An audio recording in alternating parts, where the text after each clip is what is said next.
Good afternoon, gamers. Welcome back to the stream, everyone.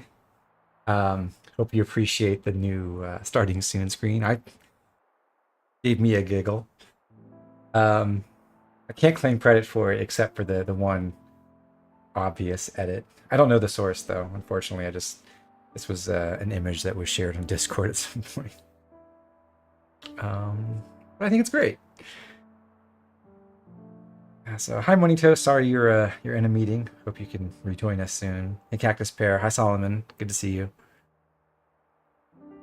Last time we had just finished chapter 6, and we thought Queen Nia had been tragically murdered, and then we took on D&J, and Yoren took control and heroically sacrificed himself, and at the end of the chapter we discovered Queen Nia lives. Hooray!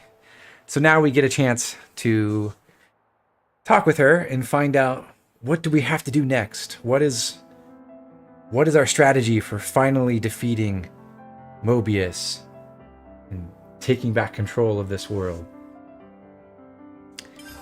So we'll load right back into our end of chapter save and we'll check in with Nia.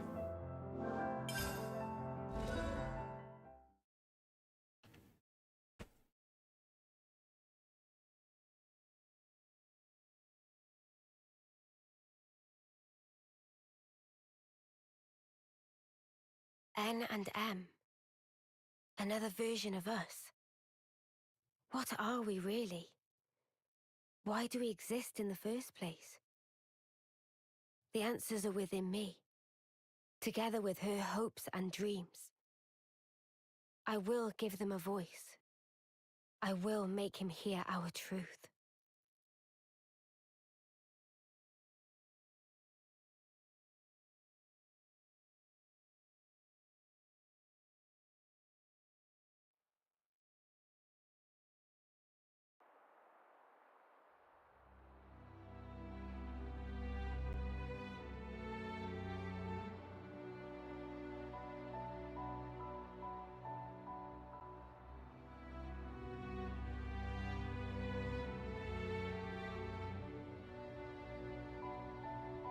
"300 days remain to the intersection." What did I think about Coding Ants Chapter 10 clear? I haven't seen it yet. By the way, just like the one cutscene in Uni's quest, we're going to see a couple of rendering issues where people don't show up on the screens in these scenes. Contained within Apologies for that. memories and our souls. We will all be gone, and then reborn. Will it be a new beginning, or our demise? No one can tell us that. Time will run its due course and show us the true meaning of our deed.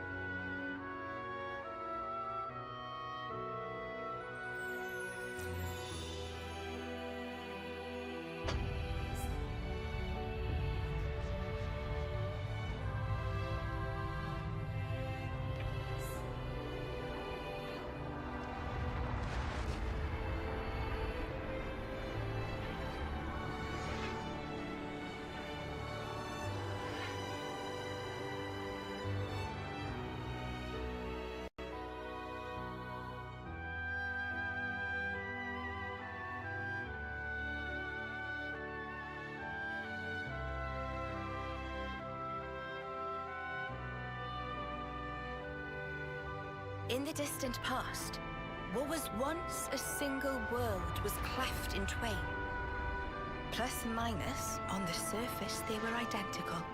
These two worlds of opposing nature knew nothing of each other as they wended their way towards their own Hey Chris, respective welcome. futures. However, the worlds yearned for each other. Against the solitude of existence, they strove to reunite. Though it would spell certain destruction, should the two worlds intersect, they would cancel each other out and cease to be, leaving only light. Light, a shining beacon in the darkness, the last common language left to us. Though we inhabited separate worlds, the medium of light allowed us to communicate for the very first time. and so he sought for Love a some way good to techno prevent babble. total oblivion. We pooled our knowledge and through time gave birth to a single point of hope. Origin. An ark containing all the world's data, recorded in words of light, carrying hope into the future.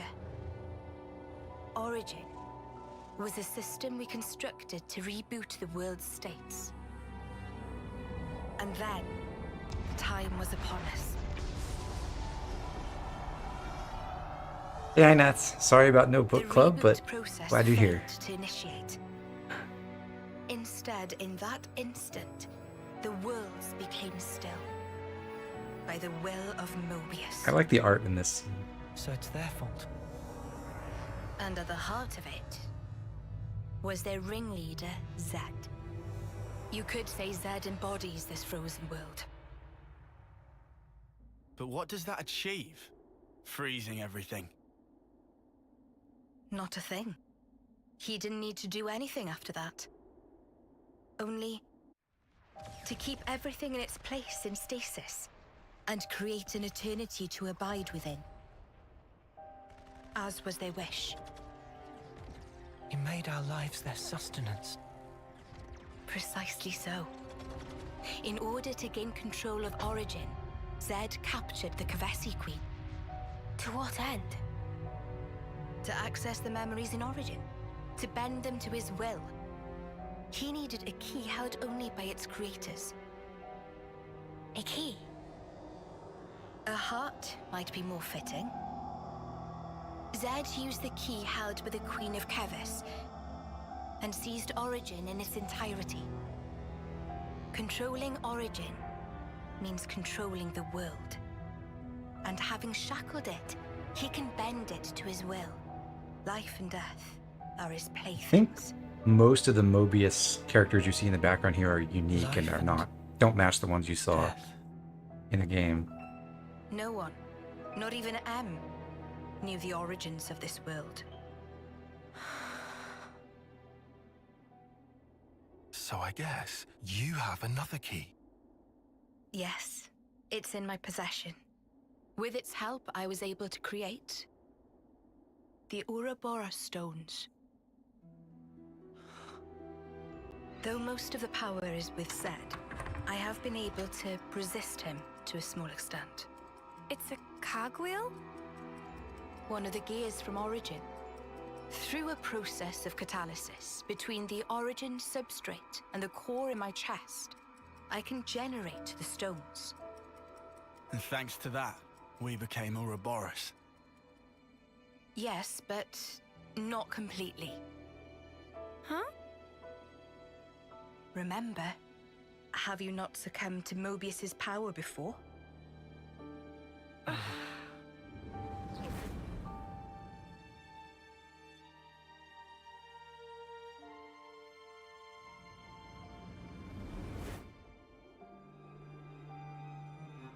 As I've said before, Zed commands the world's very fabric. Unfortunately, my own powers are sorely limited. And yet, you too can break Zed's fetters, as you've shown, smashing through the rules he established. With your Ouroboros powers and the Sword of the End, both. The Sword of the End. The sword you hold.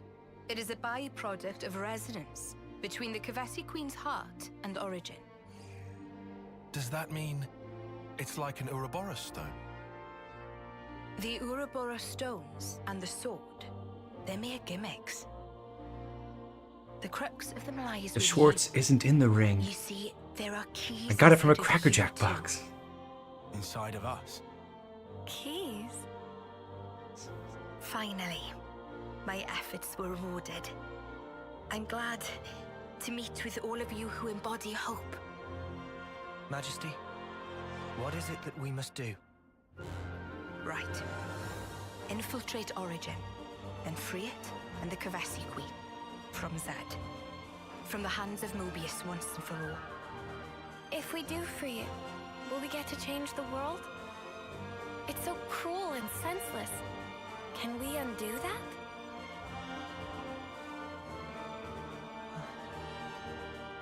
Your Majesty... If you desire to have a future before you, I need to know. Zed and Mobius. Must they be our enemy? Noah. Now that is something for you to decide. We are After nearing the end, confronting them Ninats. and discerning for yourselves what they truly are.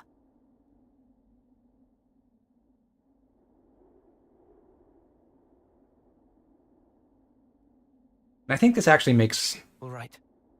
a very fine setup for a final arc for the game. Come this way. Unfortunately, I think Xenoblade 3 squanders a lot of its momentum at this point in the story. We'll kind of see how that plays out. Partly because the quests leading up to the final dungeon are a little bit weak. And partly because, you know, if you continue doing all the side content on the way, you just kind of lose track of the final thrust of the story. But like so far, it's looking pretty cool. Before we go talk to Nia some more, I'm going to go ahead and adjust some of our classes. We just finished the fight with D&J, the second fight, I suppose, at the end of the chapter, and we've achieved some important milestones, including getting Tyon to rank 15 in Seraph. Also, Uni maxed out Troubadour for the time being. She got to rank 10. Importantly, at rank 15 in Seraph, that's when you unlock Universal Annihilation as a master skill. So we're going to take this into other classes and make Tyon a really good smash attacker. Unfortunately, we're not going to be able to make maximal use of that because one of my goals for the end of the main campaign is to get everyone into their starting classes, their original classes, because we do all these side stories to upgrade the original 6 classes, the side stories for each of the main 6 characters, and then we have a quest towards the end of the game where we can upgrade all their original weapons on the original characters. So I'd like to be able to use that in the final dungeon and everything, because I think it's fun that way, even though those classes mostly aren't optimal, I would say. But because of that, I'm going to send people through other classes in preparation that will try to prepare them to return to their original classes with a bunch of good skills and arts and everything. And since Tyon's going to go into Tactician at the end, he's not going to get much use out of an attacker-oriented build, so we're going to spend a lot more time this chapter in other healer classes rather than sticking him with something like Sword Fighter or Flash Fencer or whatever. But we will get to see this a little bit, and it'll be pretty fun. In fact, we're going to start with that. So I'm going to leave Noah and Guardian Commander just a little bit longer. And Mio is going to finish Flash Fencer pretty soon to get the maxed out version of Capable Hands. But just for the first segment of this chapter, I do want to have someone in Troubadour providing Glittering Melody now that Uni has maxed out. So we'll have Mio do that. We'll put Uni and Signifer. We want to make sure we unlock Resonant Flag on her because she's going to want that when she goes back to Metacunner later. Tyon will start in Sword Fighter. And I think someone asked in a previous stream if sending Uni through Troubadour was the only time we were ever going to make someone work through a D aptitude class manually. I think I said yes at the time, but I've changed up some plans a little bit. So we are going to have Tyon do this for now. Stick with Sword Fighter. Which is he happens to be great at now that he's unlocked Universal Annihilation, and we'll set that up in a second. He's not going to spend a ton of time in this, but we're going to get the first few ranks. I'm going to send Lance back to Lost Vanguard, and we'll keep Sena and Machine Assassin. So we have to do some setup with those people. Let's see, Twin Moons. shield bashed. I would like to have Soaring Tempest, but Mio hasn't gone through all the way through Lone Exile yet. She made just a little bit of progress earlier. For her skills, we want All About Support and Strengthening Gambit and Capable Hands to charge Glittering Melody. And then with her arts, we can run Advanced Cooldown with Ring of Roses. Cool.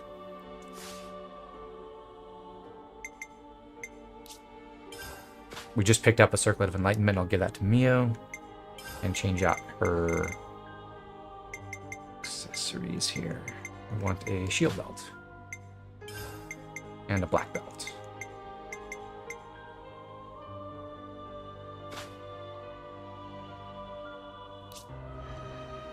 Uni has already been in Signifer before. I think she's pretty much fine. We'd go with Healing License or even Dance of Barrages or Natural Selection. I'll stick with Healing License. Tion's the more fun one. He's getting started in Sword Fighter for the very first time, despite having it unlocked for almost the entire game now. And we get to see the raw power of the Air/Mighty Beat fusion. Should be pretty exciting. I'm also going to stick on... Well, I'll drop Edge Thrust so that I can pair Sword Strike with Crimson Lance. I'm not going to build Tyon with like a Break Brooch or anything to maximize his combo support abilities, but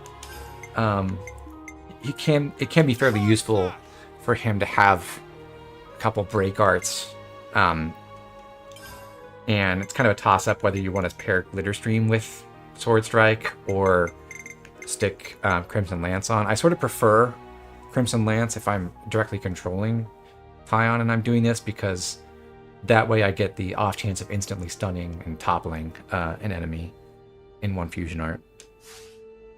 Also a very valid choice is to just run evasion arts and the other master slots besides Mighty Beat, so take Aerial Slash and not Jackal Claw because we haven't unlocked it yet, but Wide Slash. Just so that when you inevitably draw aggro when you smash someone, you have a bit of survivability to work with. But we'll try this for now.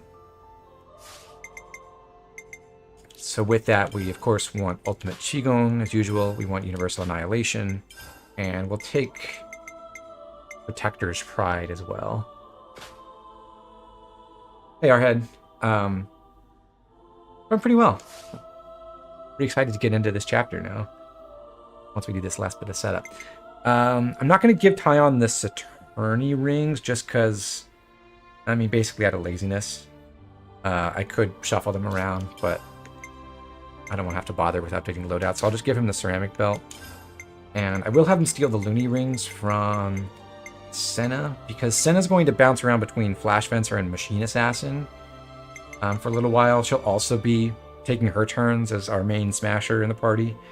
And especially with Flash Fencer, the better accessory to maximize damage is not the Loony rings, but rather the accessories that increase damage to launched enemies, because those don't depend on using a fusion art, and Flash Fencer has Smash as a talent art as well as possibly a fusion with Mighty Beat. So if you want to enhance the talent art Smash damage, you need something that doesn't rely on fusion. So Tyon will steal the Loony rings for now, and he'll also take Thermo Headgear. I'll take the... Yeah, I'll take the non-legendary ones. Sword Fighter's crit rate is not amazing, but if we do manage to get a crit, and we have Analyze Weakness on, and we have a Lapidus in the party in the form of Masha, that could do some pretty incredible damage. And with Masha, that'll be worth about 50%. She boosts our crit rate by 20%, I think, at this point. So we have 50% shot of getting something like 2.25% or somewhere between 2 and 2.5%. 2.25 times damage from a crit. Powered combo, and I'm going to take Double Strike. There's a couple decent choices. Dispersed Bloodlust is not that good on Smash builds because it doesn't affect the aggro you get from smashing. So you might just take Steel Cleaver to maximize damage, or take something else like Ironclad for survivability. I'm going to take Double Strike just to potentially get our combo arts recharged faster. And that should be good on Tyon. For Lance, we're going to set him up for basically pure combo support. He's been in Lost Vanguard before, but now we want to use Launch instead of Daze. I'm going to put Quick Draw on, so he does decent-ish damage with his one damaging art pair, and then take Shield Bash and Soaring Tempest. I'm not using Flashback. One of the downsides of anymore, because one of the downsides of having Flashback on a defender is they'll have to, if the AI decides they want to break, they have to stop attacking and move around to the side of the enemy. If they're already holding aggro, that's difficult and wastes time. Not really expecting Lance to hold aggro, but we are giving him the Careless Presence gem so that he starts with aggro at least. Gives us some time to get to the side of the enemy and break them and start our combo chain. He does have Ultimate Qigong, Soul Hack, and Protector's Pride, which is what we want. And I just need to change his accessories. He can have a Berserker. And then lastly, Sena will want a new accessory. I'm going to hold off on filling this because we're going to get almost the best possible version of the damage to launched enemies accessory here in a minute without doing any combat. Okay. So that should be all the setup we need to do right now. We're going to continue to make a bunch of class changes as we go through this whole chapter, as we've been doing for this whole run. But I think more than previous chapters, the party structure is going to stay more static than it has been, because we're building people towards those final dungeon original class roles. And that usually means you want to upgrade other classes from the similar roles along the way. Right, let's speak to Nia. Behold.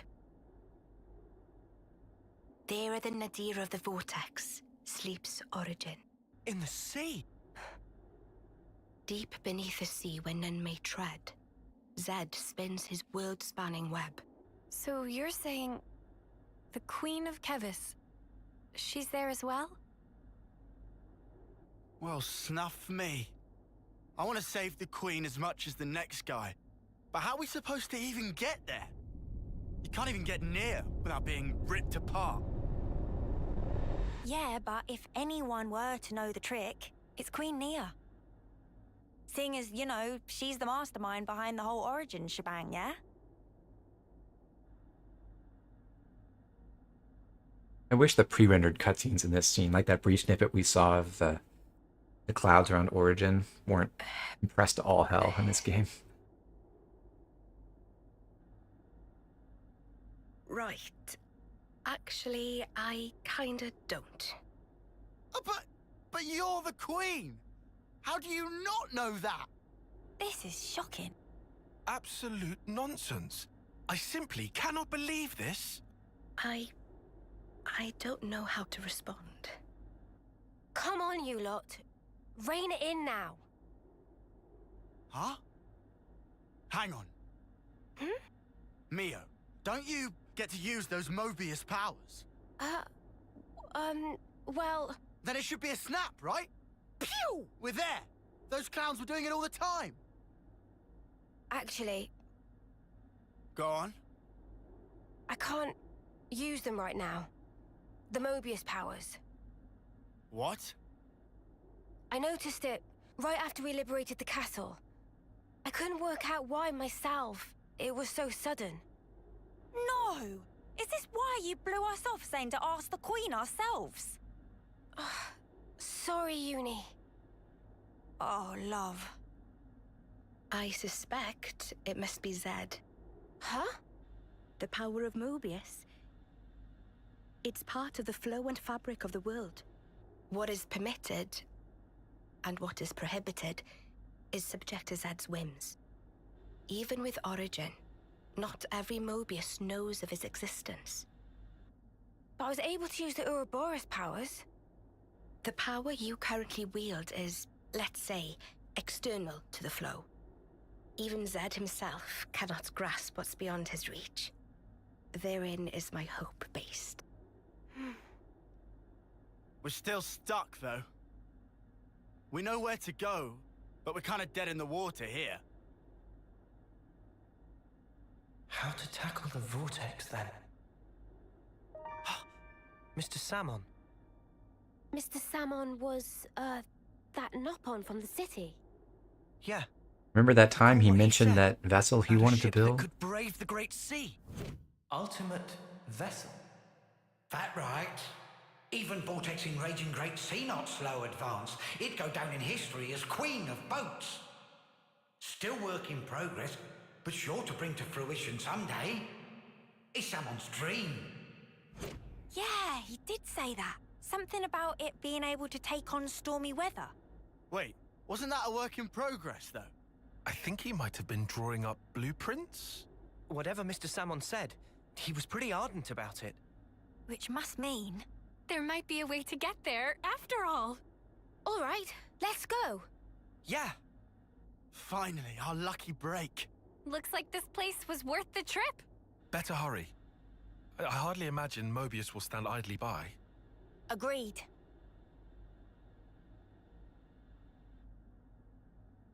And the construction workers at the city must be first rate, because Thanks a lot. Things are looking up. they can build stuff in a moment's notice. Really impressive. Bye, Mom. Sure.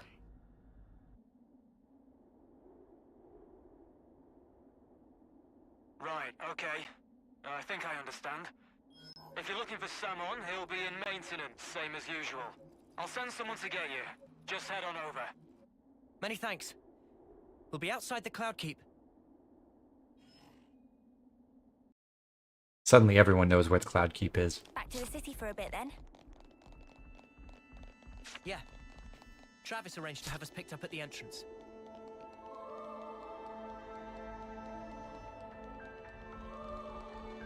Also, you guys remember in the battle scene at the end of chapter 7, we fell through the floor at the top of the tower? The floor is repaired, so we fell down there to fight D and J when they were interlinked. Now the floor is back in place, as if nothing happened. Go figure.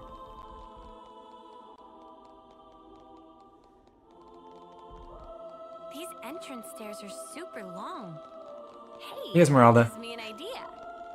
You wanna Welcome. make some spruce, Oscar? Doing pretty well.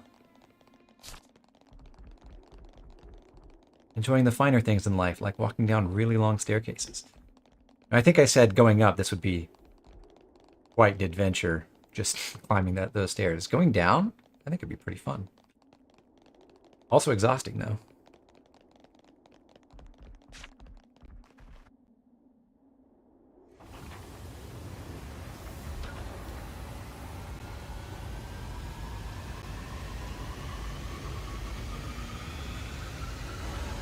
Markhead says it's actually crazy how easy hard mode is with the right setups. Yeah, it's a world of difference from just doing like the auto build stuff, what the game recommends to you. Which I think is a fun aspect of the game. Like the fact that actually putting in the time to work out, you know, what builds are good and implementing those is rewarding to you.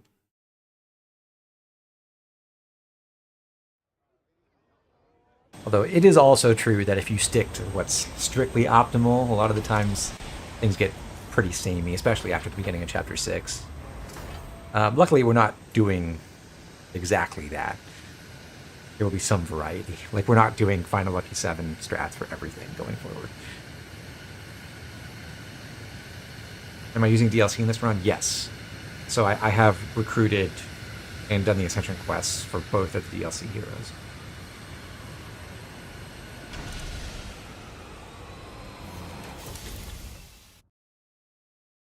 I spoke on this before, but one thing I really appreciate about the DLC in this game is that, unlike a lot of other RPGs, It's a huge weight off my the new heroes and quests are fairly well integrated into the progression of the game as a whole. And they feel like they slot in naturally and don't totally break the game, but they're also, you know, the extra power and options that they give you are appreciated.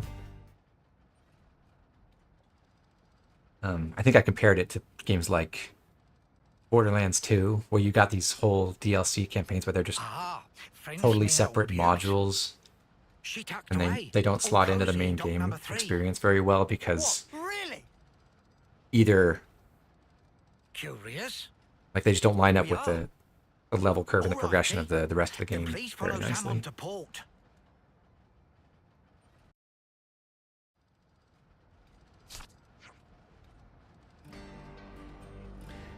We'll catch up with Samon in a second, but first I'm going to run around the city and pick up some more info. These will give us a couple of quests, one of which turns out to be surprisingly important for the accessory that it gives us, which is rare for quests in this game. Most of them are not that useful in terms of the items they give you, but one of these is. So the info we just got is actually the lead into Sena's side story. Next I want to go around to the module warehouse. We can get a couple more pieces.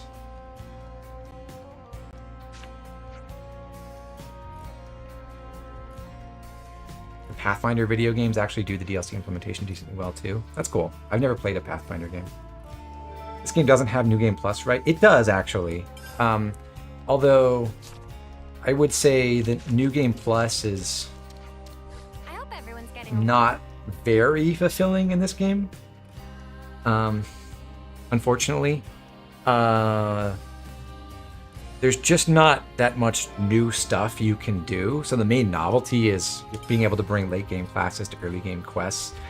Assuming you do level everyone down, so you're not just cruising through everything at level 100, which is really boring, or level 99, I suppose. But the late game stuff is extremely powerful, so if you actually take, even if you're on level or under leveled, if you take optimized builds with all the late game stuff into the first half of the main game, it's pretty silly. And unlike Xenoblade 2, there aren't like special shops where you can spend bonus XP or anything like that. So the only like real material advantage you get from doing New Game Plus is being able to get a handful of one-of-a-kind accessories again, which is, you know, it's nice, but you're going to invest another, depending on how you play, like 10 to 90 hours just to get all that again, to make your challenge mode builds slightly more optimal. Doesn't really seem worth it to me.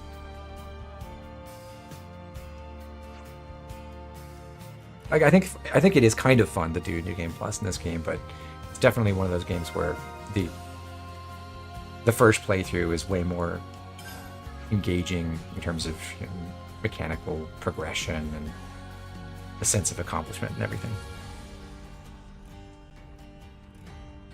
You like that there's not much in New Game Plus. 100% of the New Game Plus content in Xenoblade 2 is a total nightmare. Well, okay, I could kind of agree with that on Xenoblade 2.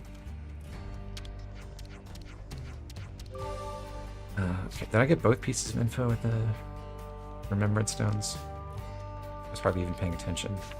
I'm gonna assume I did. Outside the medical facility. Okay, so this should be all the info we need. The gem farming makes you not want to play again. The good news about gem farming in this, and I'll address this if and when we eventually get to post-game stuff, is there's only one gem where getting to rank 10 really matters, and that's the Swelling Blessing buff power gem. just because of the way that the math on that interacts with other stuff. Other than that, most of them are really minor and not worth stressing about. And if you want, you can just do AFK farming for gold Nopon coins to buy additional gems. But only like maybe 9 of the 25 gems are 20. Is it 25? 20 gems are actually important in any way. So you don't have to go through the effort on every one of them except for completionism.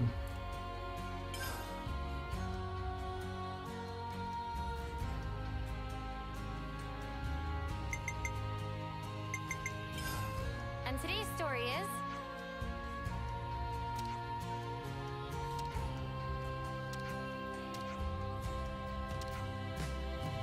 The progression is a huge part of the fun in this game. I agree, Z Mistake. I think it's one of the great strengths of this game in gameplay terms is this, like, it's much better than a game like Xenoblade 2 in terms of giving you a steady progression and making you feel like every chapter gives you some amazing new toy to work with. We should talk about this. And like a big leap in what you can do and how you interact with the game and the enemies and everything. And if you play through again a New Game Plus, that all disappears. I mean, the AFK grinding on the final super bosses. That's the like low effort method, Homecoming. I believe it's actually faster nowadays if you have the DLC. If you want to grind gold Nopon coins as opposed to doing like burst farming for materials. The fastest way to upgrade all the gems is actually to go hunt the monsters that drop the materials for it. With a party that can burst a lot. But the fastest way to get coins is actually to play challenge battles and turn in the Nopon stone you get. Just buy coins from that.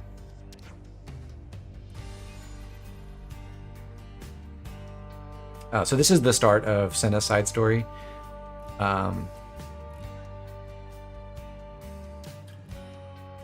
We're being sent by Monica over to the old warehouse where we got the ether to charge up our ship way back in the beginning of chapter 5.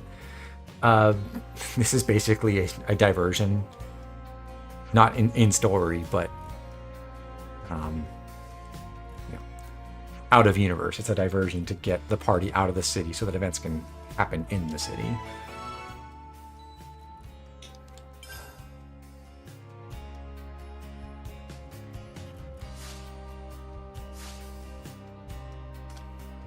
Okay, so we've got a couple new quests, including that one. We will do Sena's side story very soon. That's one of the reasons why we didn't go and do all of the available major quests in Chapter 6. Sena's side story is kind of underleveled. The boss is only level 55, and that's, I think the recommended level is, the recommended level is only 53. We're already level 57, and the boss from the end of the last chapter was, this is annoying. One sec. The bosses from the end of the last chapter were level 55. So I didn't want to get too far ahead of the curve here, but unfortunately you can't do side story Sena until after chapter 6.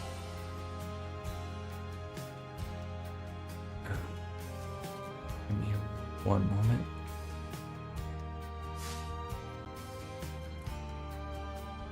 Okay, so we got those quests from the info. There's another quest we can pick up here in the southwest corner of the city, which is the culmination of the short side quest chain involving the kids at the city.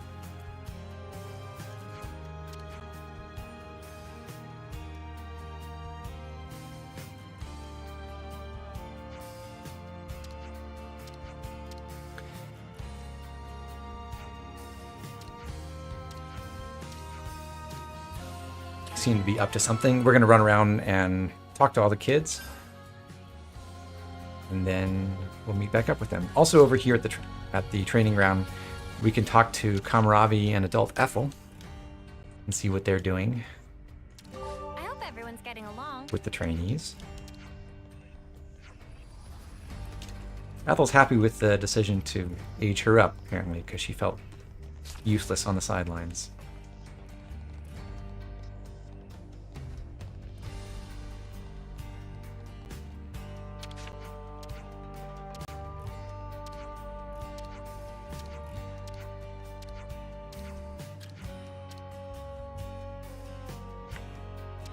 Mom's the word from Azalea.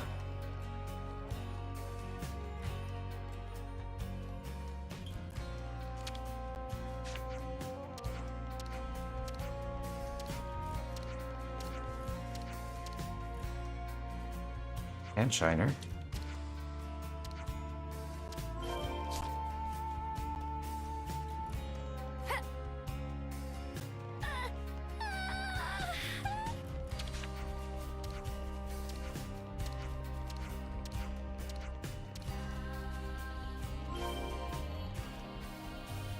I'm your guy.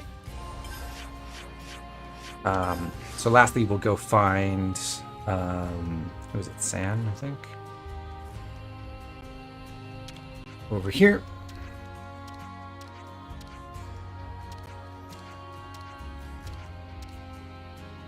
Now that we've talked to all four of them, we have to go back to that room behind the gate next to the training yard and meet up with everyone. Oh, I do beg your pardon.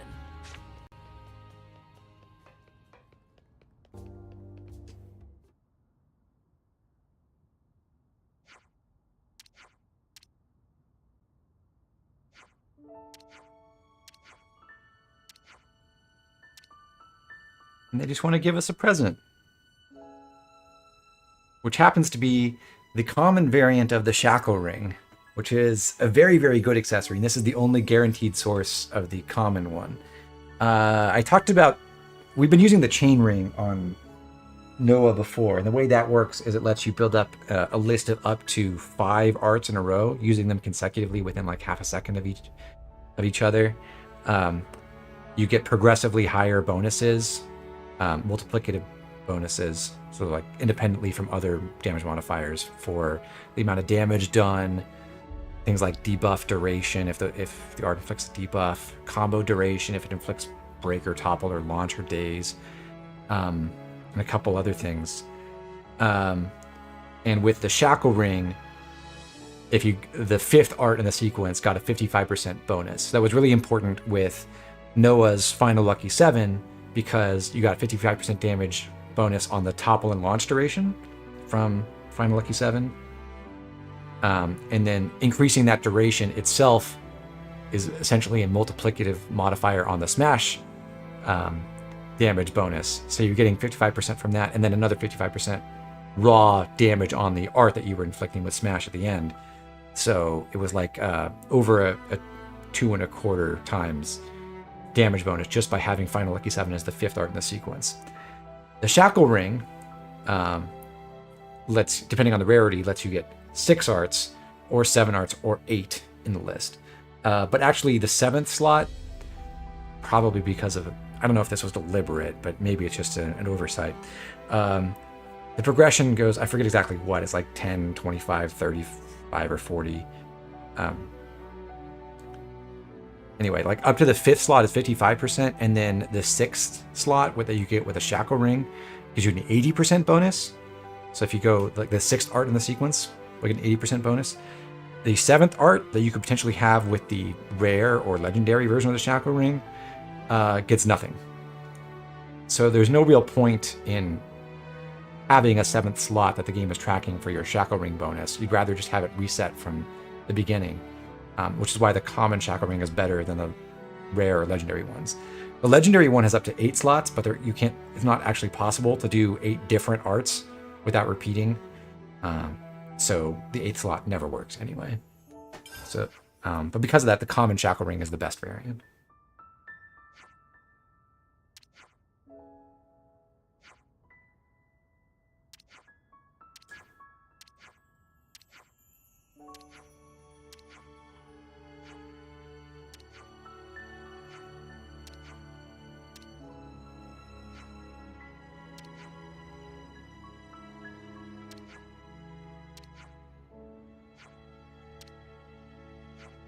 So I think it's silly the way they programmed it, that the common shackle ring is the best, but I also think it's very cute that this one side quest chain that's just been entirely, well, maybe it depends on the rescue quest with Shiner with Colony 15 and stuff. I don't remember all the prerequisites for this, but this sequence of quests is basically just you running around the city a few times and talking to all the kids. actually culminates in giving you an amazing accessory in Chapter 7. So That's the cool. state of affairs. I'm not going to equip that just yet because we're not doing any shackle ring setups at the moment, but we will use it later. So that's the state of affairs. And now that we have that, we'll actually go and catch up with San Juan down to Central Harbor.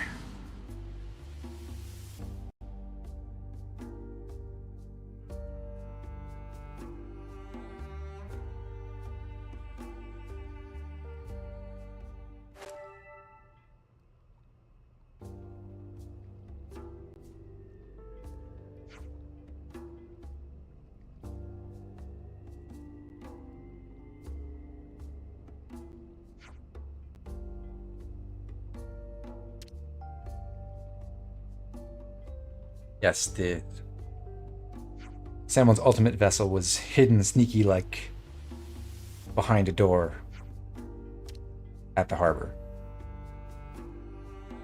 Never could have guessed that one.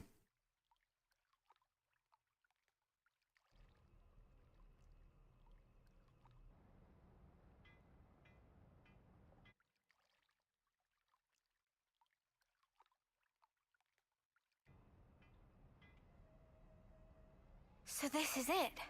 The ship that can conquer the Great Sea's vortex. Sweet! And you got it all ready, too. It's like a different beast from what we've been using. I'd venture to call it a masterwork. There's a real sense of power behind this craft. Please not to get garments in twist. This is just hull. Just the hull. Key element of engine not quite ready yet. Ship without engine is like torpedo wrap without filling of tasty sausage. Imagine a torpedo wrap without filling of tasty sausage. Ugh. Mr. Salmon, what is it the engine needs? To be precise, just need core component. Is this part here, and still need 6 more to make. Unfortunately, only have this one here. I've seen that metal before. It's the same as Noah's sword, right? Lance yelling sweet like that while standing completely still is insane. Also, it's Okay, maybe it's not the most fancy eye patches of lost numbers. You know, Friends know creative block Mobius cutscene tracking, direction surely. choice. Yeah, we heard that from Monica. That because eye patch emit special wavelengths. This here shows sources of such waves. Points of light on map indicate where metal can be located, but Salmon could not visit. That's right, everybody. Fearsome, scary. It's our in-game Can't you just fetch use the metal quest. from the eye patches? The funny thing is that the fetch quest part of this is So no can do. fairly And even trivial, if except for could, the one merely final stretched to step. Thin foil, making total amount not sufficient. That's a shame. Is this the origin metal intro? Look over Part of here. it. Yeah, We don't actually get it's that thing that the Queen had. all those. Mr. Salmon, so if we got you 6 more, you could complete the ship. What are they even called normally? Naturally. I could just keep calling them origin With shards. that can But make all ship with the power and defense, special items not we've been weather any picking up, storm or hole in sea. they still don't get identified How as long what would they it are take to by this build? quest. There's a follow-up quest that Would give it 3 days, tops. sends us to go collect Wow, those, and that's when we real find out their snappy. proper names. Good, as time is of the essence. It's the revisit every area Alright, quest. let's crack Kind on. of. Also, it's the Yeah, quest that says, hey, we put in all these special don't you worry. hidden high-level get you areas, and we parts. actually want you to see them before you beat the game, and There. we want our work to matter. But again, there are 6 pieces we're being sent to get, and I think 4 of them don't require any combat at all. You can just run and go get the item and leave.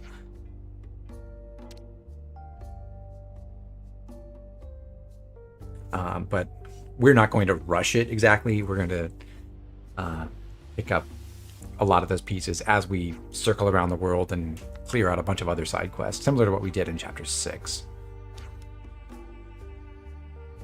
After beating this game, you're just staring right at Samon's hammer. Were you staring at the other hammers we've seen? Cactus Pear, can you remember all the hammer knock on off the top of your head?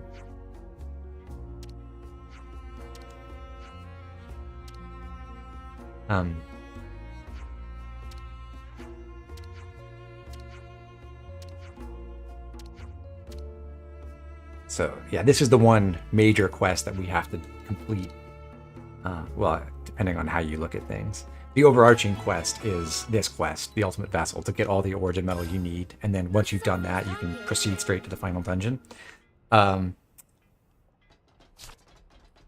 I said, most of it is very easy, but to get the final piece, you have to do another side story, which I think is fairly weak narratively and also not that fun gameplay-wise, and that's part of the reason why the pacing in this chapter feels a little bit off. The item we just picked up over here at dock number 3 was Samon's secret key, and that is what opens the locked door back in the tunnel we passed a long time ago when we first entered the Great Sword. We weren't able to open this door, but now we can.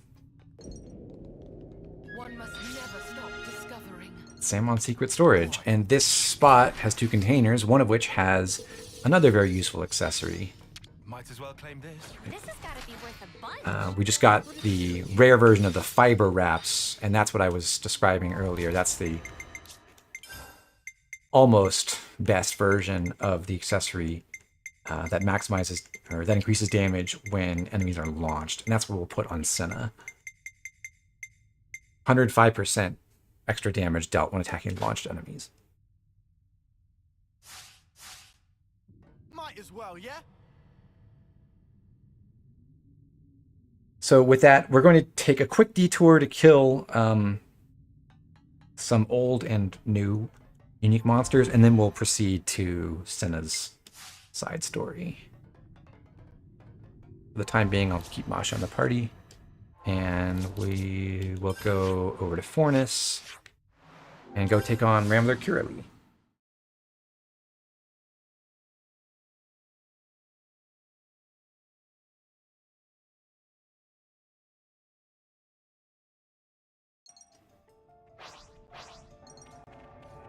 Well, if you're up for a rematch, I am too.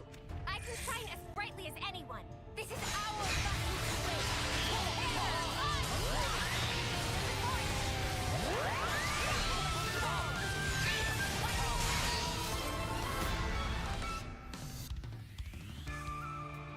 Pretty quick and easy kill, I would say. I do not want the team to kill that patter pile, so just have them follow me and I'll run away. And I'll just confirm that we didn't accidentally kill someone else. We did not. 9859 is what we want. Okay, so next we'll take on a new unique monster, and for that I'm going to swap classes real quick. We'll take Noah over to Lone Exile, and now we'll have Uni take over the Seraph role. I think I mentioned before there's a bunch of different things you can do with Seraph. You can have it basically act as a defender. You can have it be a main attacker, which is something we could feasibly do with Uni because she's already gotten to rank 20 in Flash Fencer because we paid for it. You could build a Smash set using Seraph and using the Shackle Ring, where the idea is you use your other 5 arts and then you finish with a Saber Strike for massive damage. Unfortunately, like, I would love to show that off right now, but unfortunately I playtested this a little bit to see what works well at this point in the game with the kind of party that I want to have, and I found that because we're not using a bunch of other people who are, like, for that build to work well, you need other teammates to be setting up your combos for you, and I'm not using a bunch of other classes that are really great at generating breaks and launches. So we kind of need our Seraph to be the one who's doing that, while our sword fighters or flash fencers or what have you in the party take care of smashing for us. So we won't see that right now. We'll stick with a support build like what Tyon was running previously. But for most of the last chapter, we had Tyon using Daze. Now we'll actually see the proper launch, topple and launch fusion, which is something that only Seraph can do. We'll keep Flashback here, and with Leveling Fire, we'll pair Solid Stance. We had Tyon using advanced cooldown, the defense up field, which gives him damage reduction to pair with Awakening to make him tankier. Solid Stance does something similar for Uni. She doesn't have advanced cooldown unlocked yet. She wants Ultimate Qigong, and we'll take Dance of Mirages in her case, just to maximize the chance that she has her arts available to set up combos for us. Protector's Pride, and then just like Tyon, we'll go with Double Strike and the gems that maximize the power and length of her Awakening. For accessories, we'll take a Berserk Ring and the Platinum Belt and Break Brooch.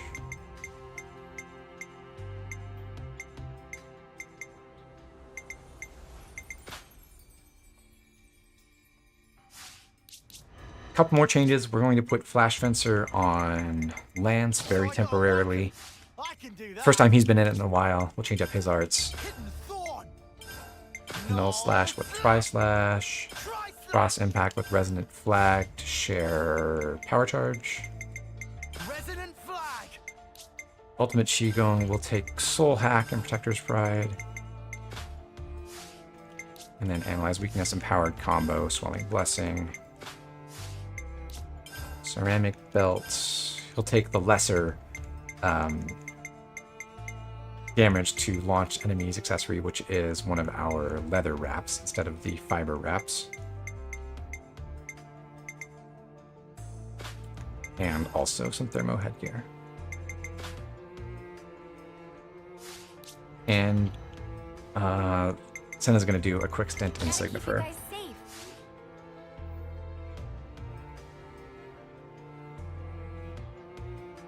So I think I didn't set up Noah yet. I'll swap him around. We don't want to burst anymore. I'll remove that. We'll take Human Slayer with Tri-Slash and Gale Slash with Glowing. That's good. And Infinity Blade is the talent art. And I think everything else should more or less be fine. Since we're not using Unlimited Sword, I'll drop Capable Hands in favor of Fighting Prowess.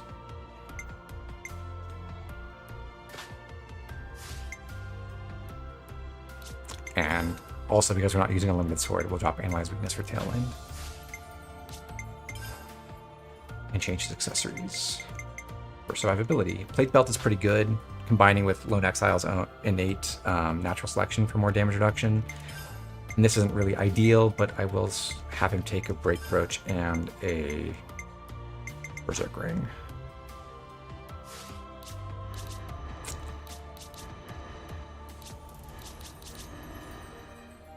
Okay. So for this next kill, we'll use Tyon as our smasher. We'll go back to the southernmost part of Cadencia, and at the Headwater camp, we ran past a unique Meduse in the pool. We'll go take that out now.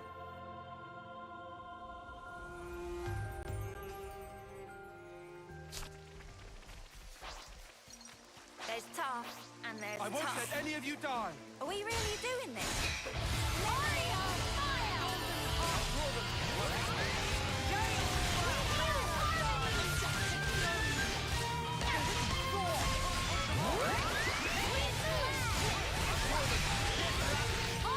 Oh, should have been at the side for that topple.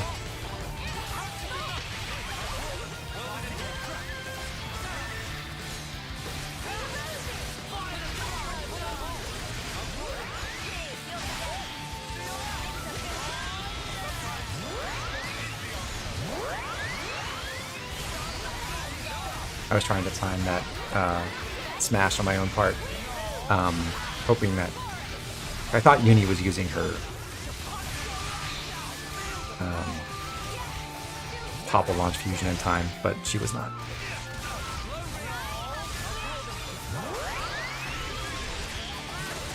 Accidentally splash damaged the other Meduse here, so focused attacks on Remy, and I will really take control of my... Ow. That's annoying. Got some collateral damage anyway. I'll have to reload from the autosave.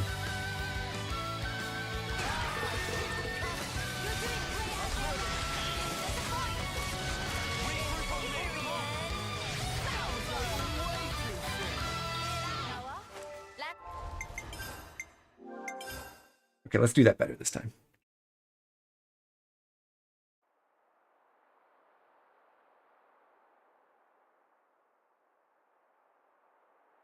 This Soul Hacker art is really good. Yeah, you get toxic gas, which is similar to cross impact. It gives you power charge for yourself. We're not going to make use of that for a while. In fact, we're not going to use Soul Hacker much in this chapter. But it is a good art to have on a Soul Hacker that's built for damage. Let's try that again.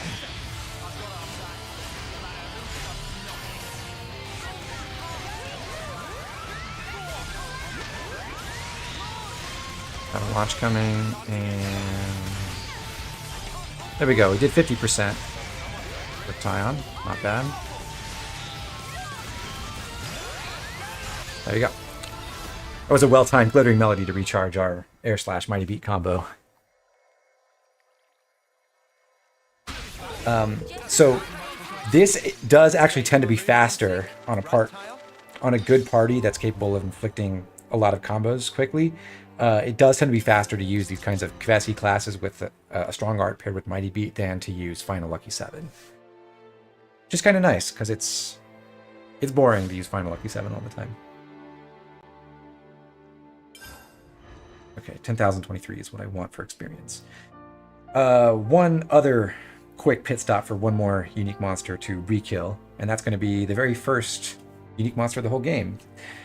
For that, we are going to jump classes one more time. Back to Guardian Commander for Noah, also Guardian Commander on Lance, which he hasn't been in for a while, because Lance is eventually going to finish in Heavy Guard, and we want to be able to bring Deflector Field over to that class so he can...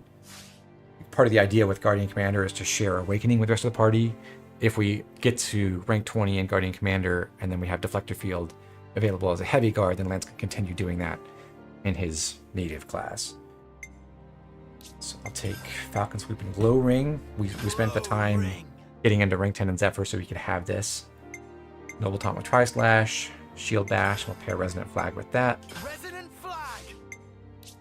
Ultimate Qigong is good, we'll take Soul Hack, and then Strengthening Gambit for duration on his Awakening. For Gems, Brimming Spirit Empowered combo, and again, we want maximized duration, so we're fine Blessing. Since Noah is hogging the Martis rings for the time being, I'll give him Hyper Protector, and then a Black Belt, and a Fraternal Badge.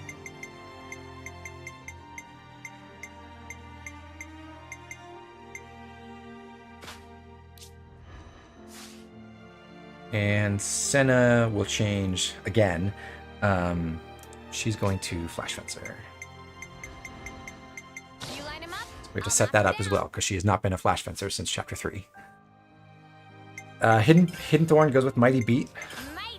Null Slash will pair with Aerial Slash. Cross Impact will take with Jackal Claw. So this is the classic Kvesi attacker who has a big Smash Fusion, then also runs dual evasion arts to try to survive once she's drawn aggro. We also have Saber Strike for an additional smash if Hidden Thorn and Mighty Beat are on cooldown. Now, the downside is Sena does not have Universal Annihilation, so she is going to be weaker typically than Tyon could be with his smashes. We have a couple different options on damage boosting skills to use instead of Universal Annihilation. We've unlocked Cursed Edge from Machine Assassin, which is kind of the most fun and unique option available. But we could also take something that's more generally applicable, like Fighting Prowess, or which is just barely weaker but doesn't have a condition on it. That's basically our other best choice. Or you could try to maximize crit rate or something. And then we'll take Protector's Pride.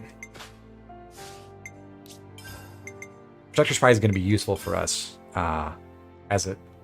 once we draw aggro, it'll make us recharge our evasion arts faster and help keep us from dying. For her, we'll take Swelling Blessing to maximize the power of her own power charge. Then we want... I'm actually going to take this Attorney Rings on Sena here. The Fiber Wraps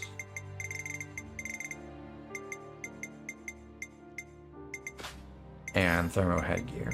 So apologies for spending a bunch of time on class setup in these first couple kills, but we're going to be cycling through some of these repeatedly, and we're getting most of the busy work out of the way now.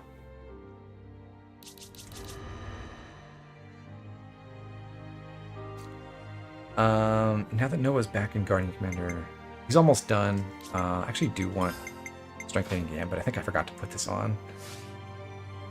But otherwise, he's fine.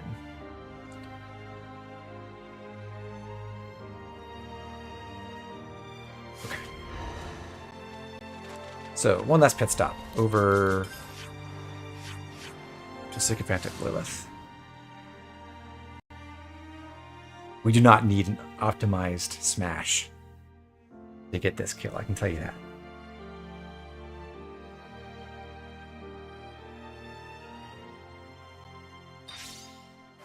Might as well, yeah?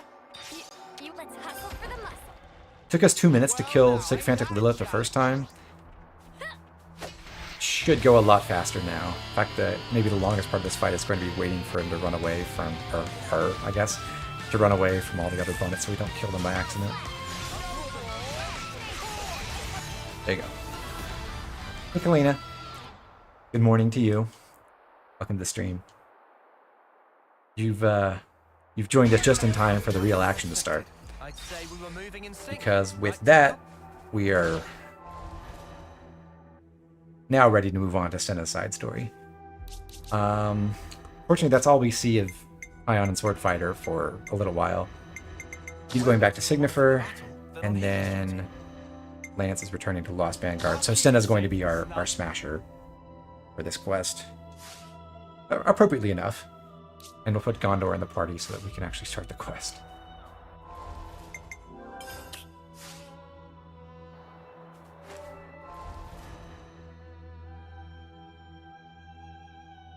On Tyon, just to help our combos go a little bit better, since we have a Guardian Commander and we have someone else with Topo as well, I'm going to have Tyon run a launch art.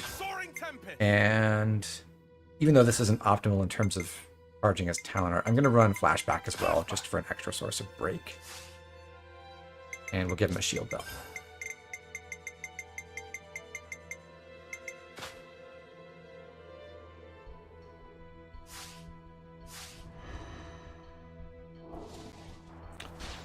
Okay. Now for the quest. We're sent over to the Great Sword. When we arrive at the material storage warehouse, we have to clear You want us to wipe all these out? a bunch of Rogals.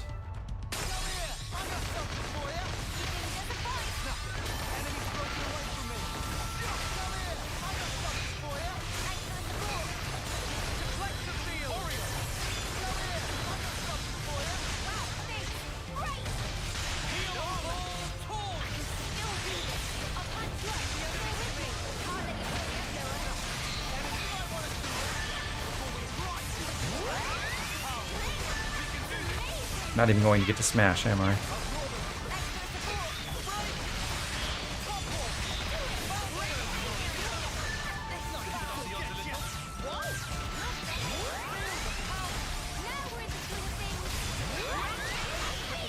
Okay.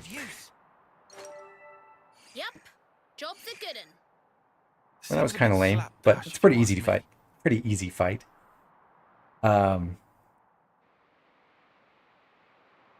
And you might have seen Noah just got to rank 20 in Guardian Commander. At least. Noah, you can tell the city. Will do.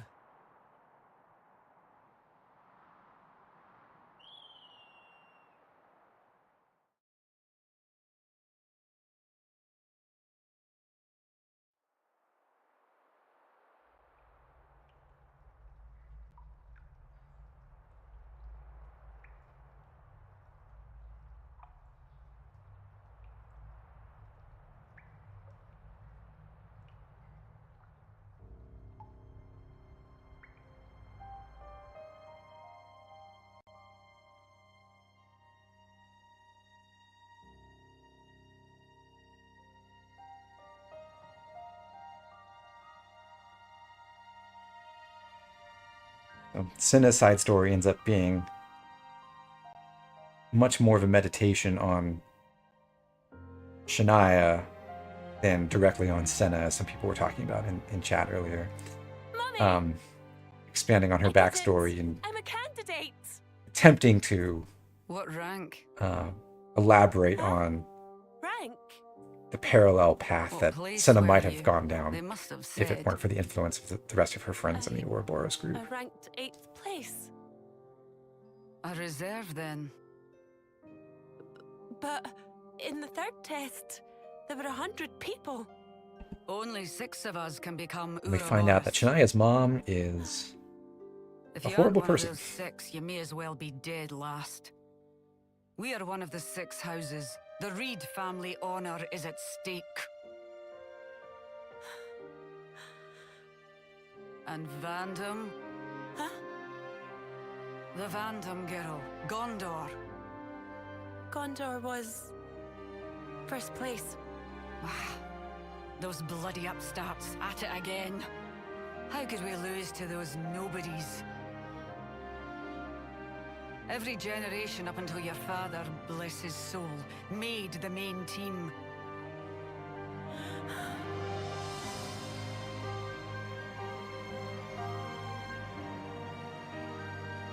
If only dear Titania were still alive.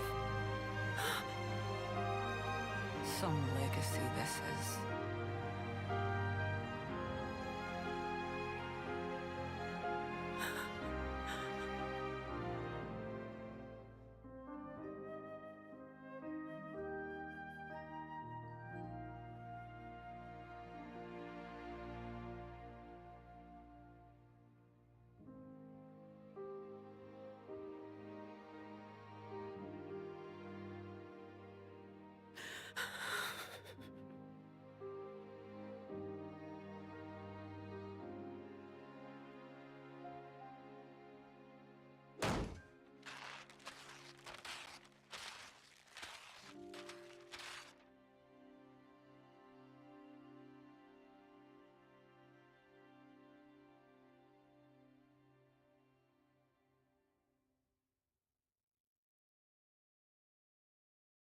Like the peak of Asian parent mentality. I don't think that's a specifically Asian parent thing either, unfortunately.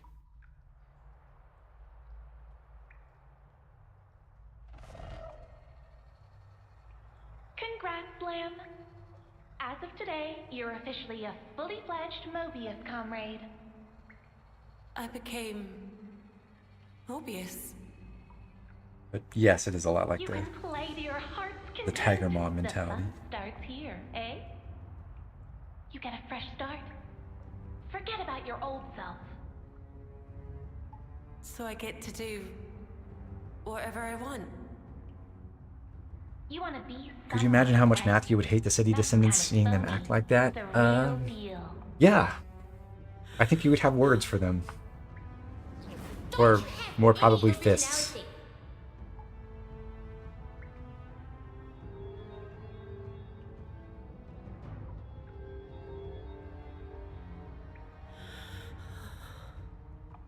You can be.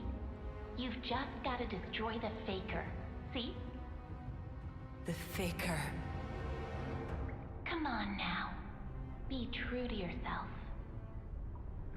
I know who it is. The Faker.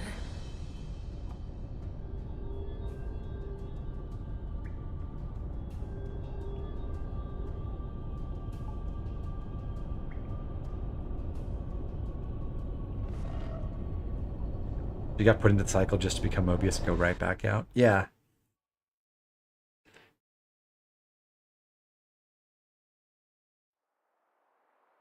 Whoops.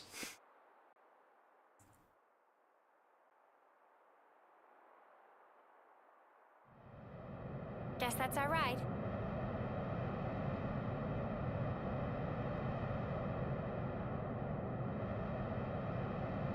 They're late as hell. Could have got here in half the time. Let's go meet him.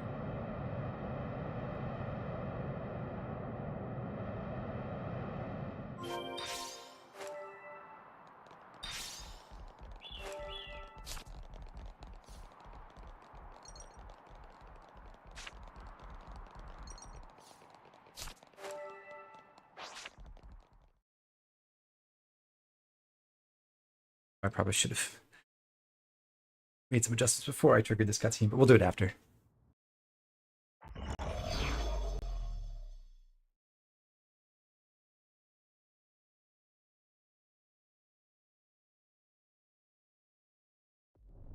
Would you quit copying me? You're not even good with those things.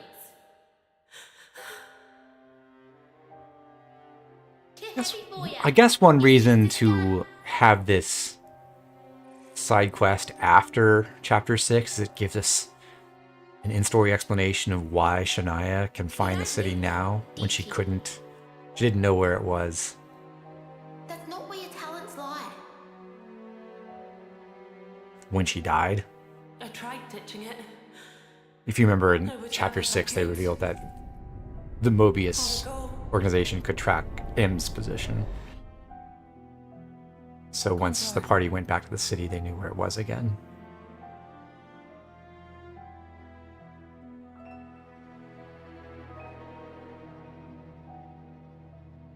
I'm going to be at the gym. I'm so sad, Morning Toast. That's okay. Just put the stream on every computer you see. Like, go to the gym and just bring up my stream on... You know, they still got like a random computer in the corner or something. What's wrong? Then you can be a real fan again. But how would they know where... What? That's what you do at the Apple Store. Thank you. What's happened?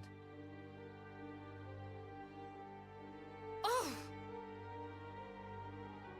Gondor! It's Mobius. They attacked the city. Mobius did? For real? The perpetrator was Shania.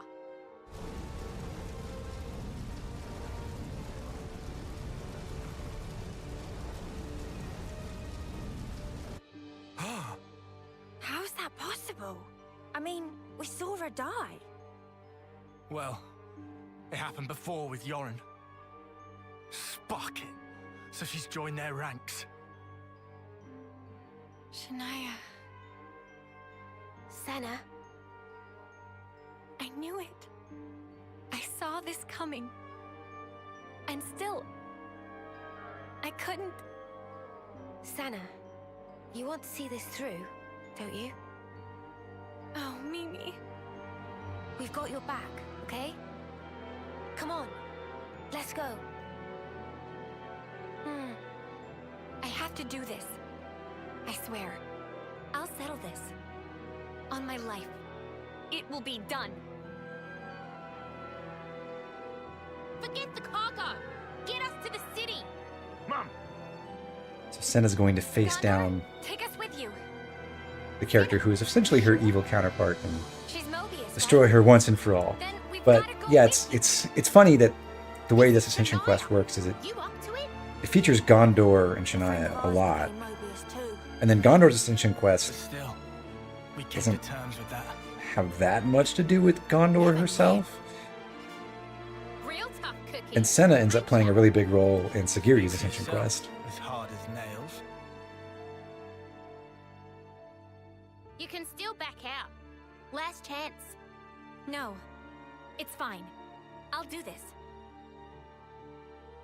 All right then. Move it. Get your asses on board and let's hustle.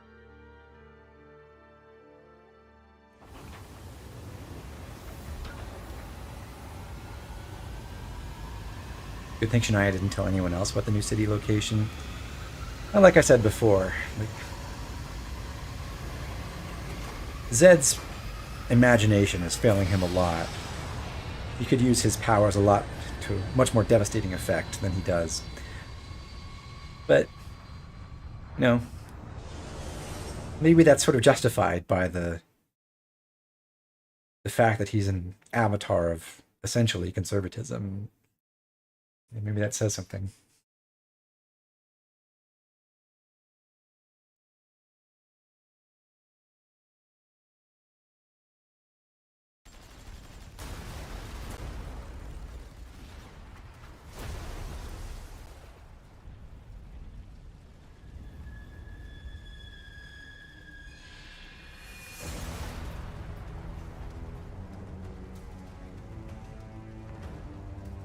Wow.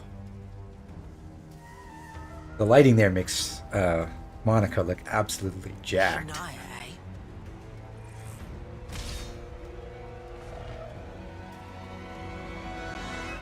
I suppose she always was, but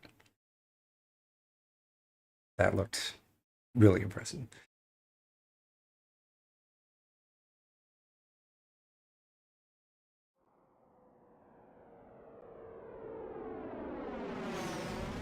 I didn't know. She had a rough time of it. Is this the cutscene that properly shows us where the city is? Because I remember the flights or the quests that take you up to her mum's expectations. that take all the city people back to the city after chapter 5 don't show us flying under Cadencia. This ain't a sympathy vote, though. You're so strong. More than me. That doesn't even factor. It's your attitude that matters. I hate to break it to you, but that's being strong. I was born with a gift, and I'm using it as all. And if you hadn't been born with it? You see the problem now?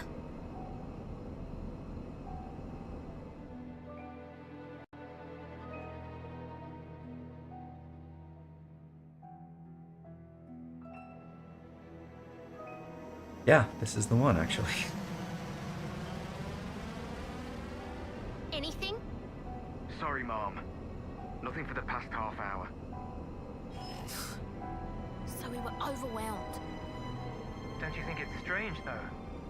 Hmm? We've already covered so much ground, but it's been dead silent. I know this is also true for Sena, but it's funny to see people just sitting around with the Seraph armor, just spewing out flames at their left shoulder. This is what she wants. No big deal, just She's biding I'm on her fire. time, waiting. Ready to give us a piece of her mind, I bet.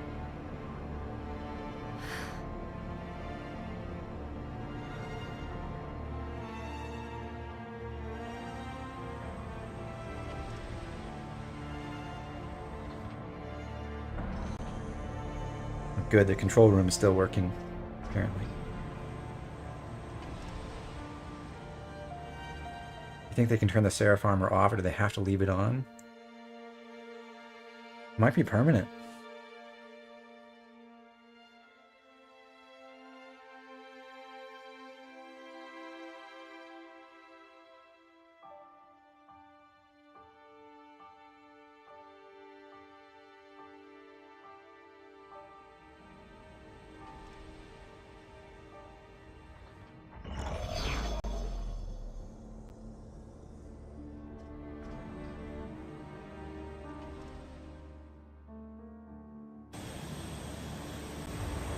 Shania, is this what your ancestor's mentor would have wanted?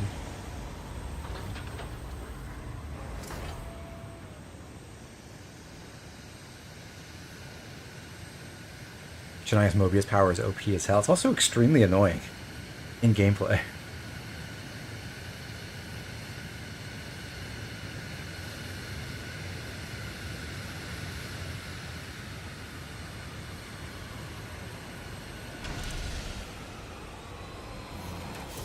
The Reed family line is Shulk. It's actually not. It's from Shulk's apprentice, who we meet in the DLC.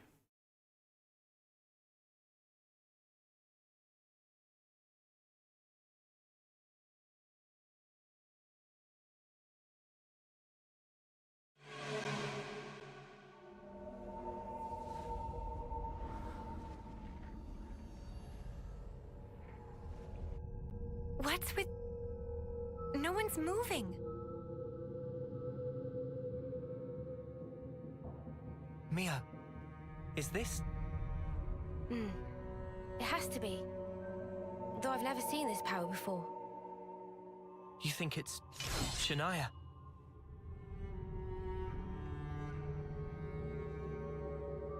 You know where to go?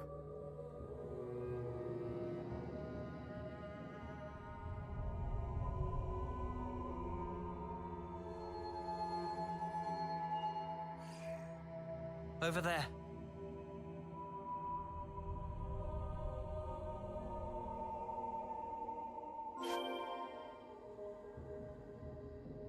Okay, so before we proceed, I will change some classes. Like I mentioned at the end of the last fight, Noah did hit rank 20 in Guardian Commander finally, so we'll send him back to Lone Exile, and now we'll put Deflector Field on, and also add Resonant Flag. So Noah will be able to share Awakening with the rest of the party. I'm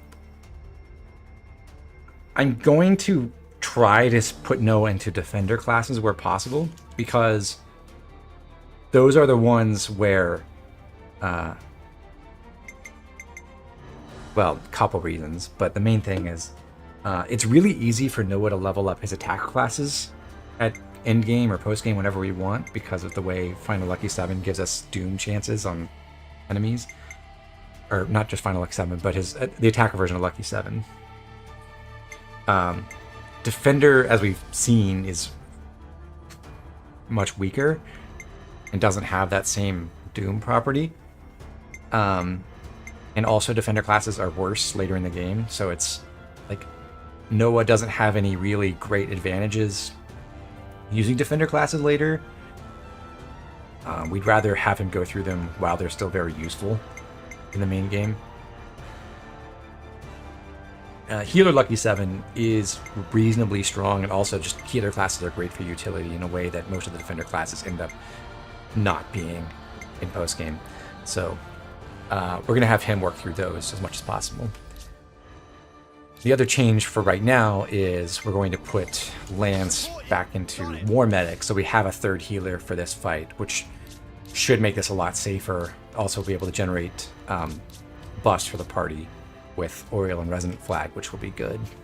So Lance and Tyon together should keep us butted up, which will make this a lot smoother.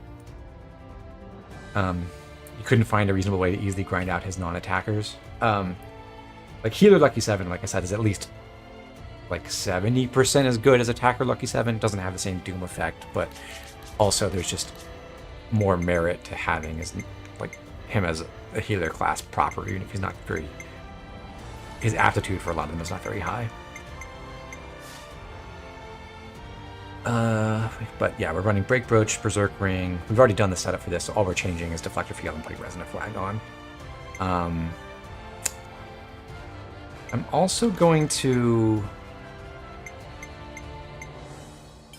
add Strengthening Gambit to extend Awakening's duration, and although this might negatively impact his ability to hold aggro naturally, at least he still has Glow Ring. We'll put Capable Hands on, so Noah will have Deflector Field charged faster, and maybe he'll be able to share Awakening with the party faster. You think you just burst farm the super boss for non-point coins to level his classes? That's what I would recommend, actually, for power leveling classes at endgame or postgame. Just buy non-attacker classes for Noah and exploit Noah's attacker classes to farm CP for everyone else. Robert, you did New Game Plus. That also works. Probably the more engaging way to do it, even though it's a lot slower. Okay, but now we're ready to continue this.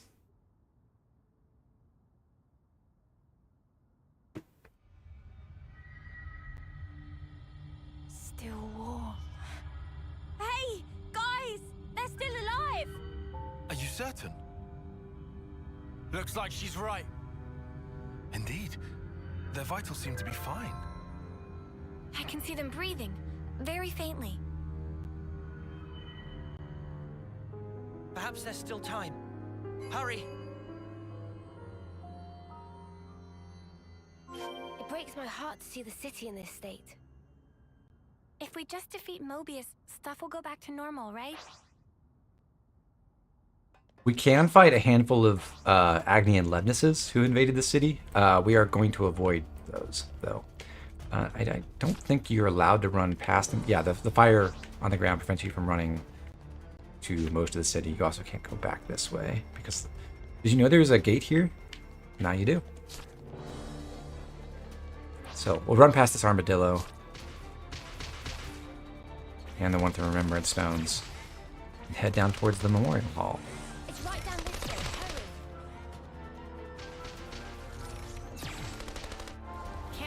progress update.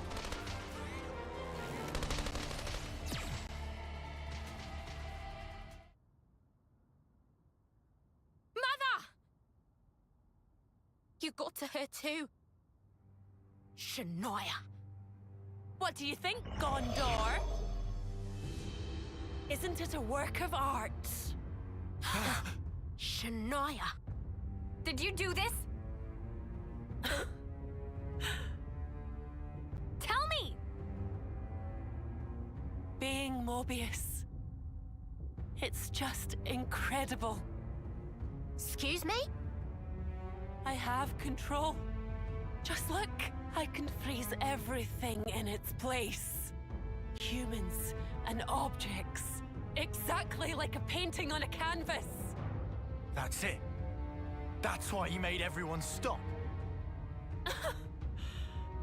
I even have the power to stop the very flow. You do love of seeing air Gondor itself. care about her mom. Yeah, it's nice when they What do you have think might happen if moments I of do affection that? for each other. They really do care. You dare.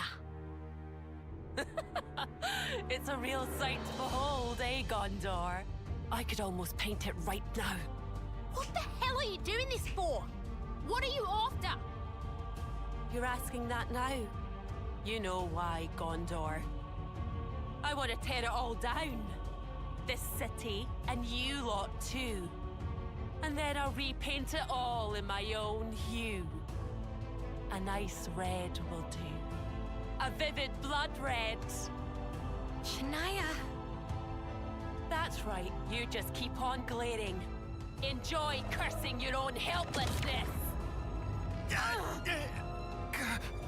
Can't move. Noah! Yeah.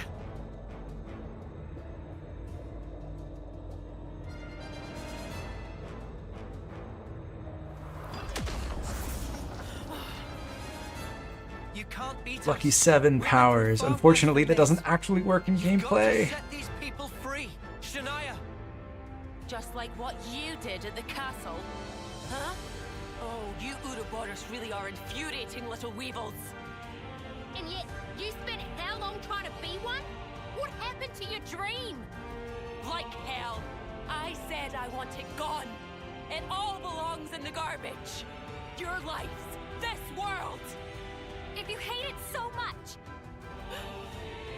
if you really hate this world, why aren't you trying to tear it down yourself?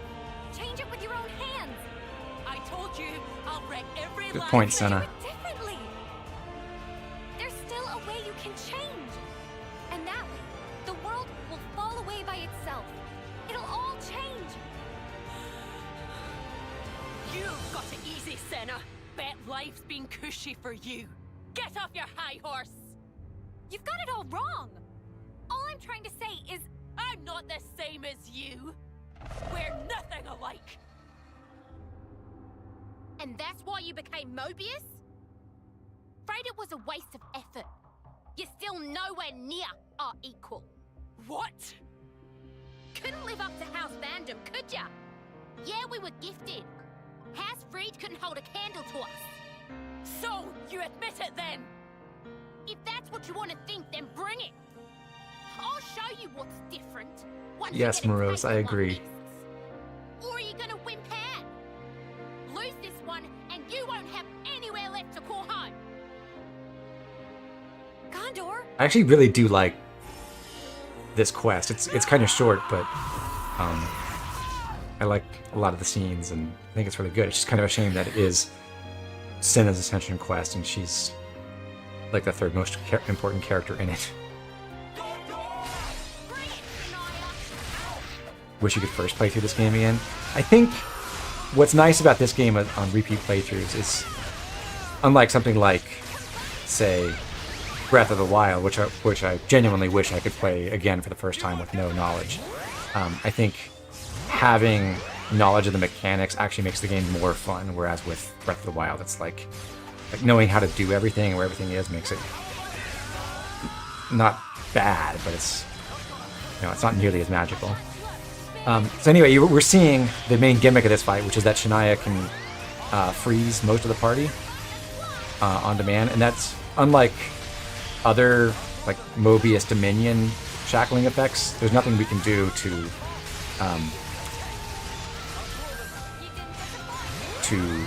shorten that. We can't button mash through it or anything. So you just have to wait it out. Fortunately, Shania's damage output is not huge, so it's if you've got enough healers available, it's not likely that she will actually wipe you, but it makes the fight take longer, and it's just generally much more of a pain. The main consequence of being shackled is, well, there are a couple ones, but one is our buffs are still ticked down while we're frozen and can't do anything.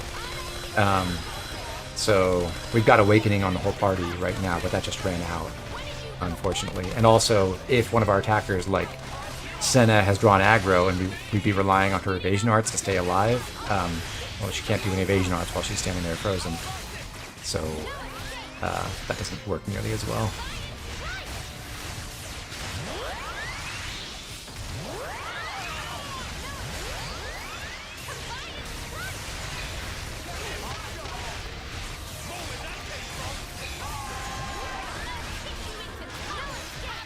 I could go interlink now, and that's probably the safest way to finish. In fact, I'll do that because I just got killed.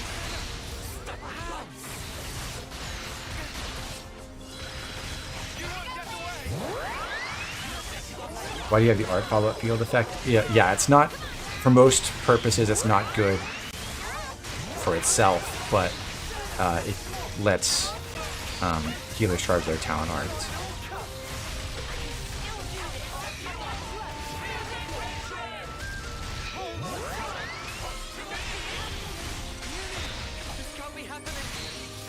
It would be nice if winning Rush let you switch to Sena faster, so that you could get a higher power smash off, but unfortunately it doesn't. Here we get yet another stasis command. I actually want to try to interlink in this, because I think that can let you dodge the stasis? I'm not totally sure. I'm not going to try to kill with this.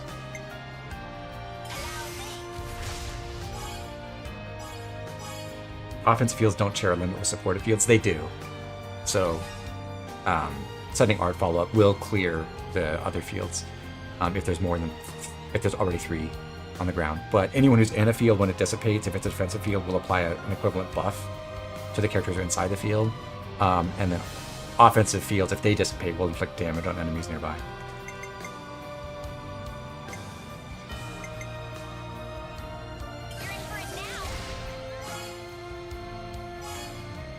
Oh, they do share a limit on the arts palette too, yeah. So you can only have 1 field, whether it's offensive or defensive normally, or 2 with all about support.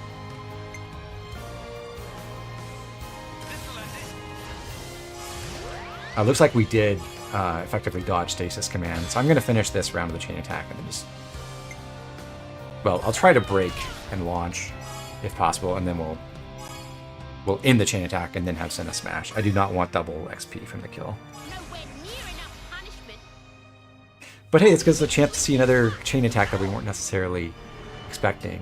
And if we were taking advantage of it, we got, I think you saw, Gondor's Order gives us 100% critical damage bonus, which is absurd.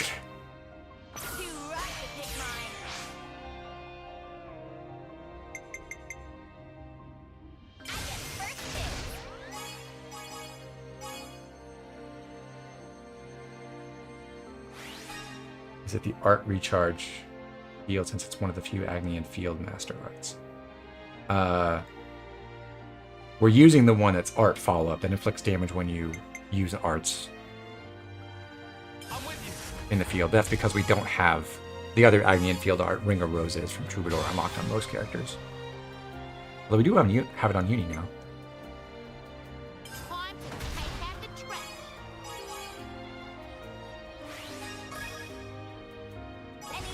Probably should have tried using Noah to break, because he does have the other break brooch on.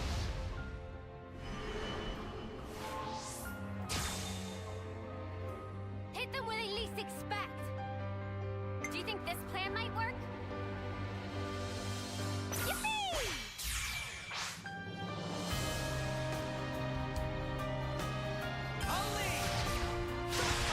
Good. And we can topple with Neo. I believe launch with Tyon.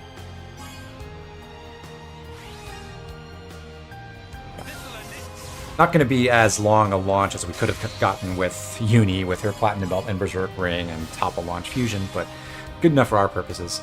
I'm going to end the chain attack here and then try to smash with Sena. I don't actually know. I don't even have Hidden Thorn charge, so it doesn't exactly work out perfectly. But at least we avoided getting frozen, even though that probably took more time going through the chain attack than it would have if we just stood there and watched for a few seconds.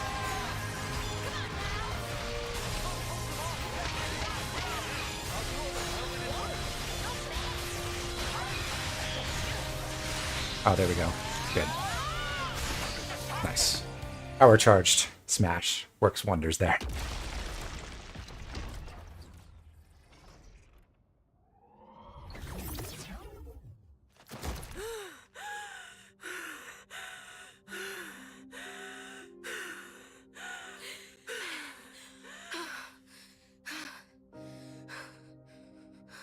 I can't lose this! If I screw this one up, there's no place for me left in this world!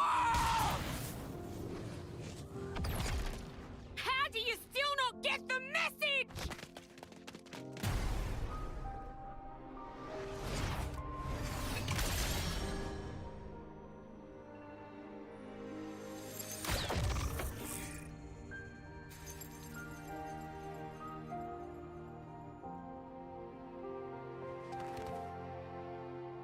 Turns out Gondor's fists have some of the power of Matthew's knuckles after all. How did I'm Mobius.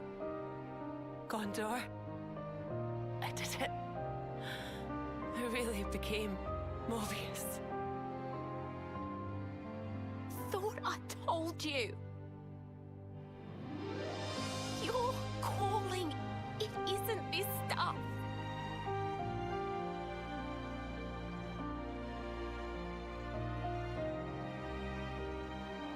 Oh, didn't know you could paint like that.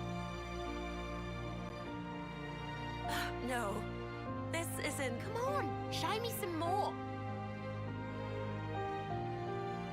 Ooh. Hey, this is your dad, right? Ha! And this one's my stinky old man, eh? It looks just like him. You're bloody good. It is genuinely amazing. But why them? It'd be so cool to be able to paint I like want to that. be like them someday.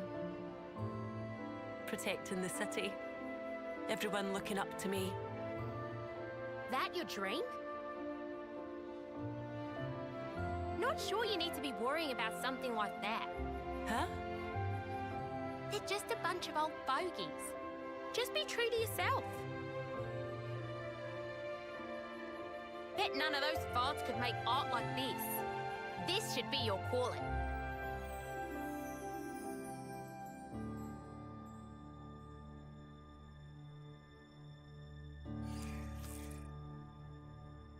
Same as with Yoren.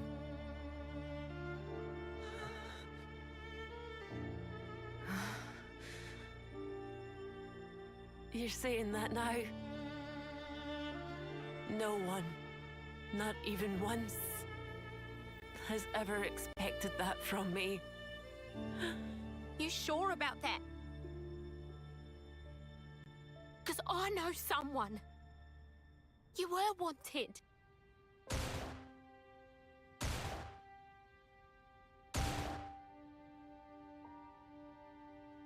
Is that Titania's gun, Shania? Yeah. She's not around anymore. I have to do what I can. Shania, put it down. Huh? Put the gun down. Okay. Wouldn't you prefer something a little more like this? Huh? But... Daddy just wants to see his daughter enjoying doing the things she loves the most. Papa. Go on.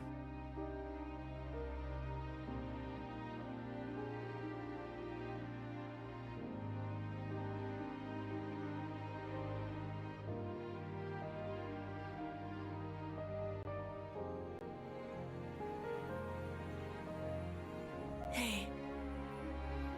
Hmm? You hate it, right? Your name? Why not ditch it? Like that's an option. Much as I whine about it, it makes me feel connected wherever I am. It's special because it's the name she gave me. Kinda the same as your talent. Sounds nice. I like it.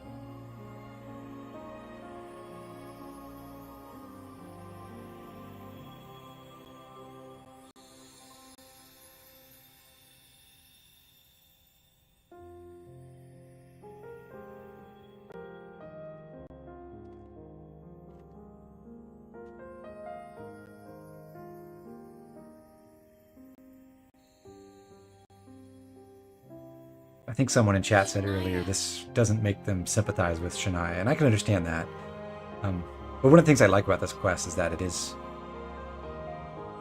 like the concept of the story is grounded in something very real. There's there's nothing really all that fantastical about, you know, the character dynamics in play here. It's just We'll make that world. here's something you might relate to. Ourselves. We'll make it real.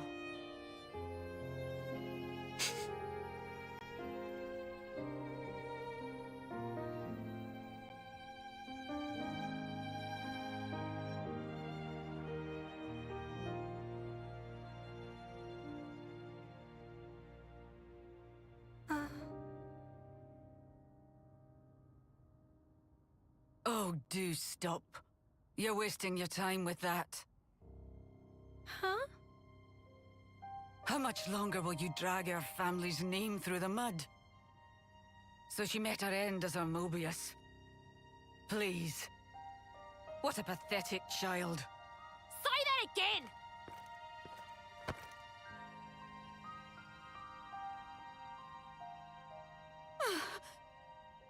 Monica.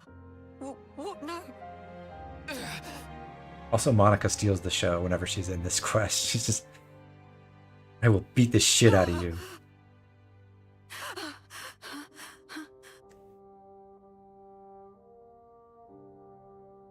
I thought maybe parents would be closer to their kids somehow.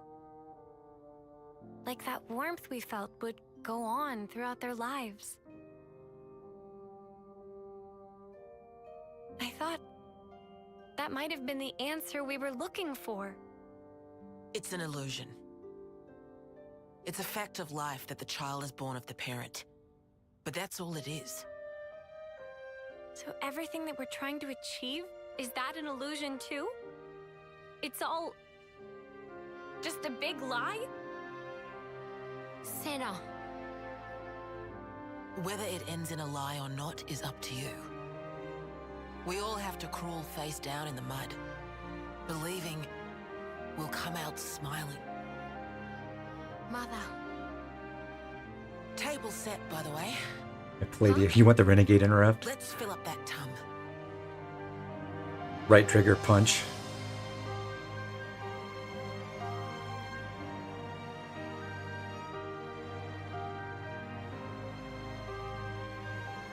Sounds nice. I like it.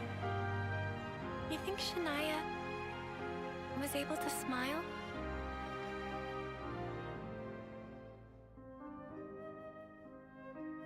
I think Gondor getting a heartfelt moment at the end Next doesn't time work round? for you. She'll be fine. Yeah, I think part of the tragedy is like Gondor really did care, but similar to her mom, she's not able to. I think someone mentioned she does a bad job of being direct. She's not able to express that, and that leads to what Shania feels is ostracization and sense of failure, and that's really bad. Yeah, Gondor is partly at fault.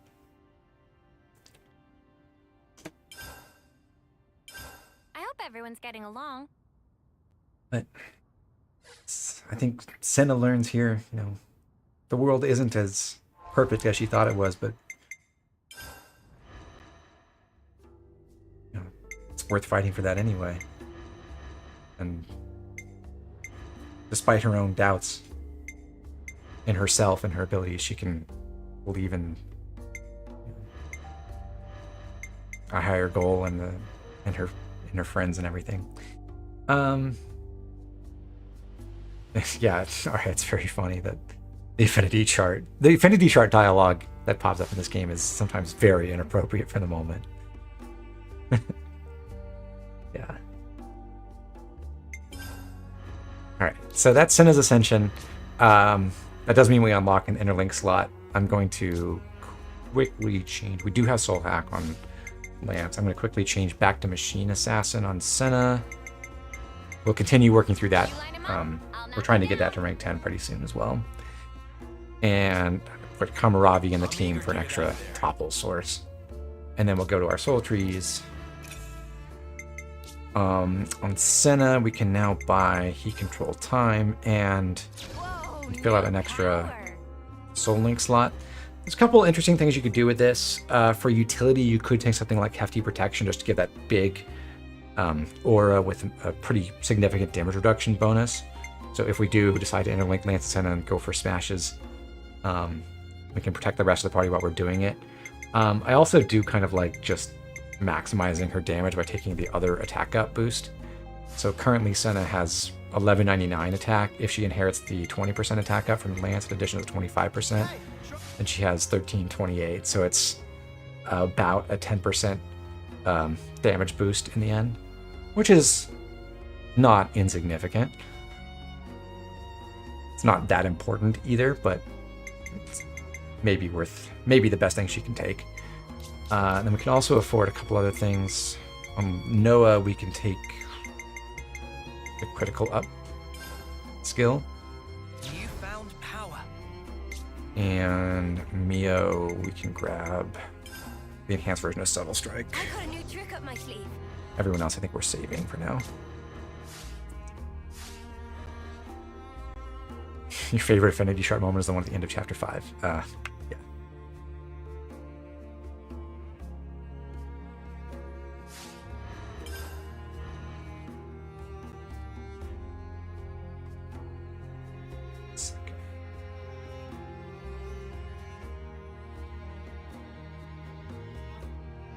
Yeah,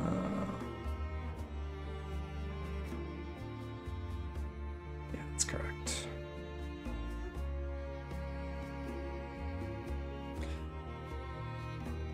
All right. So now that we've secured the city again, we will go do the first part of the Ultimate Vessel quest, We've really walked a bit, huh? which sends us right back to the Cloud Keep.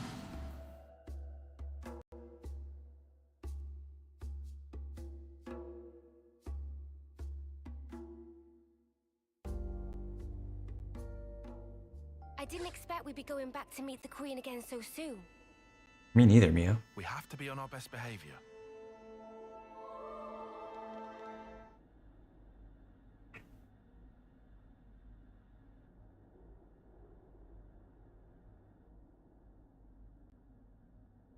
What?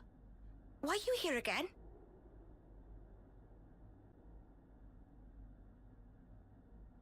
What? Oh. Hey?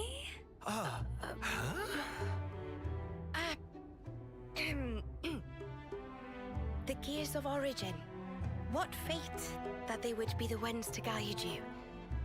Ouroboros and the Sword of the End have. They brought us this far, so I wouldn't be surprised. I understand. Well, in that case, I will gladly concede it.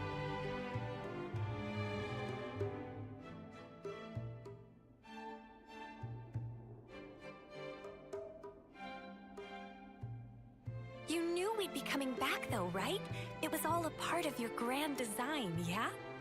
The future must be sculpted with one's own You love hands. collective befuddlement. I Something like like Nia's that? response here.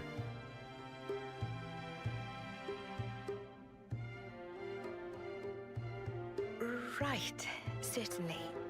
The future isn't something you can just be given. You do have to reach for it with your own hands, yes. Ah, such wisdom from the Queen of Agnus. Well, that's the first. 5 left to go. A promising start. Yeah, could be worse. Keep going like this, and job done. It's a little silly that Nia is the Thank you, queen Majesty. of the Xenoblade 2 promise people, you, but at the same time, we it's such won't an waste this inspired gift. choice just for the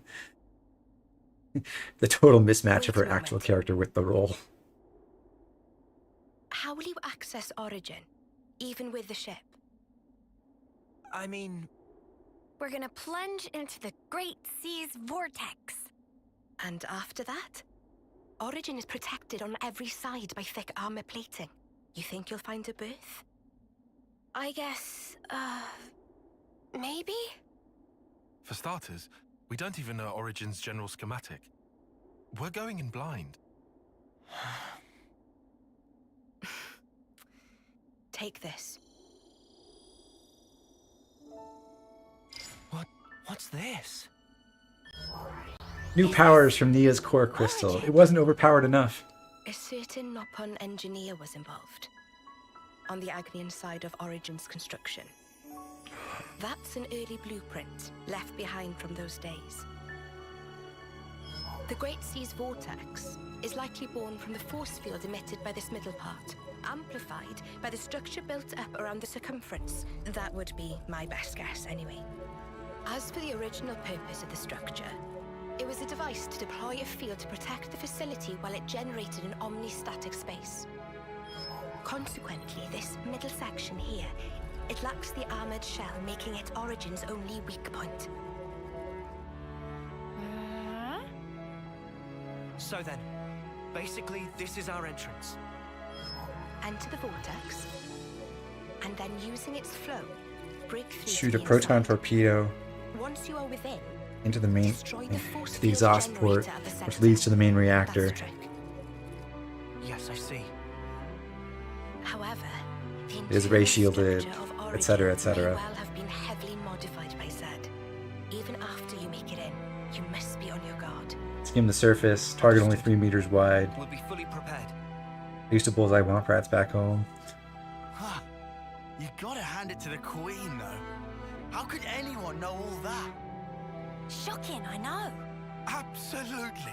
I simply cannot believe this. Come on, you lot. Make your minds up already, will you?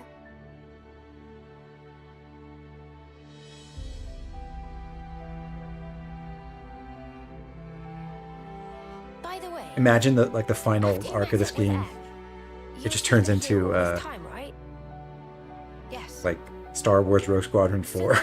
How did you know we'd become Ouroboros? You're flying the bravery, Know what had happened at the castle shooting as your well? torpedoes at all the TIE fighters.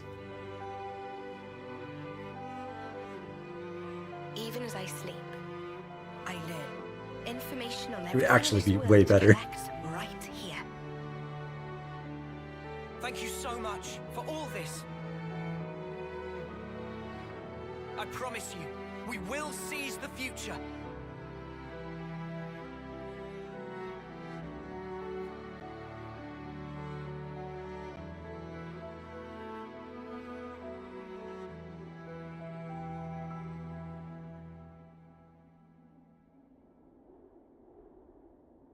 I can't believe they haven't made a proper Rogue Squadron 4.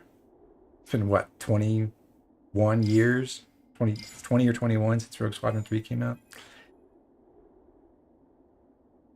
It's free money, Disney. I know they did that Squadrons game, but it's not the same.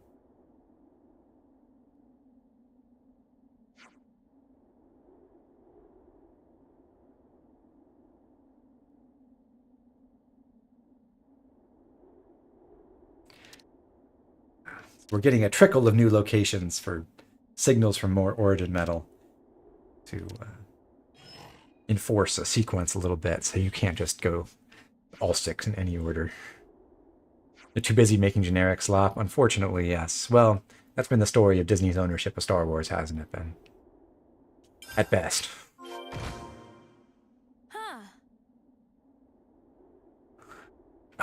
So we came here to get the origin metal from the Cloud Keeper or whatever, but our real purpose was to come back to Upper Aetia and do some more questing and unique monster hunting up here. We're going to do this in a certain order because we want to level up at a certain time. So we're going to ignore this monster, but we'll come back to it. But you might have seen I just activated the quest, the Big Unseen Monster, which was the one we got from Dorn and Bam Bam here at Ladras Camp. We're going to drop down from the campsite this way and go get some ether.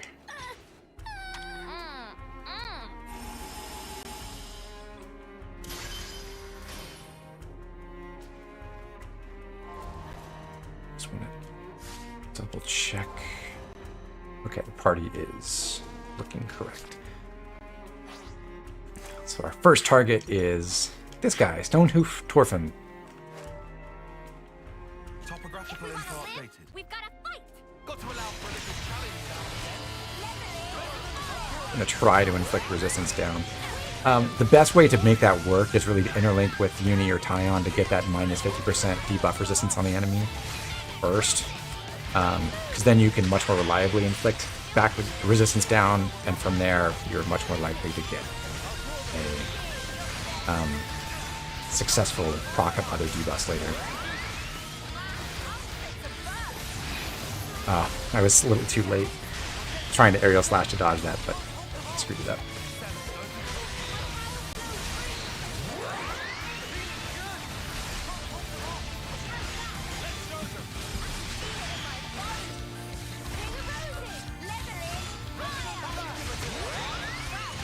I'm gonna actually do that interlink and see if we can get a debuff to stick here. Now we didn't get resistance down, but we did get the physical defense down.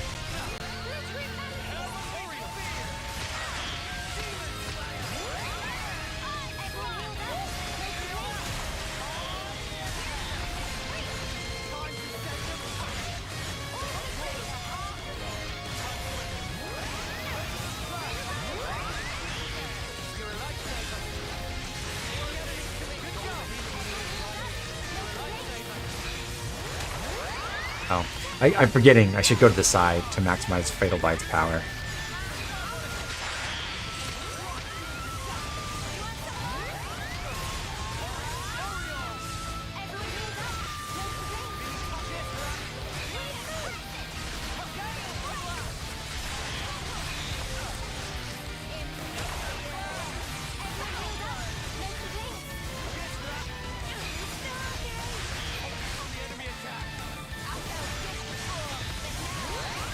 Side with the Awakening up.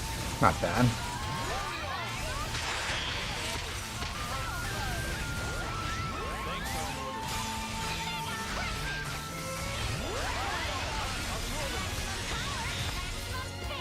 Oh, crap. I'm gonna have to bail on this because we aggroed a bonnet, unfortunately. More enemies. I'll keep them occupied.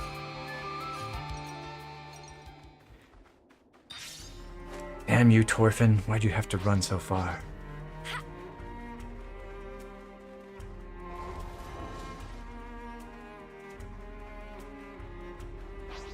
I can shine as brightly as anyone. Are we really doing this?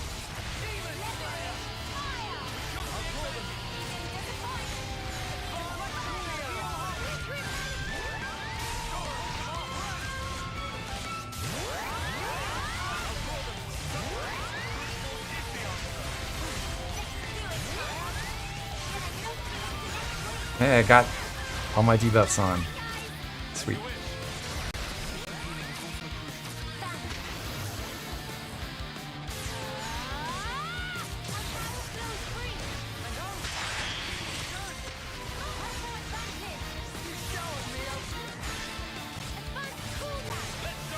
Heal me, please.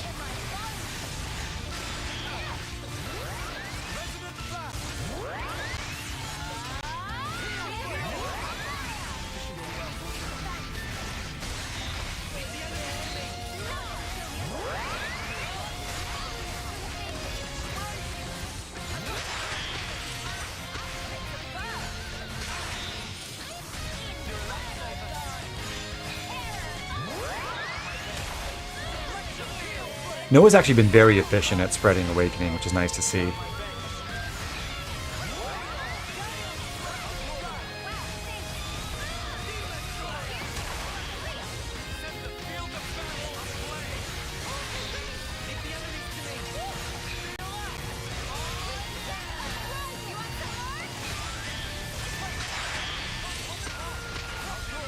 I'm using Viral Vector, not really for its actual effect, but mainly just to buy time to get Aerial Slash back up in case I need it. I can't die while I'm using my Talon Art.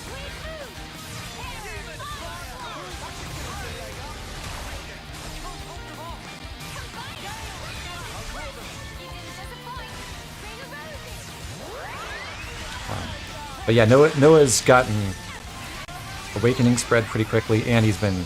Oh, sweet. That was a crit. So that's why we did so much more damage with that smash.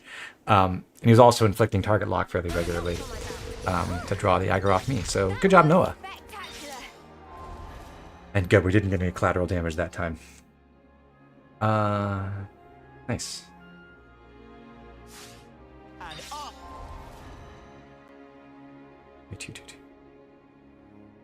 Okay, so next step, we're gonna make some progress on the quest for Dorn and Bam Bam, and for that, we're temporarily not going to use our Seraph and her excellent combo support. We'll put Uni into War Medic. We do eventually want to unlock Advanced Cooldown, and send Lance back to Lost Vanguard. Uni has not been in War Medic for a long time, so we do need to set her up. I'll take Cure Bullet here and Advanced Cooldown. I have to set the All About Support skill. We want Strengthening Gambit and Protector's Pride. Cure Bullet. We'll take Tri-Slash because she doesn't have Resonant Flag yet because she hasn't finished training in Signifer. We will take Oriel and Ringo Roses. There we go. So she's the only character who can be an Igvesi class and not have to use staying power for the second field art here. Ring of Roses is much better for most purposes than a damage field. We want Swelling Blessing, Refined Blessing, Life-Saving Expertise, Emotional Necklace, Shield Belt, and Circlet of Enlightenment, and Lance is good to go. Big fan of Talon Art Invincibility. I am too. I'm glad you don't lose that if you turn off the cinematic camera for Talon Arts either. That would be a real shame. Also, I'll mention one of the accessories we just got from Stonehoof Torfman is the Platinum Cube Legendary version. This is the generic accessory that's the equivalent of the Looney Rings, but it's 60% boost instead of 100% boost, so it's far, far worse. Looney Rings are competitive with some of the other top accessories in the game. If you're using primarily Fusion Arts, Platinum Cube at only 60% of the power is a lot less impressive, although it still is a fairly broadly applicable damage boost that you can use if you don't want to actually bother swapping around optimal accessories all the time. So for the quest, we're going to investigate this spot first. This is where I believe it was Bam Bam was saying he found a giant monster and Dorn didn't believe him. We're checking this out and we don't see one either. But Bam Bam's going to tell us, well, we should create some bait. I guess it's Uni's idea.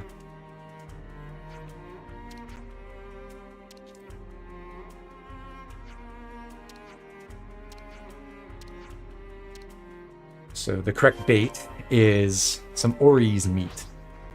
We could kill some of the Oris on this side of Capricorn Peak, but they're a little bit higher in level.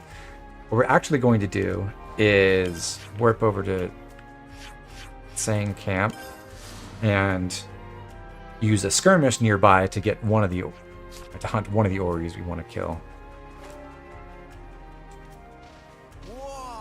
And so this is going to be similar procedure to what we did with that one skirmish in Manana's quest, where the enemy that we fight here could be either level 50 or 51, and to make sure we always have the same outcome, we're just going to find one more Oris outside of the skirmish at the other level. Since in this case we're fighting one at level 50, we'll go find another one at level 51. Use the Nopon as bait. I agree, that would be more fair.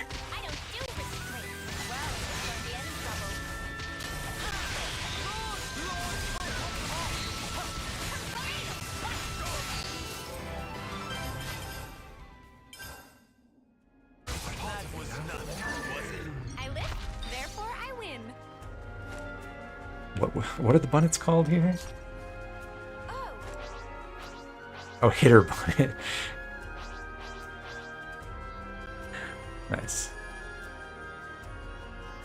Okay, so I want a level 51 Oris. That's 50. We might have to go start a fight and give up to get them to respawn, because the other spot. So you can see the areas and Oris on this part of Capricorn Peak are like 5 or 6 levels lower. Oh, good, level 51 here. I will kill this one.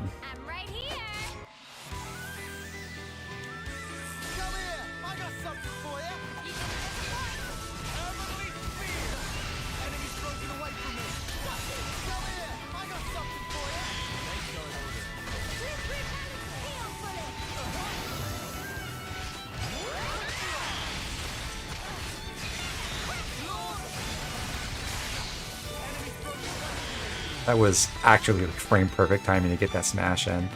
And I hope I didn't accidentally hit anything else and kill it, but I don't think I did. Yeah, 16, 7, 10. Good.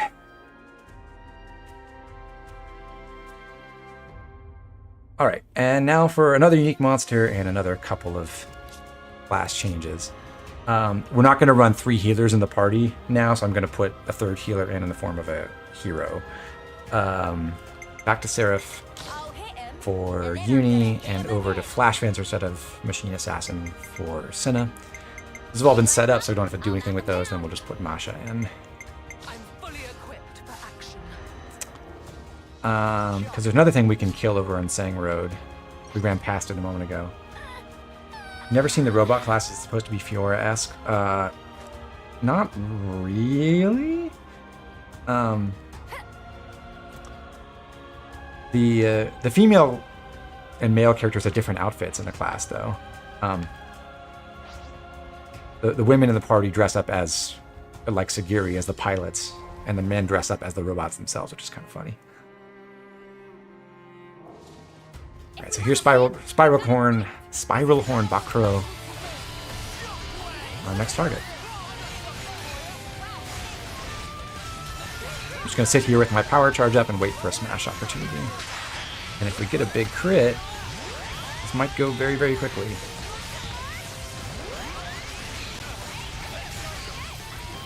Alright, half damage.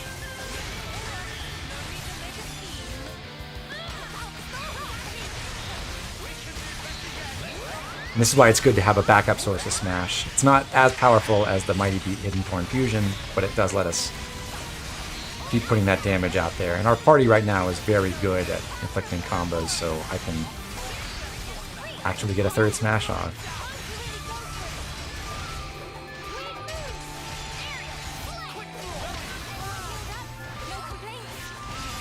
Freeze is a really powerful dot, so it might actually kill us. Yeah. Sad.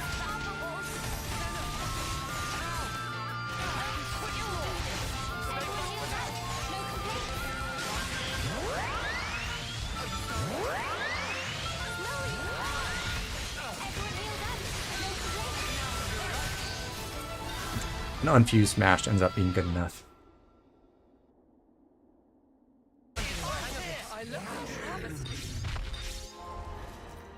So those are our Ares and Ori's unique monsters. The only 2 in the game, I believe. And now it's time for one more unique monster. The one we passed earlier. Back over by Ladros Camp. Took it out of me.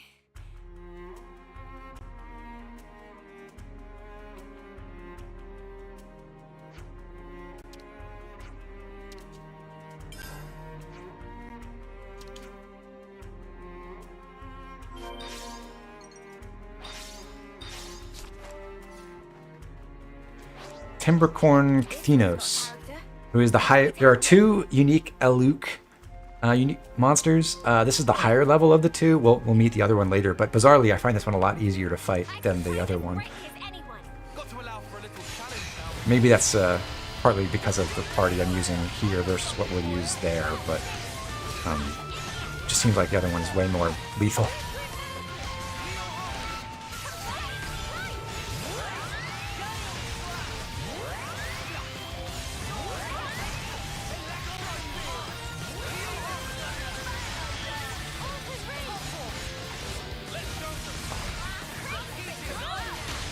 Come on, Uni. Get that topple launch going.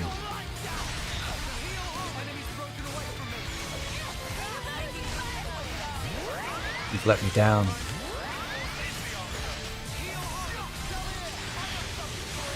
There we go. Boom. And oh. I didn't realize it was targeting me already. I was about to say I'm going to hold my evasion arts till I draw aggro. That's a shame.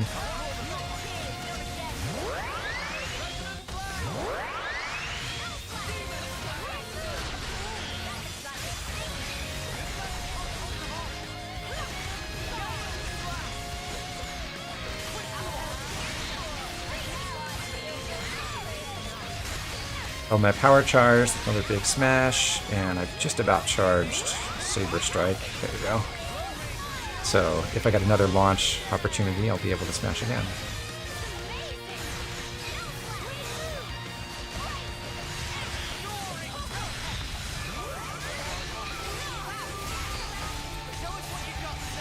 That was blocked, which is why that did so little damage. Normally, Saber Strike isn't as good as Hidden Thorn Mighty Beat Fusion, but it is still respectable. But that was pretty tiny.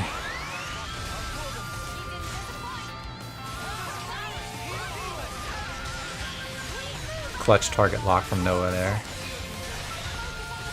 And launch from Uni should... Oh, almost did it. Not quite enough for the kill.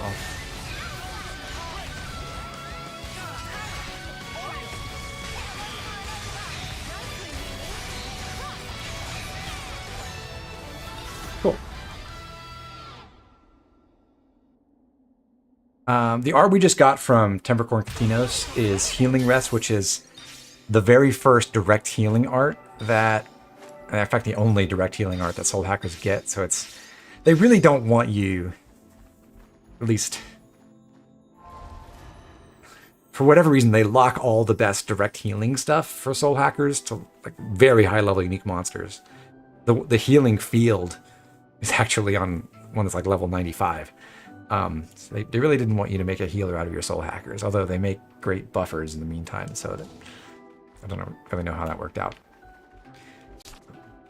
This is something decent, right?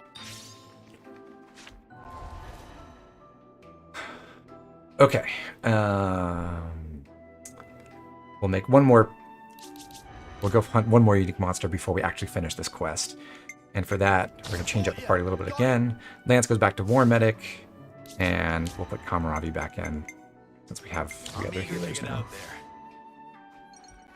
They do at least give you the skill that heals on death. Yeah, that is available from a level 40 unique monster, so that's something we picked up a long time ago. That's true.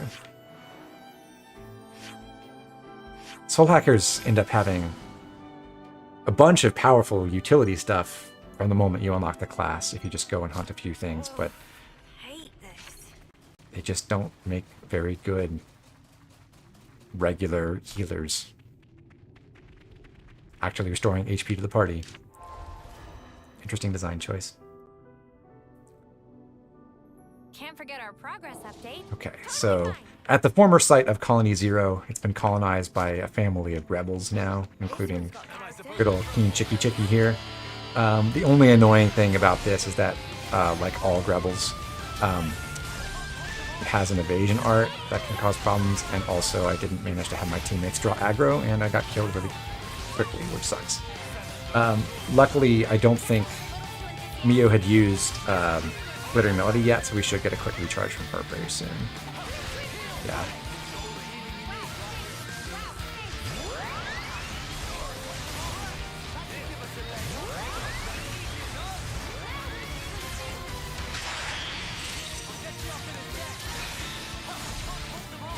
Oh god, I've drawn aggro again already with one fusion art. This is not the smoothest kill you've ever seen. And Mio's having real trouble reaching me to revive me.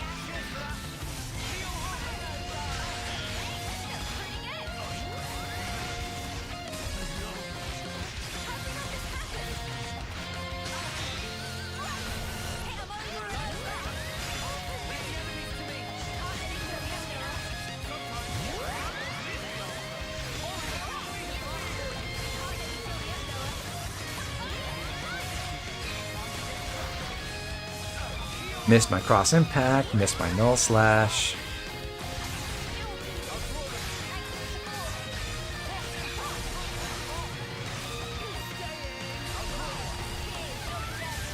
Classic Sena, not hitting anything.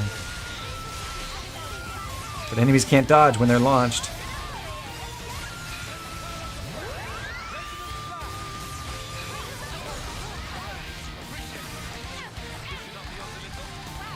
Throwing rocket's probably gonna kill me.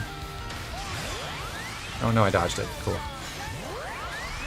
That was a natural evasion too. I wasn't using an evasion art.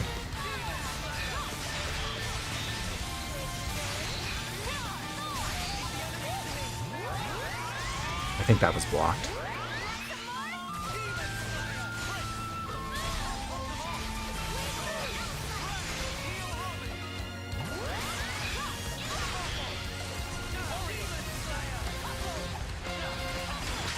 Yep, dead. Probably should have interlinked to avoid that.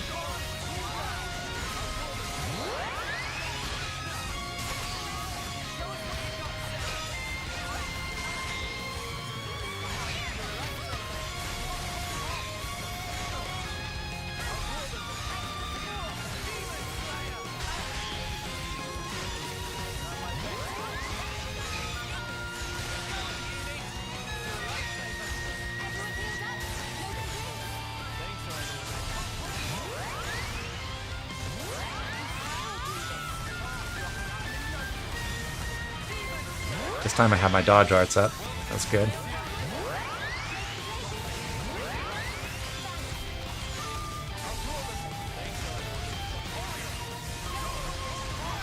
How can they block an attack with unlaunched anyway?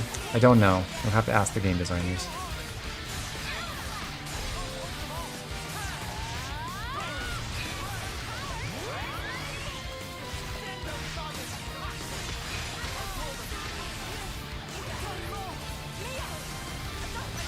We'll try interlinking.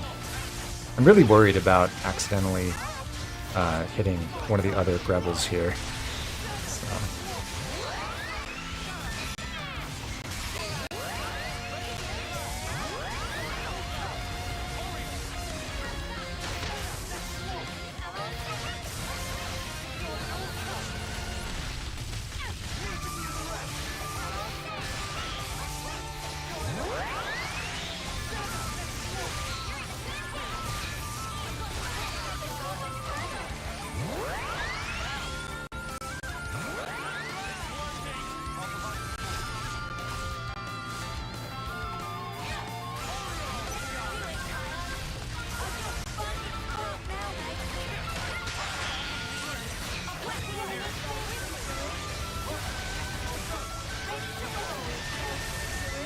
Okay, that was far from the quickest version of that fight possible, but we got it done. With no collateral damage either. Good. Okay, so we leveled up with that kill, and that will make the next boss fight, which I think is a very fun boss fight, a little bit easier. So for that boss fight, we'll go back to Machine Assassin on Sena, and then we will head over, set our bait.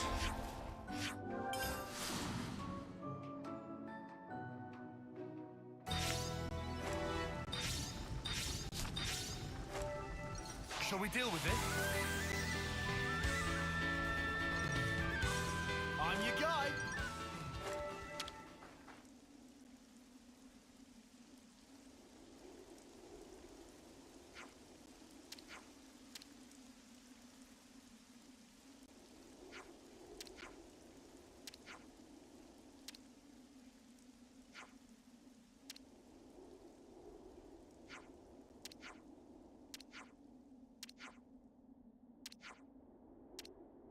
This is the moment, gamers. We get to fight a Darbus!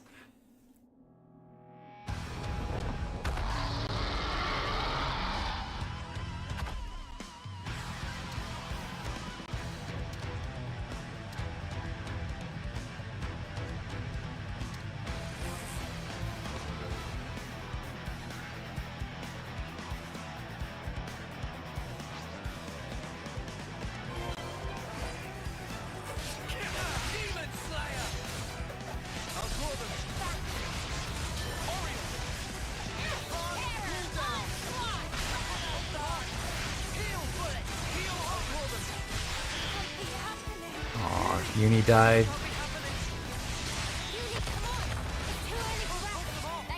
And Noah used deflective field while the enemy was toppled. Oops.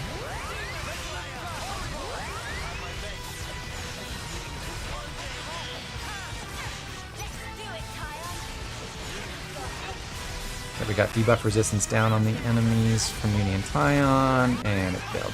Okay, yeah, this boss is actually immune to debuffs, I think. Just said immune instead of resisted for Sena's attacks. Maybe no love lost works, I forget. But terror, honestly, physical def down might still work, but back resistance down does not.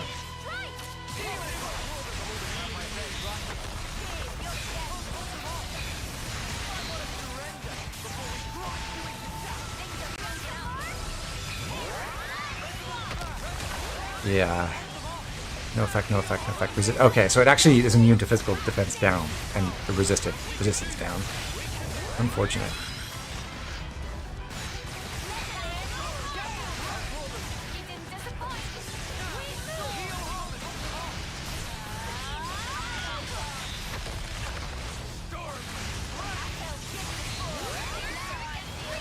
To answer the point in chat, no, it makes no sense that they didn't notice this enemy sneaking up. This is also one of those quest enemies, kind of like the ones we killed for the Tactician Squad and Colony 4 back in the day, where I just wish it didn't disappear after the quest, or you could refight it. Like, this would make a great unique monster to just have here to refight after the quest is over. But no.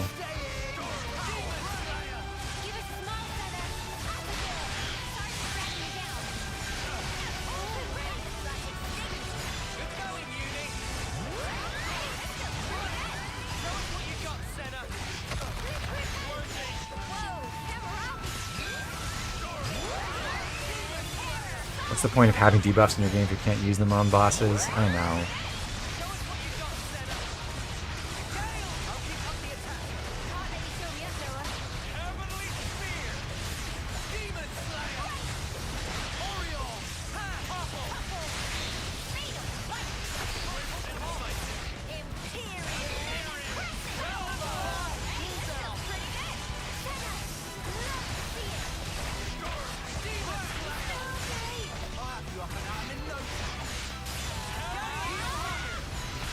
See, there's a big difference between the uptime of our evasion arts on our as Machine Assassin, where we're only running Aerial Slash, versus Flash Fencer, where we're running Aerial Slash and Jackal Claw. That actually dramatically reduces our ability to survive when we draw aggro.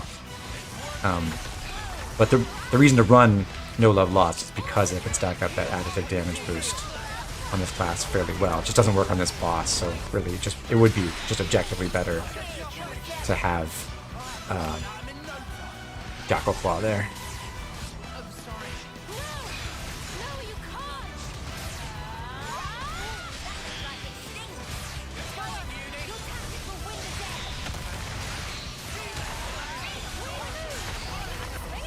Victory!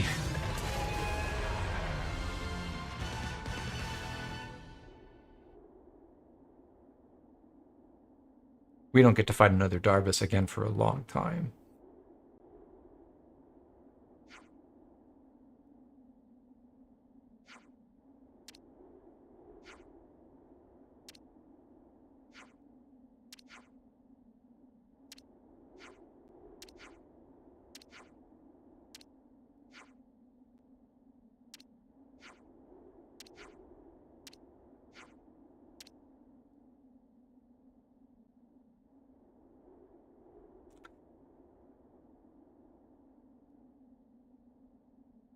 Let's hope Dorn and Bam Bam don't get any more trouble. Oh.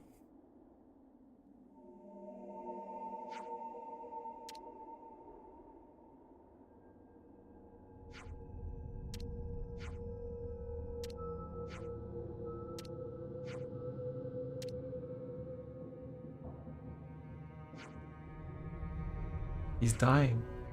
He's lost the will to live.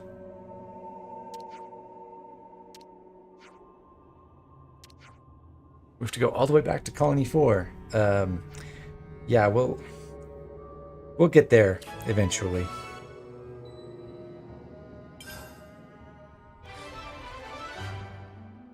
But sorry, Doran, you're gonna have to wait in line. We got other quests pending right now. One of those is the shut-in quest. We're gonna do this in stages. This is the one that requires us to go kill some different creatures.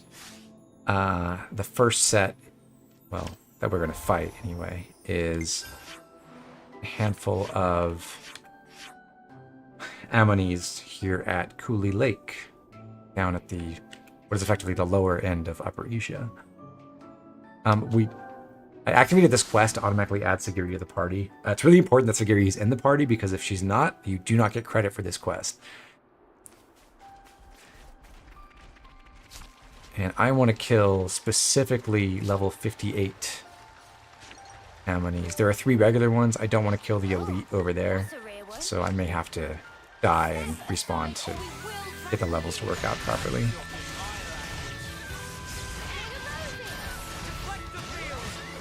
Nia's in it because of healer class. She's right there. Yeah, they could have just gone straight to the Cloud Keep. Why didn't anyone think of that?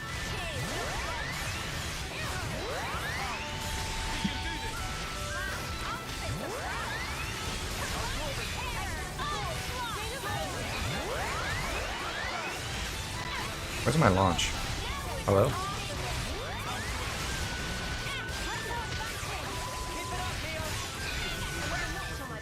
No, kill it the old-fashioned way. That was spectacular. And I was the MVP. You were all thinking it. Let's play this smart. Yeah, call the shots for us. I'll draw them. There's a point. Demons! Can't hold them off. At least someone is vulnerable to resistance down.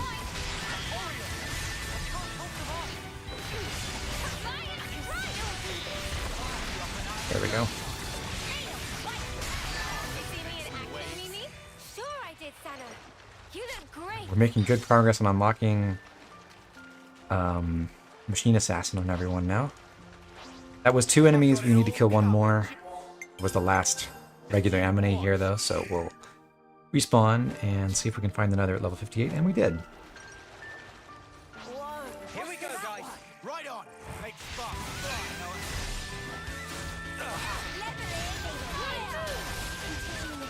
I'll keep up to me. Can't let you show me up, Noah. That should give us a leg up.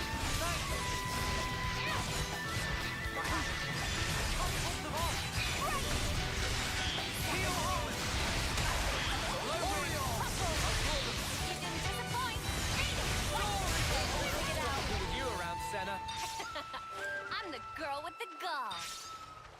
And with that, we are... Ooh, we got an extra chain ring. Huh. We're all done with that quest for now. So I'm going to put Teach in the party. Basically, just like what we did in Chapter 6, we're going to circle back around the world, starting at Colony Gamma. Also, we'll go back to Lost Vanguard on Lance and move Noah into Nipponic Champion. We do generally want to finish Lone Exile before we go to Nipponic Champion because we don't have a launch art to use on Noah yet. We have to get Lone Exile to rank 10 first. But just the way the class point routing works out, we're going to take a couple of stints in Nipponic Champion along the way before we finish Lone Exile. That Noah's set here does need some updating. We'll take Cross Impact, Fuse Tri-Slash with Shield Bash, and since we don't have a launch art, we'll put Quick Draw here. A couple different options for his talent art, but I'm going to choose Deflector Field. He won't be able to share it with the party because he can't use Resonant Flag in a class with Agnian arts, but he can at least potentially earn Awakening for himself. And then Ultimate Qigong, Greatest Warrior, which is basically just better than Fighting Prowess most of the time. And Protector's Pride, with Brimming Spirit, Empowered Combo, and Refined Blessing, as usual for a Deflector Field class. Break Brooch. Did I pass it? Yes. Fraternal Badge. Why does Sagiri's Mechon have heals? No idea. And a Gust Bracelet, so we can get an instant break and topple.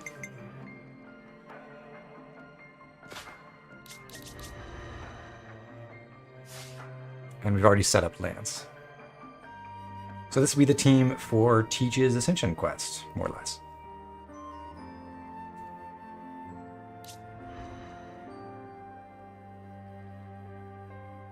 And this is also going to lead into a broken down Hulk.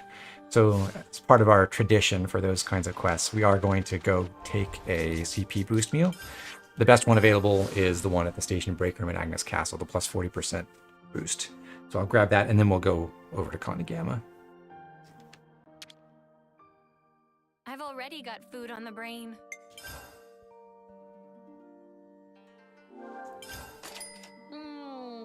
So tasty. Whew, all finished. Everyone got their strength back?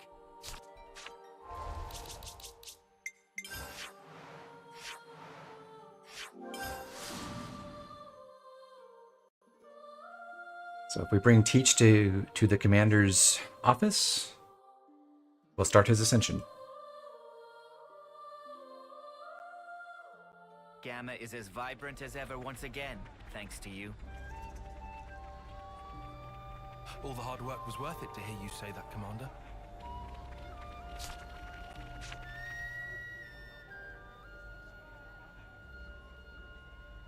I've gathered some feedback from the new recruits. Training seems to be progressing satisfactorily. Right. We've really been trying to do our best. Didn't realize how hard it was to hammer things into folk, though. It's gratifying to see you acknowledge how much work I've put into it, sir. You're just a big bag of lectures, aren't you? Either that or snide remarks. You're such a lively bunch. I can see why you're so popular. Leaving that aside for a moment, is the training going to continue? Yes, about that. I do believe that the time to apply the finishing touches is approaching. Finishing touches? You mean... Yes. We're going to perform large-scale maneuvers that encapsulate everything we've done so far.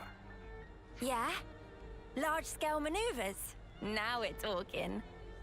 Do you think they'll be up to scratch when we've completed these maneuvers, Teach? I'd say so, especially if all of you are prepared to participate as well. Of course. So when do we start? Right now. Huh? Actually, to be honest with you, the preparations for the maneuvers are already complete. All we need to do now is to get everyone over to the designated location, in fact. You've got everything squared away ahead of time. Ah, that's so crafty. You see, I anticipated that you'd reach the end of the exercises at around this point in time. Teach can be a touch pushy sometimes. No, I don't think so. I just have so much faith and confidence in your abilities. Well, where should we go to get started? Do you know Everblight Plain? Yeah. Yep, that's where we started. We've even been in a dust up there, as I remember. The new recruits have already departed for the target location. They're probably there already. I'll share the full details of the maneuvers once we've rendezvoused with the rest of the forces.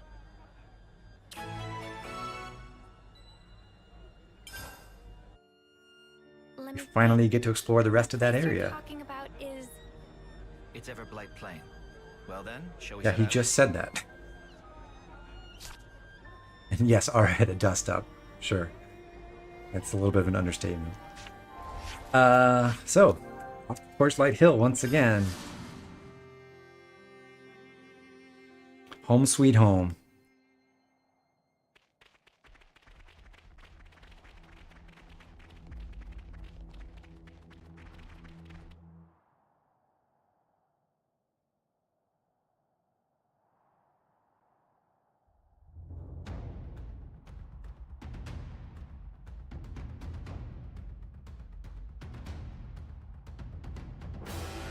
Everyone present and correct.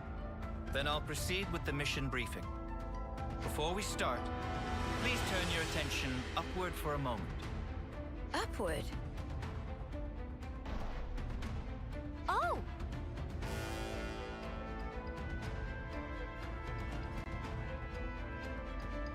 Like, relative to everything else in gaming today, it's not that impressive that this works, but I'm really glad Monolith worked out a way to actually be able to put this many independent characters on screen at Your once. squads will get to the containers and recover the contents.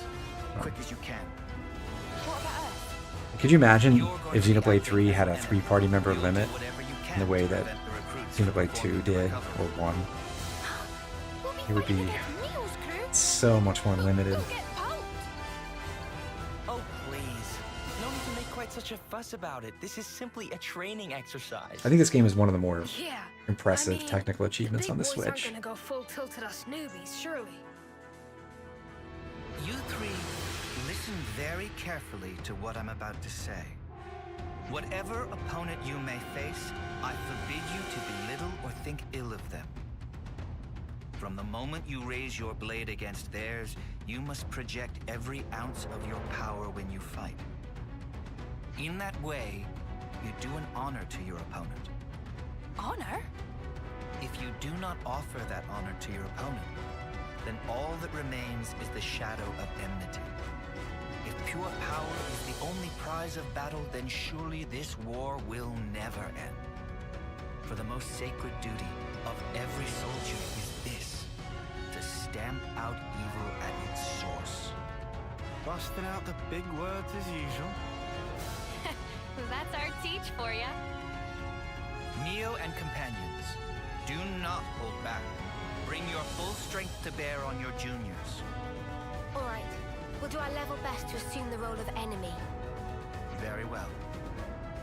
Squads, to your positions. Wait for the designated start Technically, time. Xenoblade 2 did have a 6 Communication is forbidden from active this point. character squad of sorts with the drivers and blades, but it's not quite the same.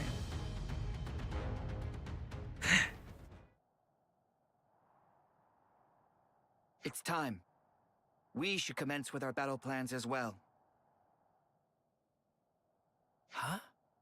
I don't think I would have cut the music for this cutscene if it were me. Teach? What is it? I just had the feeling I was being watched. A trick of the mind, perhaps. Come on, let's get out there and grab these containers, yeah? The rookies are gonna beat us to it. Yes, indeed. We elders need to demonstrate a bit of spirit. Roger. Starting mission.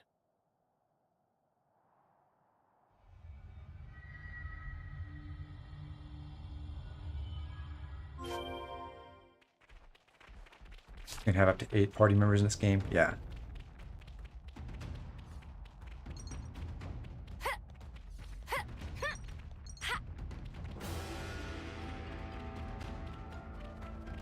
Hope there's something useful here. What? There's no one here. Are we the first? Huh? That sucks. What an anticlimax. Oh well.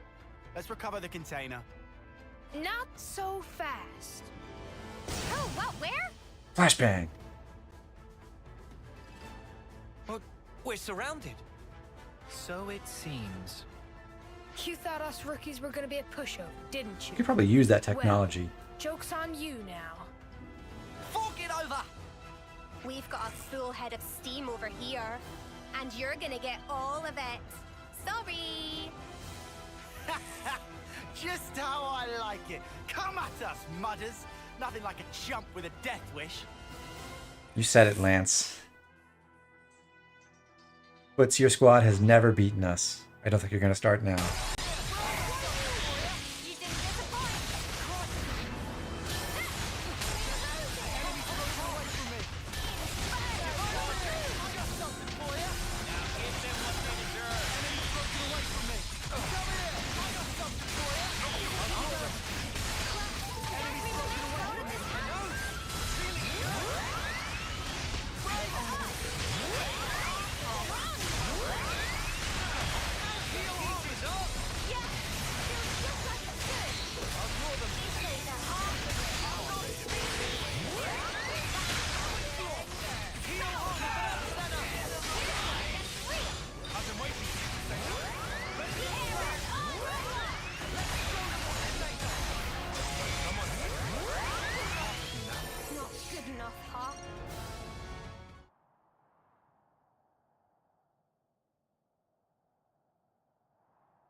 Snuff it! I think we stuffed here! You really handed it to us. We're gonna have to call it quits. Hey, don't think of it like that. You drew a pretty sharp line in the sand there. Right, and I'd say that means you've still got room to grow. So don't let up now. That means a lot. Well, guess we'll be yoinking the container then. Unless you Yoink. rookies got another round in you. No, I know when I'm beat. You sure about that? Oh my god, Polita, you cracked Hard it. sparring, even more than Mobius strength H training. was Foots' sister. You still bitter about that, Sena? Even though the soldiers have no concept of sisterhood or siblinghood at all. Zuno! Namaki! Anyone?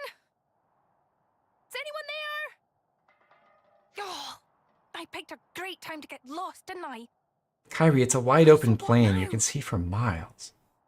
No, I can't just stay here. It's getting worse. I need to step up to the plate. Mobius H was the leader of the colony in Lance's Ascension quest, the one that had Garvel and the Highlander Flame Clock. Whoever was last got all the power. You do actually get the loot from the supply drops in this quest, which is a nice touch. I think I could remember all of the 25 Mobius enemies and their roles in the story off the top of my head. B was the consul at Colony 4 who we fought for Xeon's quest. C we're going to fight in an Ascension quest in this chapter. D was part of D&J, Dirk, we just killed at the end of chapter 6. E, I think, was the Mobius at Colony Iota. That's Alexandria's colony.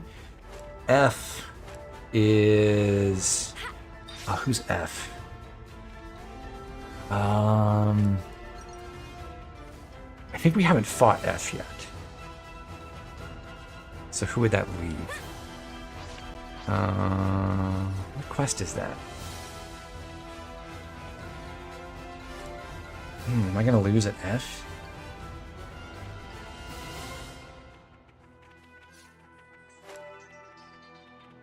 Oh no, F was the Colony Zero guy, wasn't he? Who we never actually fought because Sagiri killed him.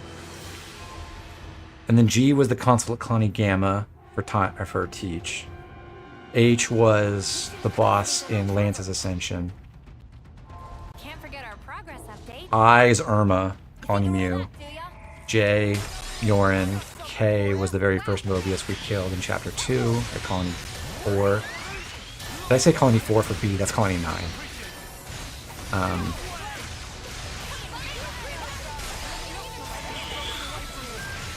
What is that? L was the chump at Colony 5, the Gold Colony and Uni's Ascension Quest, who had like no lines. M and N we know about.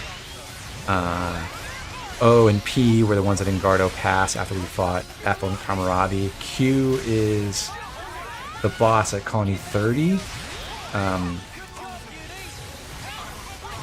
Valdi's colony. R, I believe, was the consul at Ashira's colony, who we haven't killed yet, but we did fight. S was Shania. T, Triton. U was at Juniper's colony. Called them Junebug. B is the enemy in Tyon's Ascension. W features in Ashira's Ascension. And then we have X, Y, and Z, who are the Mobius ringleaders. Crap! Nothing else for it. All units. I think I got them all. Double quick. Considering the state of play, they picked a good moment to withdraw. Indeed.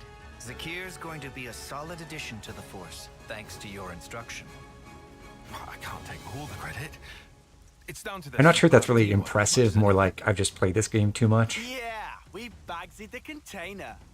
I could not have done that a few months ago, for sure. Shouldn't give the others a chance to regroup. Let's just swipe it and skedaddle. It seems you're relishing your roles as the bad guys. Good casting by me. Technically, you missed 3? Oh. What are the 3? I didn't screw up the alphabet, did I? Unless a question mark and exclamation point.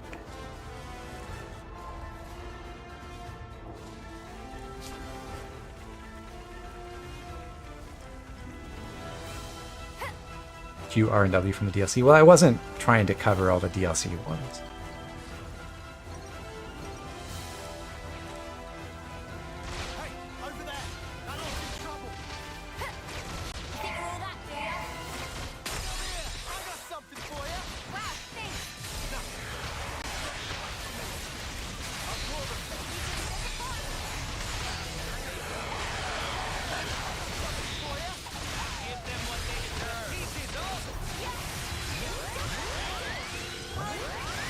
There's one boss Wolf in this pack. The rest are level 53, but there's this level 55 Rodia Wolf.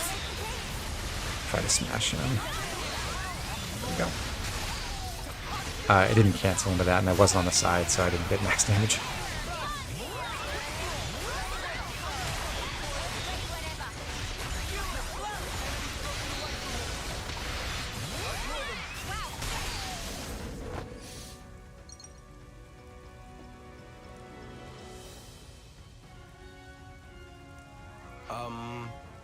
Thanks for helping us out there, I guess. Yeah, no worries. Are Q and R in the DLC the duo that you fight really early on, and then is it W who is the like dual colony one, or is it like Q is the dual colony ones and R and W are early or something? Let this be a lesson to you. Huh? Aren't you guys in Kyrie's squad? Yeah, that's right. So, where's Kyrie? She's not here. I guess she's gotten lost, as usual. Q fights with R. Life's Okay. compass is never set on a single course. Huh? So she wandered off again? That's our Kyrie.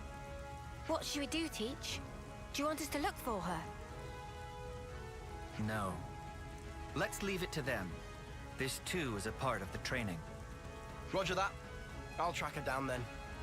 Though, to be honest, I don't fancy my chances.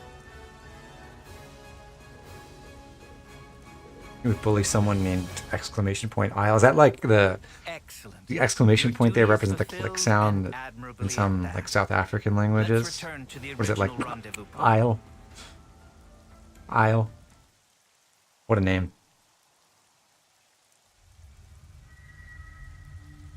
Oh, that's weird. I thought it was round here. Oh, Kyrie. Did I go off in the wrong direction again? Oh. No, I can't have. Everything's totally fine. Nothing to worry about. Oh.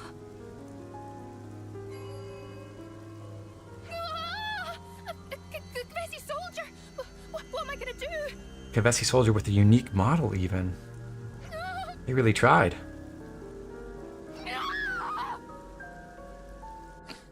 Or at least a unique texture.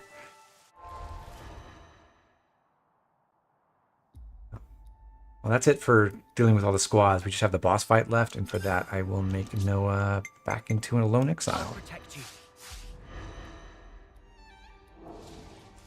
And then we'll meet up with the squad leaders. Kyrie's a stout-hearted soldier. Have faith in her.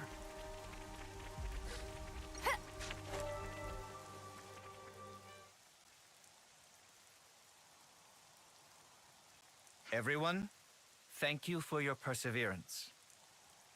In these maneuvers, you showed quality, doggedness, and grit in the pursuit of excellence. But we've got to face it. We got trashed. Hey, don't be down on yourself. You proved you got the right stuff, yeah? The amount of pressure and problems you gave us, I'd say that's pretty promising for new recruits. While the leader of each squad is present, I don't know if they gave us a something I'd lot of like to pressure, announce. Tyon. I guess I'll have to stand in for Kyrie. We haven't found her yet. What? I guess we'll need to mount a proper search for her. Sheesh. She's a real test of patience, that one. Yes, Teach speaking. So, you're calling yourself Teach now? Interesting. What? Who? But that's not all that's interesting. For example, what became of that soldier of yours? The one blindly wandering around the battlefield back there.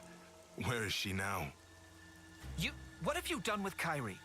You'd better not have hurt her. It's all down to you now, Teach. You better start the search for her. Seek help from your comrades then. Bring your reinforcements. It makes no difference to me. But hear this. I won't let you escape. Forgive me, but I cannot follow your meaning. You aren't making a shred of sense. A clue.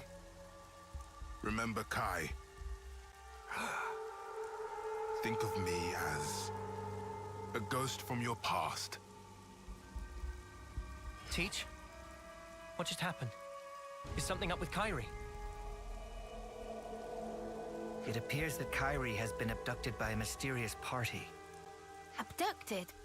But who would... I don't know yet. I sense a Kavesi hand in this, or perhaps...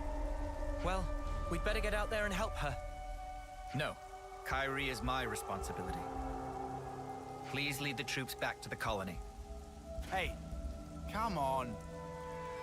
Commander, don't worry about us. We'll be okay. Yeah, Teach. We may be a bunch of rookies, We're the main characters. We but have I to think come we with can you. get ourselves back to the colony in one piece. Commander, sir. Zuno, Foots, but... Commander, I also think that might be the best course of action. We just slow you down. But if you take Noah and the others, you've got a much better chance of finding Kyrie. Spark, guys. Understood. You're right. Take yourselves back to the colony. Everyone, listen up. I'm going to have to ask you to assist in the search for Kyrie. We were here for that from the start, Commander. Let's find Kyrie. That means we're gonna have to find a way to search this vast expanse. It'll be tough. Perhaps it won't be so tough. I've already formed a broad concept of Kyrie's current location. Huh? Really? Rotswoe Battle Scar is the site of an ancient battlefield in the west of Everblight. I love how you can just see the cloud keep up I there now. surmise that Kyrie is deep within that zone. How come you're so certain, Teach? Turns out we were right Time is below it at short. the very beginning of the Explain game. on the way. Commander, please bring Kyrie back safely. On my honor, I swear. If only Uni you actually must could have promise flown to be with those vigilant wings. until you've safely returned home.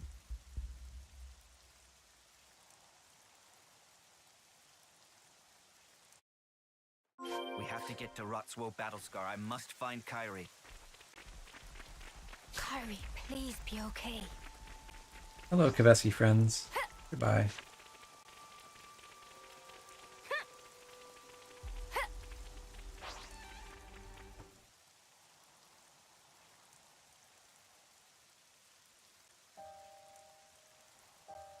There's something I need to tell you about before we proceed.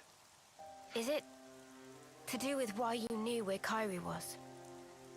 That's right. You see, I have an idea that our mysterious opponents Aetia should be able to fly with their wings like planes, not like myself. birds. Where do they get their thrust from? So then, he only snatched Kyrie to get to you? Exactly. He took It's her as Uni, nothing like- more than a hostage to lure me out. Well, okay, I'm Considering thinking this about the angle, mechanics of this. It's the weird pieces start fast. to fit together. I was gonna say, does Uni like suck in air with her mouth and blast it out? I was gonna say ears at first, but then, yeah. And if that hypothesis is correct, then Kyrie should be just up ahead. So, what is it then? Cause and effect. What? Something you did in the past? A colossal struggle took place on this battlefield a long time ago. Kevis and Agnus lost countless lives in that battle. In the end, both sides were annihilated. Afterwards, it was said that the ones that let loose the dogs of war were Colony Kai, that this slaughter was their doing. Remember Kai, they said. Of course. I've read the tales of that back. Chat, how do we feel about putting does that have to do with commas inside the right We'll need to quotation save mark Kyrie versus if we're to outside? truly untangle the whole of this intrigue. Well, whatever the truth of the matter, one thing doesn't Like it said, change. quote, remember Kai, close quote, comma. I'm a big fan of comma inside, though. But if I think it I'm looks right, better. I need to put an end to this for good. Stamp out evil at its source. Or otherwise.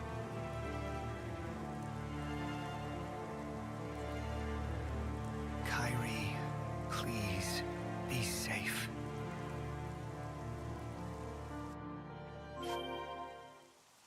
To think I would return here of all places. Teach?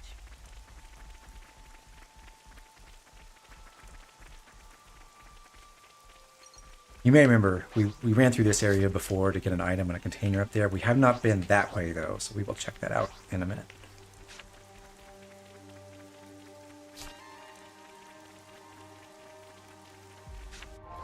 Can't forget our progress update.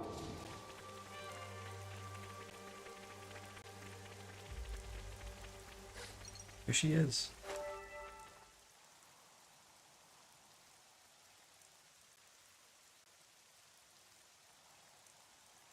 Kyrie! Commander Teach, Are you all right? Are you injured? I can't stand. I'm sorry. You're in one piece at least. Something to be thankful for. Yes, it looks like we've narrowly avoided the very worst outcome. But Oh, my outside is so ugly. The way you talk, the way you act, it's as if you're a different person. Actually, I think the weirdest quotation style is, I think, Eyes deceive me. in German and maybe some other European languages, they do it with the left quote is at the baseline instead of the top line, so like at the bottom left instead of up above on the left. Look at that Veronis. And it's the curl the other way. So like The last English bit of quotes light burning curl within its inwards. flame clock is is mine. And for them, the left quote This is curls where my outwards, and the friends right quote Slaughtered to the outwards to the last. left, and the right quote curls By the outward to the hand right. of Colony It's so Kai's weird. commander, the man dubbed the All Slayer. You're a survivor of that battle. That's right. And I think that looks Just hideous. like him. I can understand well what it is you want, but why act in this way? Luring you in with this little nobody, you mean? If I hadn't taken such measures, you would have gotten away from me. Just that you'd given me the slip by changing your identity, running from the past. I know that I can never escape my past, not ever. But I chose a different path. I chose to live with the past as a burden I must bear. A wonderfully convenient use of logic. Do you suppose it will persuade the dry and dusty bones of the dead? This dude's not big enough to be to do. Enough of your sophistry and lies! This is the purpose I lived for. Why I endured the pain of being the final survivor of my people. Well, it's all about to come to an end. I will kill you as an offering to my friends. It seems you're bent on fighting me. What if there were another way? Interesting that the flame clock there still has a little bit of flame left in it. Please, enough. You dare to despise me, to look down upon me as a worm, an insect. I'm pretty sure that's not true of the wreck over at Kana Battlefield. At least I don't throw away my friends like spent trash. I'll kill you. I'll kill you all. You'll see. Oh, you'll see. Teach! Be careful. That's no regular Kavesi soldier. Your death is This is Dedito. That's good.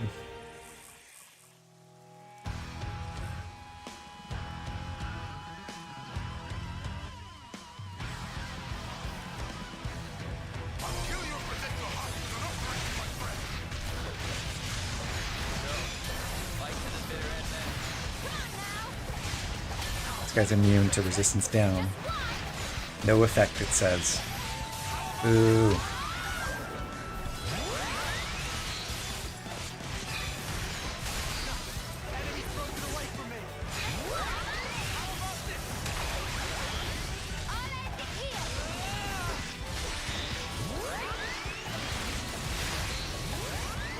Wait for Fatal Bite to recharge. And cancel. Smash. So at about 50% HP, this boss will use an art called Critical Vengeance, which gives him the Invincible buff. There's nothing we can do to him. We have to wait like, I don't know, 20, 30 seconds before we get a cutscene.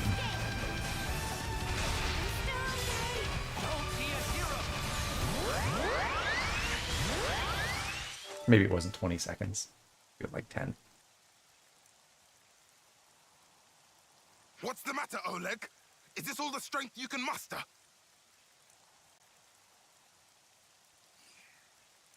Your hope, your desire is to kill me. That being so, there is no meaning in our fighting. Just do what you will now. You mean to insult me even now? Fighting a weakling like me isn't worth the effort, is that it? No, you're wrong. You don't understand at all. Then fight!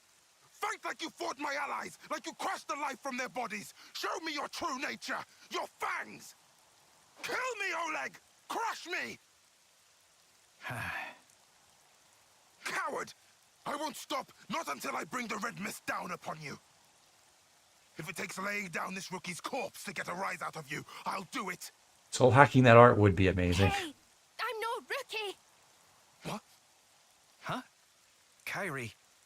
Huh? Hey, when'd she get back up? Is Banished Knight Oleg the one with the dual great swords or with the halberd? No, I won't run away. I'll fight by your side with all of you. Don't be a fool. I'm not. I'm doing what the commander told us to do. Do honor And does to a your giant opponent. shield sword correspond more to ounce great of your swords strength. or halberds? Kyrie, you're... A debate for the ages. That's why we fight. Me, you, Mio, commander, all of us. I am a warrior of Colony Gamma.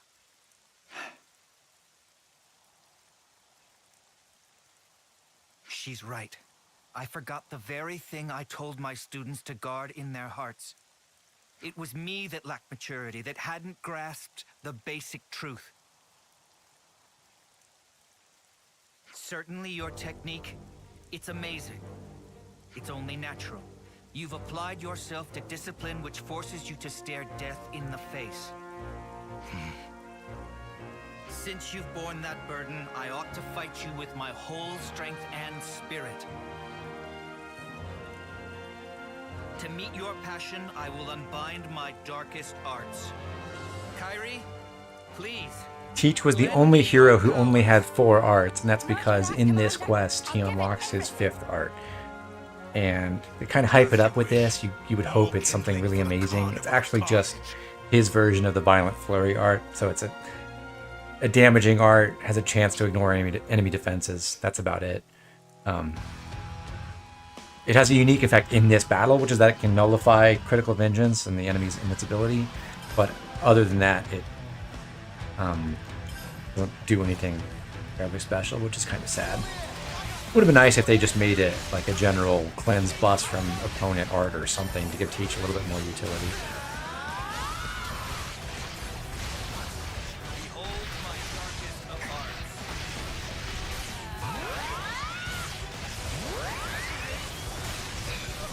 Should get triple defense down, maybe? 1 resisted.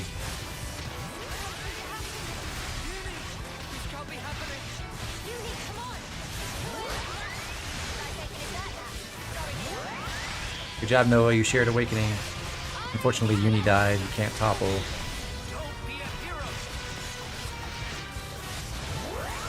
What a waste.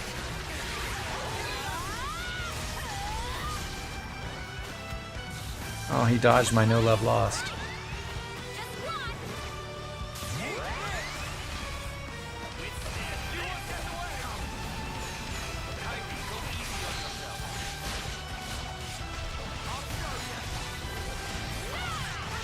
Oh, by the way, like Teach has already automatically gotten All Slayer. I think it just automatically puts it in his first slot, where we had Rank Splitter, his art that will heal allies when it hits.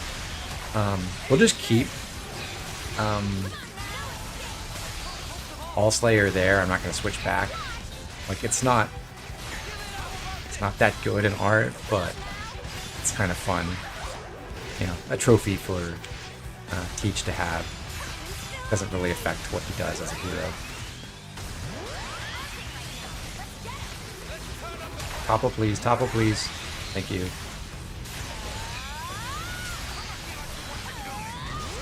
I think I'm gonna die though. Ooh, nice target lock.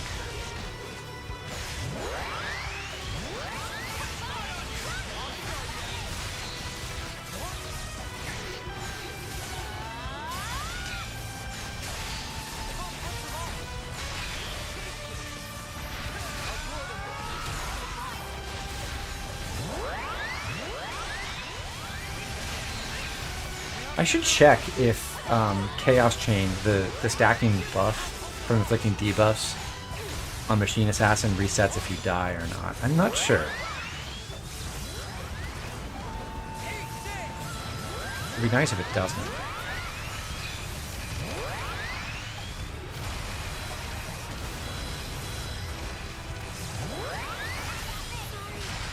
R.I.P. me. All Slayer has a glitch in New Game Plus. What's the glitch?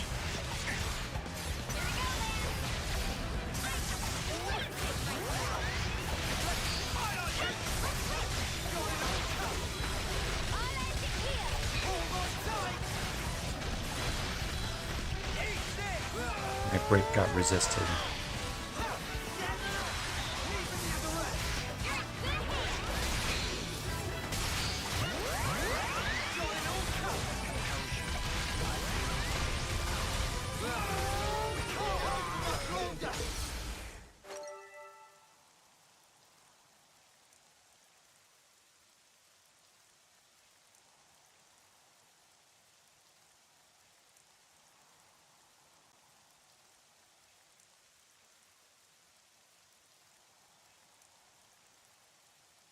this it then? Is this the end for me? You're saying check how Your chaos chain past works. will always haunt you. I want you to live on in my pain. Mere death is not your fate. Facts are lost on death. Unfortunate. I will remember these day. You there, Agnian. Me? I said you were a rookie. A nobody. I take it all back. You're strong. Much stronger than I could ever.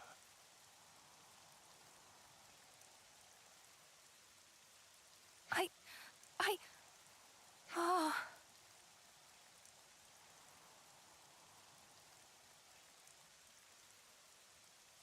Causes other arts to show up I in the need chain to attack. ask you a favor. You Like, I think I've seen that, like a visual glitch where it shows the wrong arts names on the That's palette right. during a chain attack. Thank you.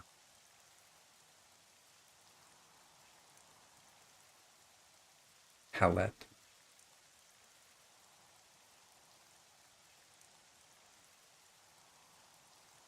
Anyway, I haven't talked much about this quest, but I think the concept of the story is it's showing us Teach as someone who was following the same path as Dirk, Mobius D, but turned away from that and decided to dedicate his life to teaching others to bring the best out of themselves. Perhaps now I don't his love soul this will quest find that some much, though. I respite. just don't feel like it Yeah. I hope so too. really lands that well. Please, allow me to thank you once But again. it's all right, I guess. If you hadn't backed me up today, who knows what could have happened. Teach, don't mention it. We did exactly what we had to. Kyrie, you acquitted yourself very well in battle. You've made true progress. Still don't think she's really squad leader material, if I'm being Really honest. useful to you. Yeah. I'm seeing you in a whole new light now, Kyrie. You're a credit to the Agnian forces. Wow. I'm so happy to hear you say that, Mio. Feeling a little dizzy now. Teach, I need to ask. Just who are you, exactly? The Kavesi soldier was calling you Oleg. That was a name that used to ring out in Agnus, too. A commander whose martial prowess was nigh unmatched. The moral of the story is that we raised the According level to the cap. official records, That's Oleg pretty fought good. battle many years ago. If what that soldier said was true, then We would like to get higher ranks of Ultimate Qigong, but it's difficult to fit that in our But you must forgive me. class I'm route afraid I for the time cannot being. tell you any more about that name. Is that because we haven't earned your trust? No, it isn't that. It's something else. I am bound to a promise, an oath. An oath? To impart wisdom to those who will succeed us, to teach them of strength and the tenets of battle. That this humble wish should spark, we pledged never to divulge the secrets of the past. That's the oath that I took with Consul G. Consul G? The same Consul G that we took down? The consul that we killed referred to in a following quest? Oh my god. And a new role as an educator. But why would you be forbidden? Doesn't even from sound like talking that bad a about the guy. past? Because you see, I have no right to do so. However many words I expend talking about the past, they would be nothing more than a collection of empty excuses. I'd merely be setting down the burden of the past in the hope of being forgiven. So, the consul strictly forbade it. I must preserve my oath as long as I draw breath. I see. But this must be a huge weight for you to carry.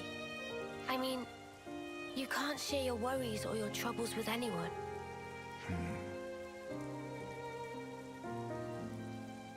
Teach, about the past. Are you also against us trying to find out about it? No. Of course, you are not bound by oath. Just as I have no right to divulge the past, I have no right to obstruct those seeking the truth either. If you want to uncover the past, that is a matter for you and you alone. Hey, sorry, mate. I kind of lost the thread a bit there. Me too, Lance. Perhaps we can revisit that another time. It's getting on. The others must really be stewing in their juices about Kyrie. You're right. Let's get back and let them know she's safe. Roger that, Mio. Please, go ahead without me. I'll catch you up. I understand.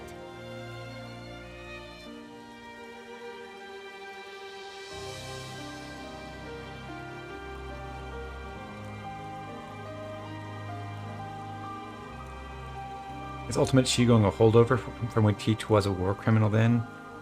It is his secret technique. He knows the greatest skill in the game.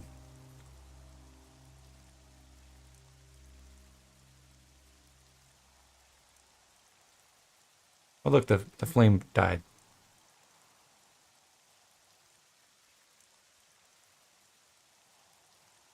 I guess it was only flickering for that one last survivor. Sad. Oh, and by the way, yeah, we said we would go catch back up with the squads and let them know Kyrie is safe and everything, but yeah, we're not going to do that. Quest is already over. So, we finish right over here in the Everblight Plain, and now we're going to explore the rest of it. We're level 58, and there is another broken down Hulk just north of us, where the enemy is actually level 60, and the fight there could be a little bit challenging. So I'm going to quick save before we actually get going, just because there are 3 Ropples in front of it. There are actually only 7 enemies at this Hulk. But the 3 Ropples include 1 elite, and they can be kind of dangerous. Hot-headed, aren't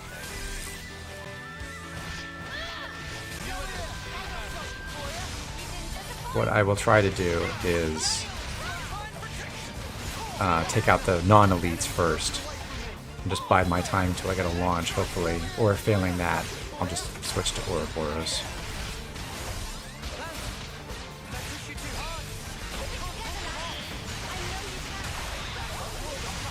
Okay, that's 1. And then the other one. R.I.P. Noah. I'm about to get killed. Oh, I lived. Smash. Nice. Okay, and with only 1 enemy left, this should be more manageable. You see that sleep I inflicted that lasted a millisecond? Is Allslayer like in any way usable or redeemable? It's just a damage art on a hero, so it's mostly not useful. It's not terrible, but it doesn't do anything important. And it's just equivalent to Violent Flurry, which is the art we already got on all of our... Well, on our people who have gotten Thaumaturge to rank 10.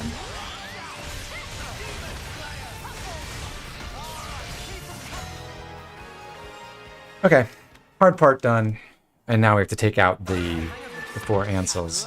But they're quite a bit easier. We all worked hard for that.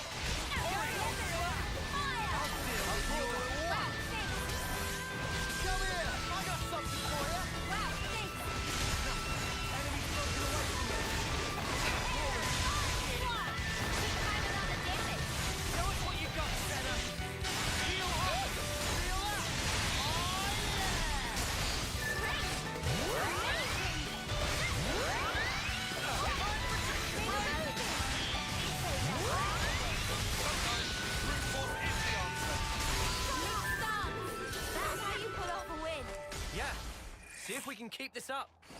Come here! I got something for you! You didn't disappoint. Ultra range. Can't hold them off!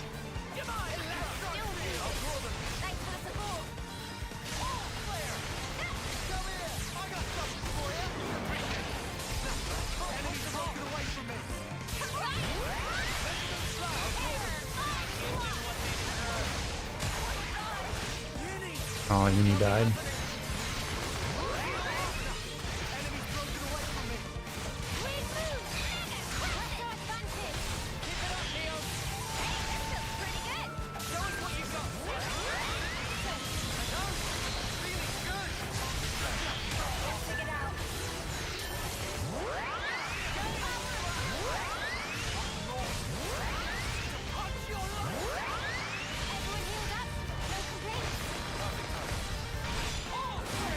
There's one nice thing about this class if you do unlock Saber Strike, which is that if you do opt to have Fatal Bite as your smash fusion art, you are actually charging up your talent art while you're smashing, which is something most other classes don't do.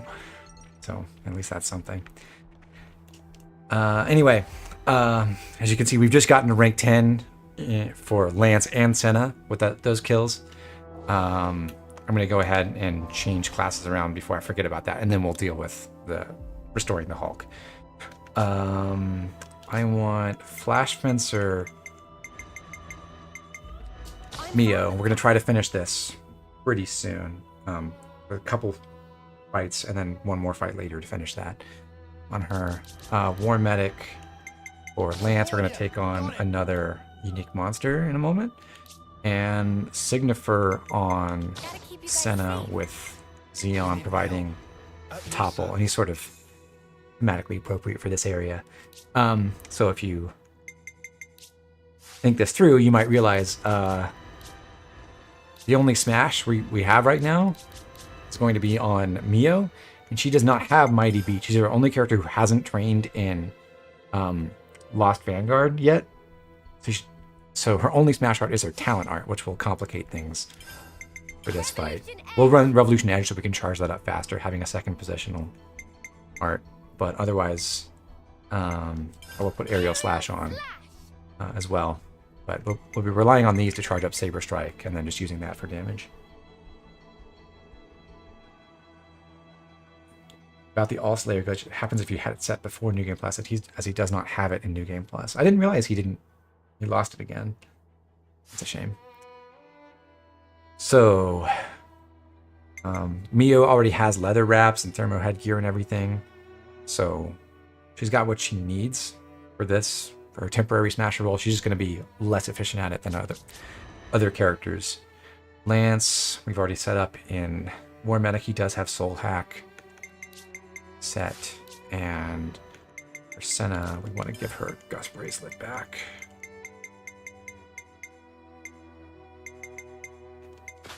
Take this one, I suppose.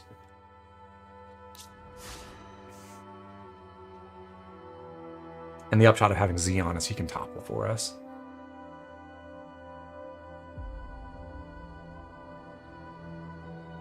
Okay. But yeah, before we go anywhere, let's actually turn the Hulk back on and collect our loot.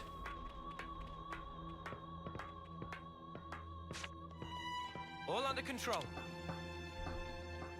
Could you help me out here? On it. Here we go. Oh, they're so cute together.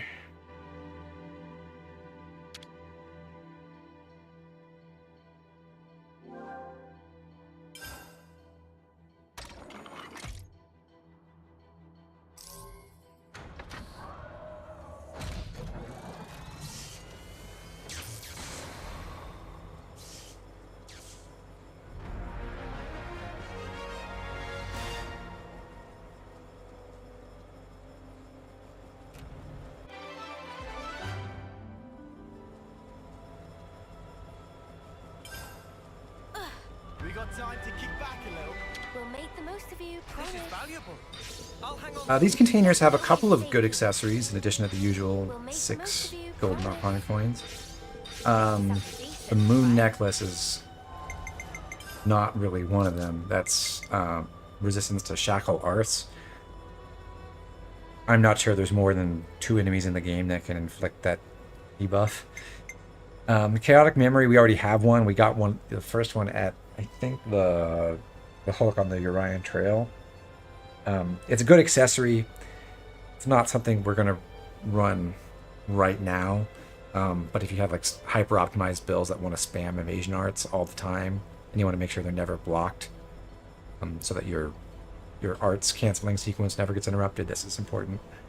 Brute memory, we got a second one of those, so we can make sure another person can't be killed the first time they get dropped to what would be 0 HP. And then we got a legendary shackle ring, which, as I just discussed earlier, is ever so slightly worse than the common shackle ring because it gives you that extra 7th slot in the list of arts that's actually worthless, and it delays you from starting the next shackle ring sequence potentially, although in practice it's not really very different at all. Also, as usual, we have a pair of Napon who just moved in. Apana can give us another pebble for Shill.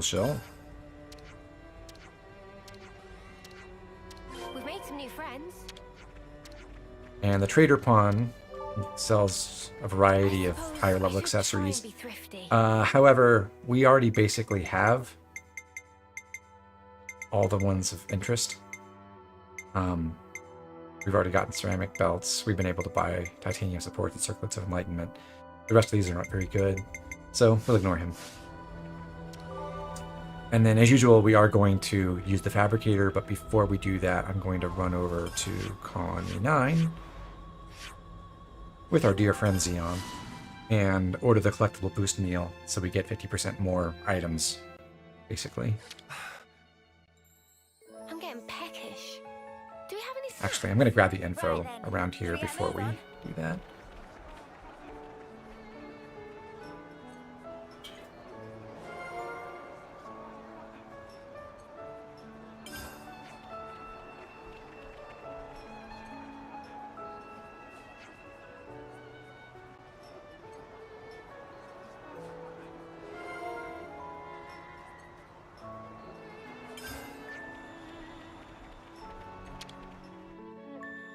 I'm getting peckish.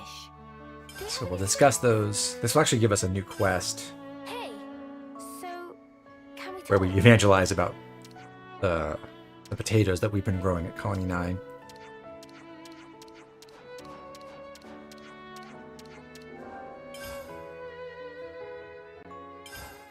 Let's have a little huddle up. We'll do that quest here in a little bit. And finally, we can discuss our dear friend Allslayer Oleg. Can we talk? Colony Kai was the preeminent Agnian colony, although never made gold, apparently. Because they had a lot of friendly casualties. Oleg did not believe in serving his forces, apparently.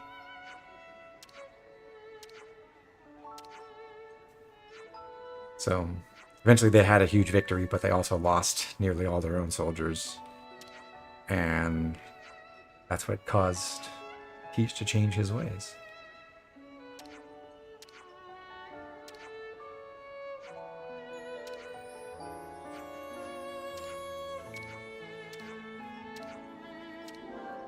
And our Ouroboros friends are resolved to continue trusting Teach. Hooray. And then I just accidentally backed out before doing anything I came here for. We'll buy some spongy spuds of our own. I mean... Whoa, this is really good. Thanks ever so much. Ugh, let's be off.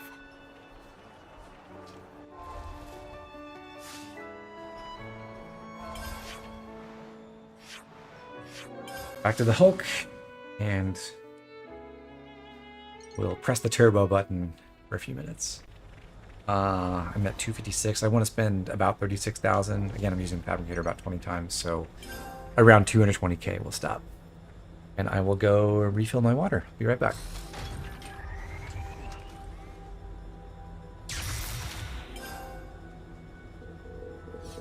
This is something decent, right?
Something so valuable here.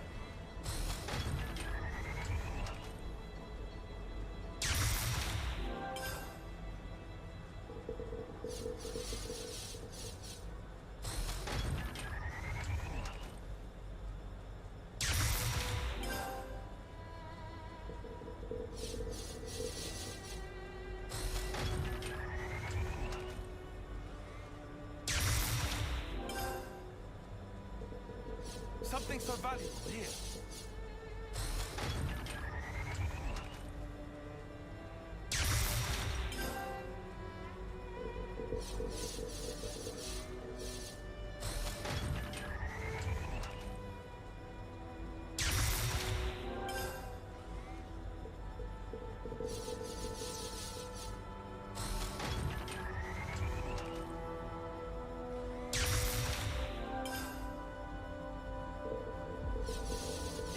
Nice find!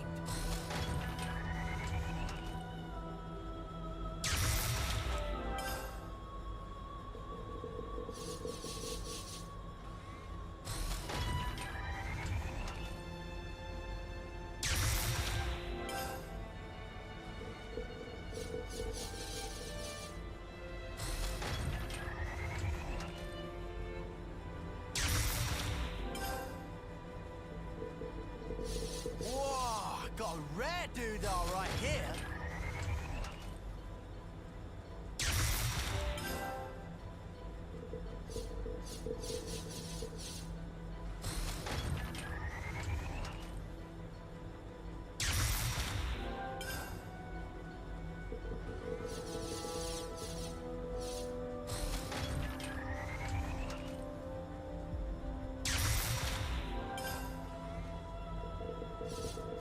Whoa, got a rare doodah right here.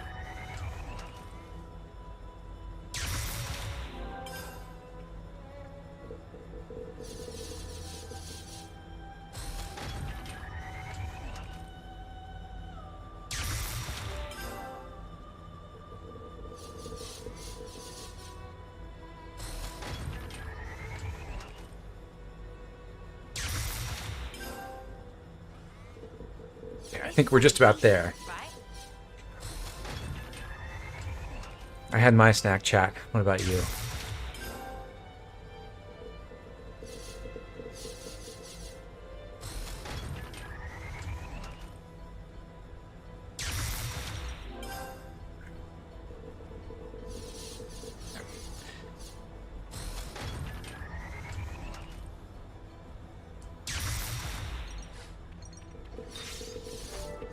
Whoa, got a rare doodah right here. And we're off. There's two reasons to continue exploring here. One is the unique monster that we're about to fight, and also this is the area where we can continue the quest for Origin Medal. And our second piece. Come over here, try to avoid these eaters and go send off that husk. Maybe? Nope. Failed.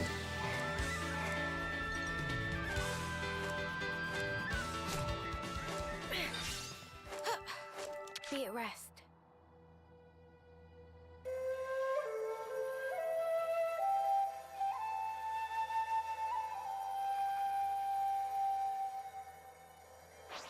Well, we've been found.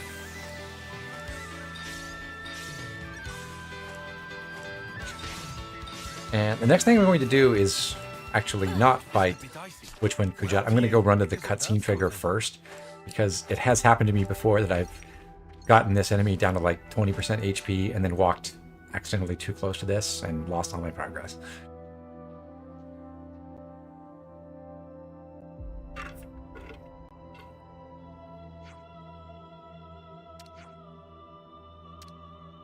It would be kind of nice if this mandatory main quest was voiced.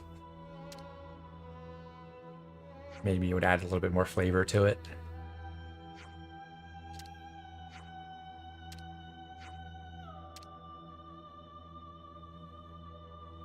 We're going to lose that race to Banana because we are going back. Here's a tough customer. Time to make a stand. When we fight. We'll give them the fight of their lives.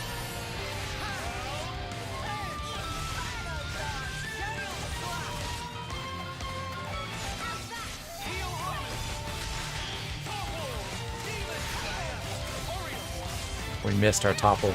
Unfortunate.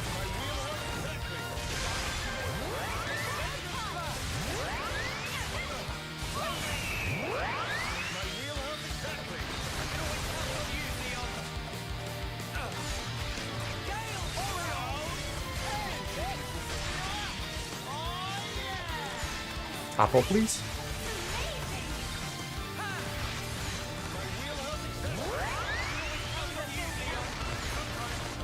I don't really want to spam my R's because I don't want to take aggro before I get to smash. So I'm just kind of sitting here with power charge, waiting for the team to do its job.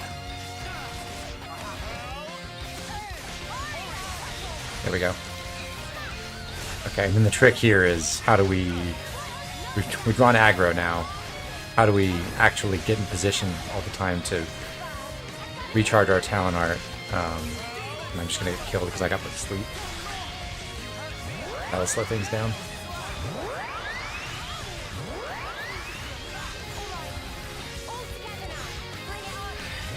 At least we lose all our aggro from that.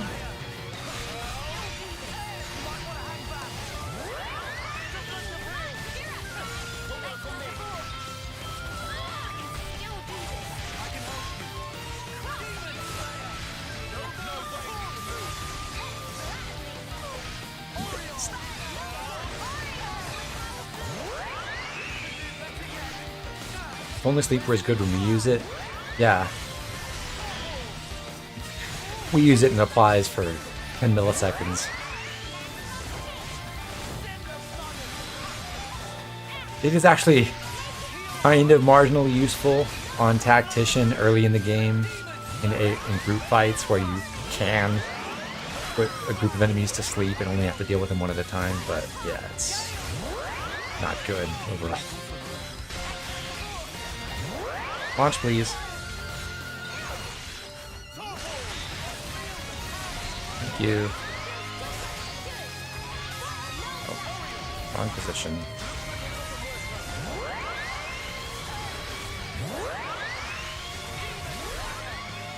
I should have just hit the bullet and used aerial slash there to try to live.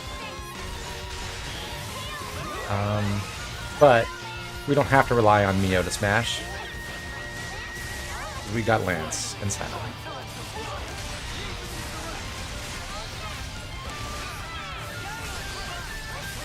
The cool thing with them is because I think they both get like bonus points for the talent art gauge for executing a combo stages. If Sena manages to smash after like Lance executes a launch or topple, you do tend to get your talent art recharge really quick. Fortunately, we failed to execute the break topple launch sequence. Lance got blocked or missed.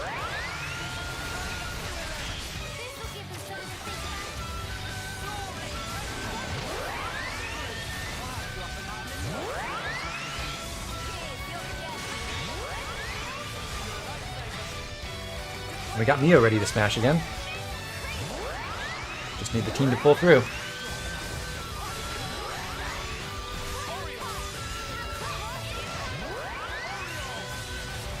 Or not, and we just grind Trajot down. One of the two. Or I could use another Overboreal Sprint. But smashing is more fun. Let's see if we can get it.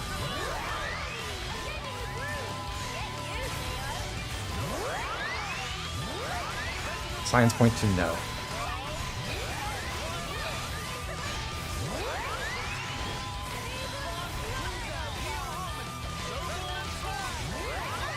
Okay.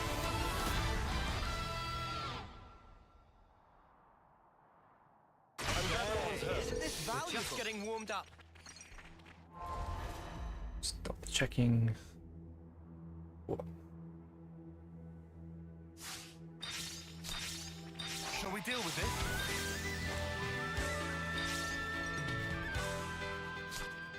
Over here, I guess you're meant to have to fight some bunnets. These are the ones that carry scary looking weapons and will actually attack you, but we can sneak our way around and probably not even get attacked.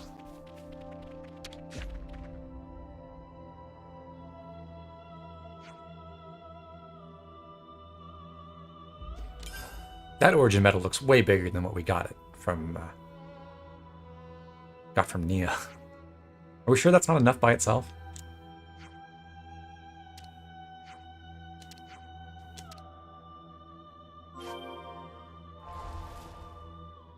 Maybe that's too much to hope for.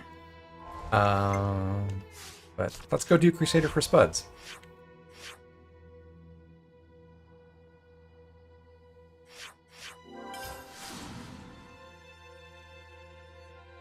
I'm gonna, instead of going straight to the objective, I think I'm gonna go try to find Garvel, Hoop, and Layla here. I enjoy seeing them grow. They're the It's really quite magical. our old childhood friends who we fought. Oh, nope, don't go kill that bunny. Who we fought in Lance's Ascension quest, and now they moved over here from Colony 4. Hope I encounter them. There's Eastman. That's not one of them. Would you have a minute? I'd like to discuss agronomy. All right. We can discuss this on our next break over some herbal tea.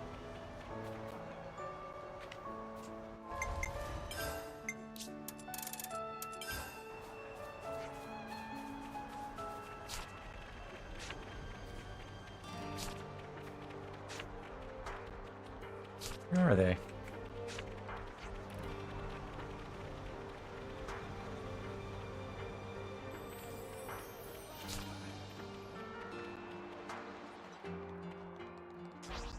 Oh, there's Layla.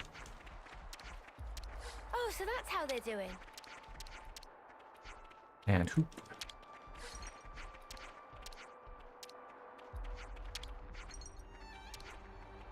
They're having fun. Ish. Oh, so that's how they're doing. But Garvel isn't. Likes kite though. Good to hear. Alright. Oh, so that's how they're doing. There's our denouement for that whole quest line, I guess.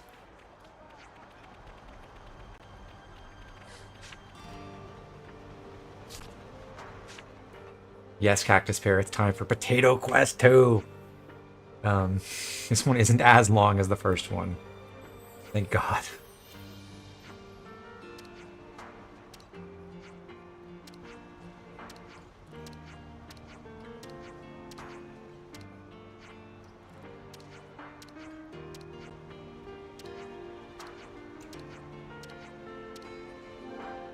You choose whether to go to Colony 4 or Colony Mu. It doesn't matter for the outcome of the quest at all, but I think it's more fun to go to 4. They're the ones who are, you know, more desperate for food after all, stuck in that desert.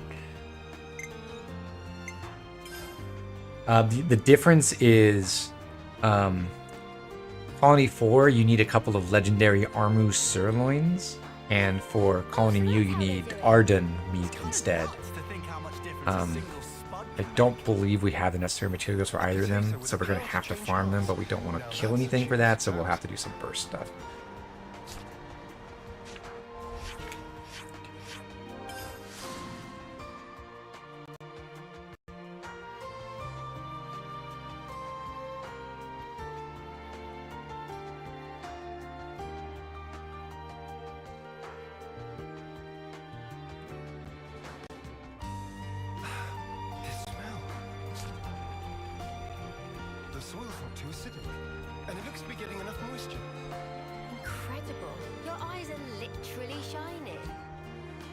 Leon really likes farming potatoes.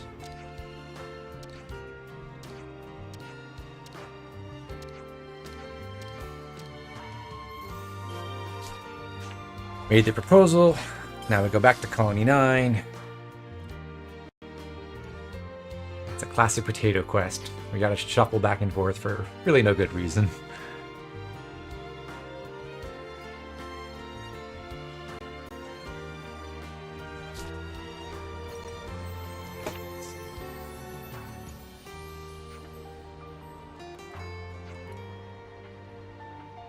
Hi Toast. No, the stream is not over. You're in the middle of the most important quest of the day.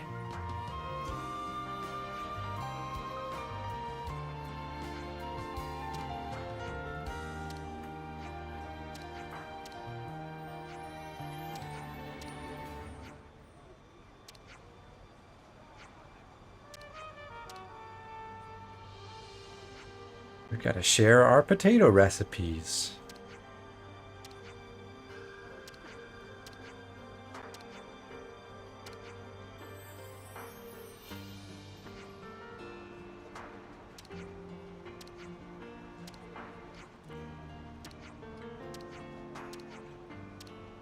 But we need to find out what kinds of preferences do the good people of Colony 4 have for their food. How should we prepare our potatoes?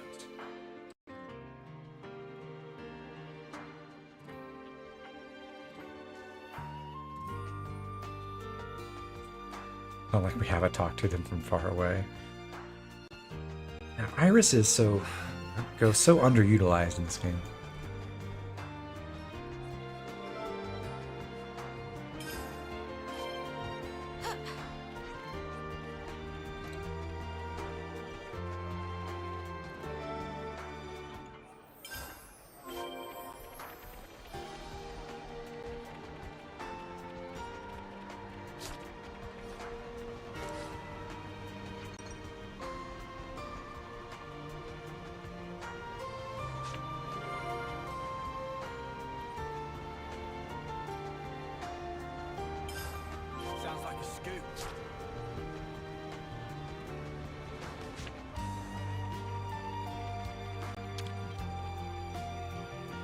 I'm getting peckish. Do you have any snacks? Yeah, you just ate like 10 minutes ago.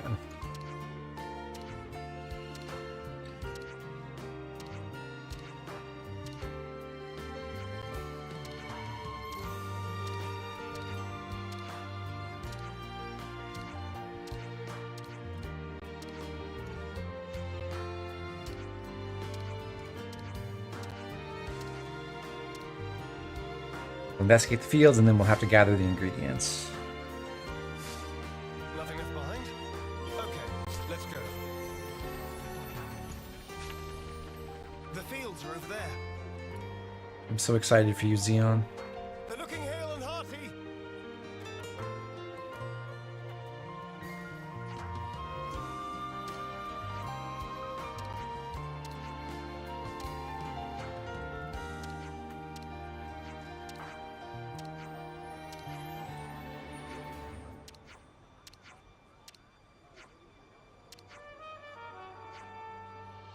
Manana's bespoke recipe.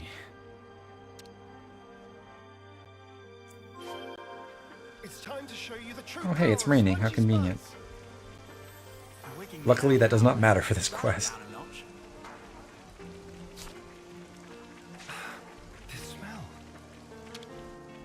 So we need a certain set of materials. A lot of them are just pickups off the ground, but we do need Armu materials, and yeah, we don't have any. So I will... To get legendary parts, the best way to do that is to fight like the highest level versions of the enemies you can. I'm going to save this party formation and then make a couple of changes so that we're prepared to burst. You get Way Home, you get Dominion Flower, and Way Home, and Tri-Slash. You get Myopic Screen. Myopic Screen. Good enough for me.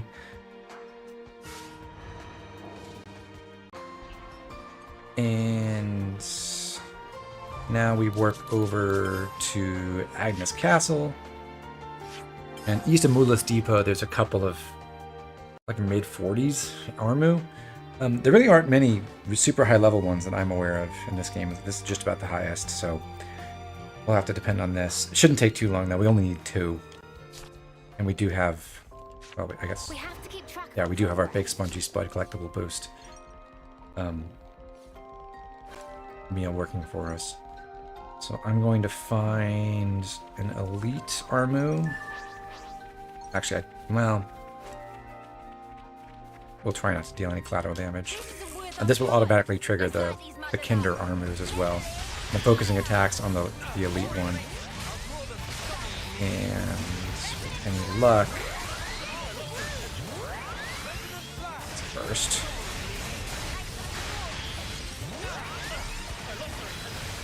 Okay, no legendary drop there. I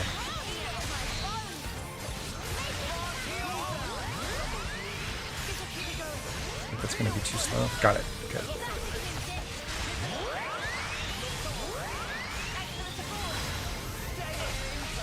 I got one, maybe two. I'm just gonna bail on this fight and check if I got two from the collectible boost.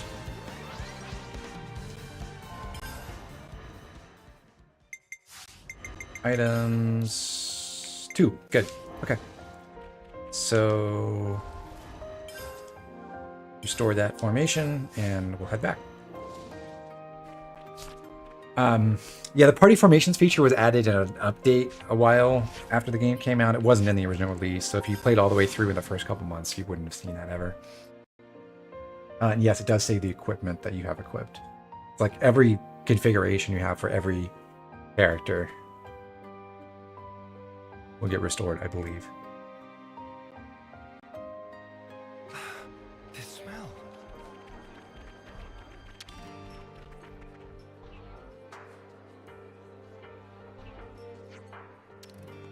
Is this what you wanted? There we go.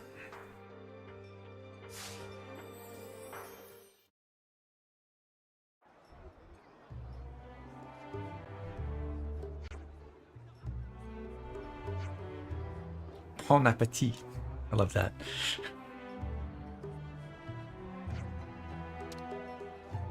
That looks pretty tasty, honestly.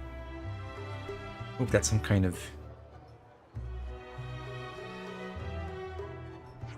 meaty stew or something to go with it, but those look like nice roasted potatoes, some dinner rolls.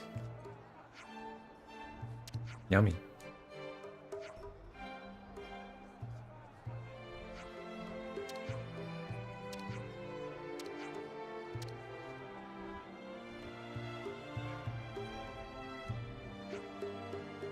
So many carbs. Hey. I don't think they're exactly worried about an obesity epidemic here at Colony 4 right now.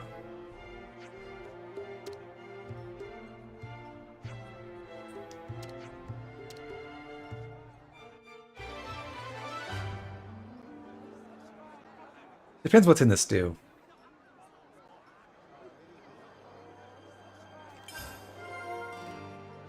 Anyhow, we did it. We have spread the good word of the potato far and wide. I've been craving some downtime. Everyone, a moment of your time? Ultimate question, which potatoes are tastier? Tau or Colony 9? I think the Colony 9 potato meal is a lot better.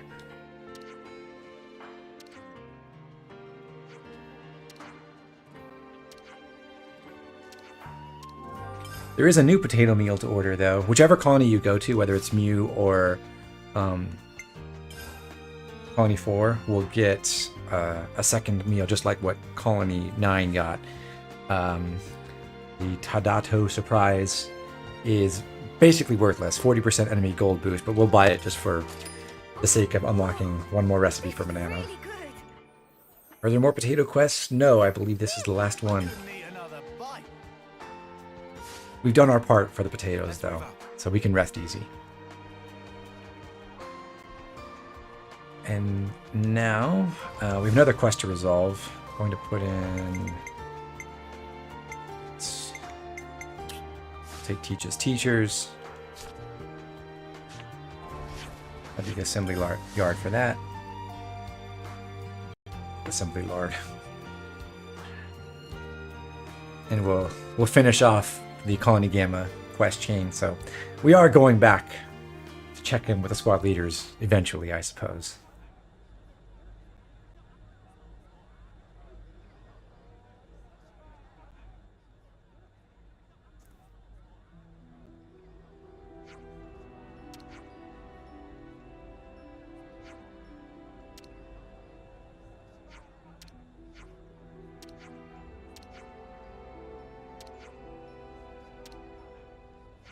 We've been such great teachers. Good job, everyone.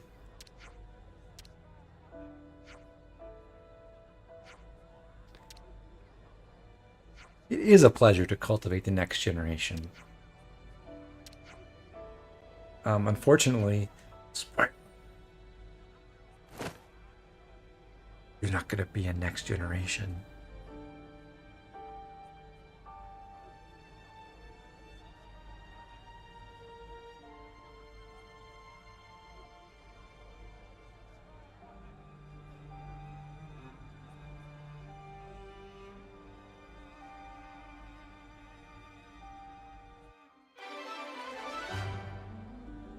Wonderful. There is one more quest here. So I'll put Teach in the party for that, and then we'll do that as well. Hello, Teach. I am ever your ally. We never checked you after adding you to the party for your Ascension quest. Over here, there is a quest marker from Isora.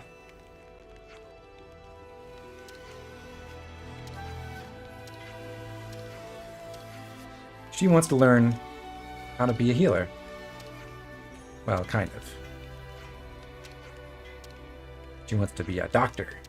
So for that, we're going to take her over to Colony 4 and have her train with the medics over there.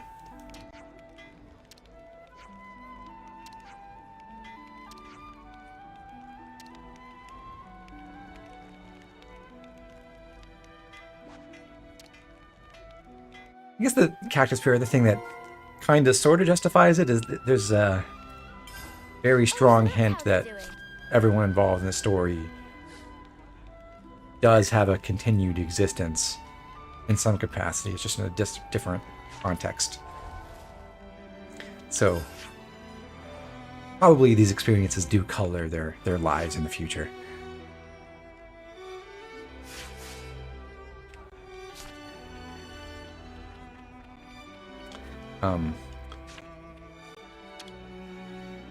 We're getting ahead of ourselves a little bit, but the entirety of this game and all this world's entire existence happens in the blink of an eye, I guess,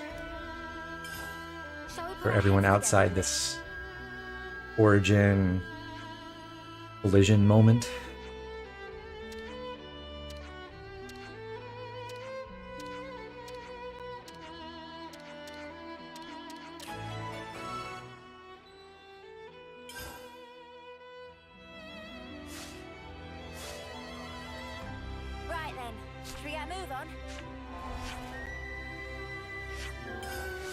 This quest is so long, you didn't really like it.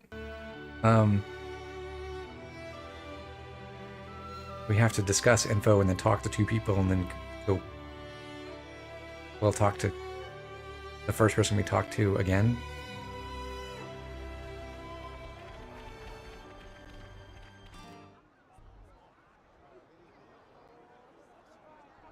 This is not for that quest. We're also checking with Olashandra about Bam Bam. So we have gotten around to getting him some medical treatment, but only after we went and farmed some potatoes.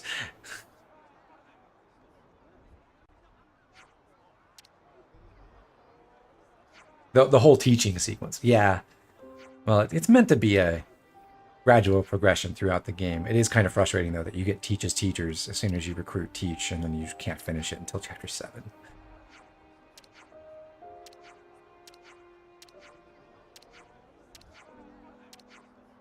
We need a sage shroom. I think we already have it, though. Actually, there's a quest monster we have to defeat for that. Maybe.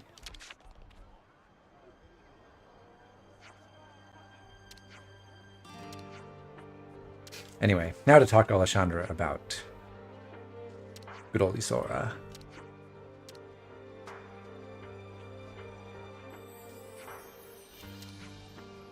Yes, Bam Bam was just left nearly dying this whole time, and I deliberately avoided running into Olashandra just so we could delay till after the potato quest.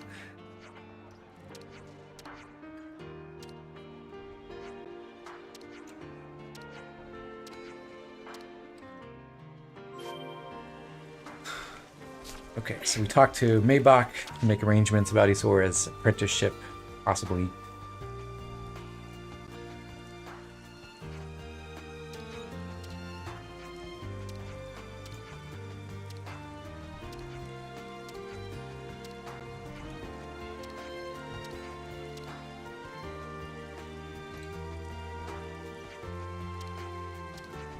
And we're sending Maybach over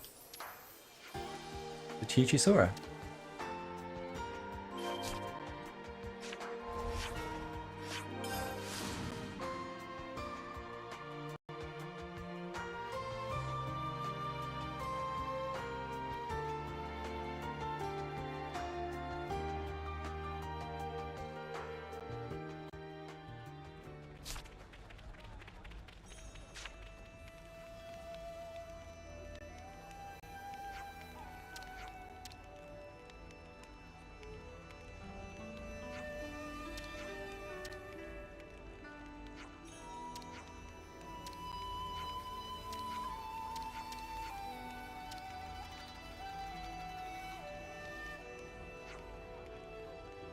I'm full of potatoes.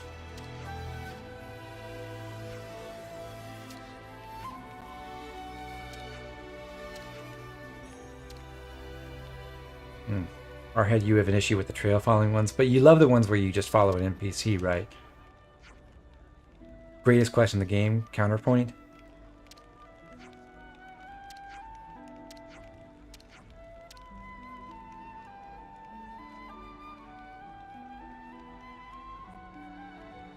What a lovely sign of further cooperation among the colonies.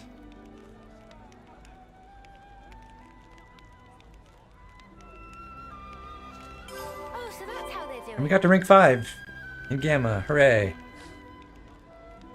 We did just cook one bad meal, so why not cook another, right? Let's put good old Triton in the party. And head over to a place where we have some treasured memories of early game combat, back at the Hillside Hulk. I'm getting peckish. If we have Triton in the party and we cook the very first meal we ever got, Banana's Battle Soup, that will unlock some info that leads to Triton's Ascension quest.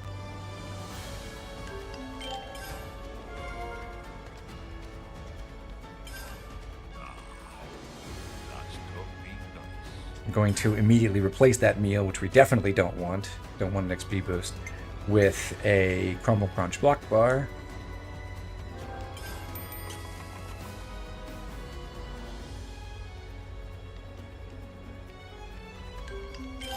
This has me raring to go.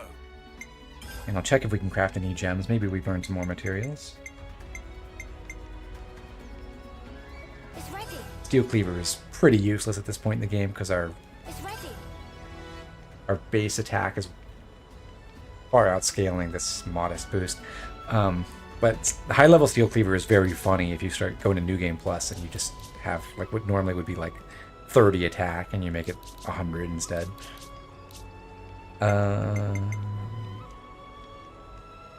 It's ready. Find incantation, that's nice. Nicely turned out. Nicely turned out. Nicely turned out. It's ready. It's ready. Nicely turned out. It's ready. We have, okay, we do have two more rank 4 gems to craft, which require auto parts, so we'll need to farm those.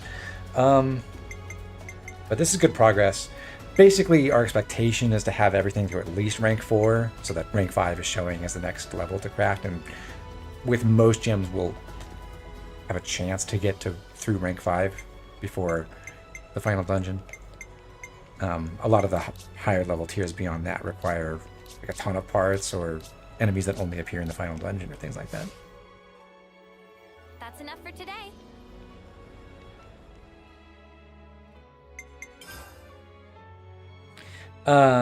Cactus Pear, it's just for completionism's sake.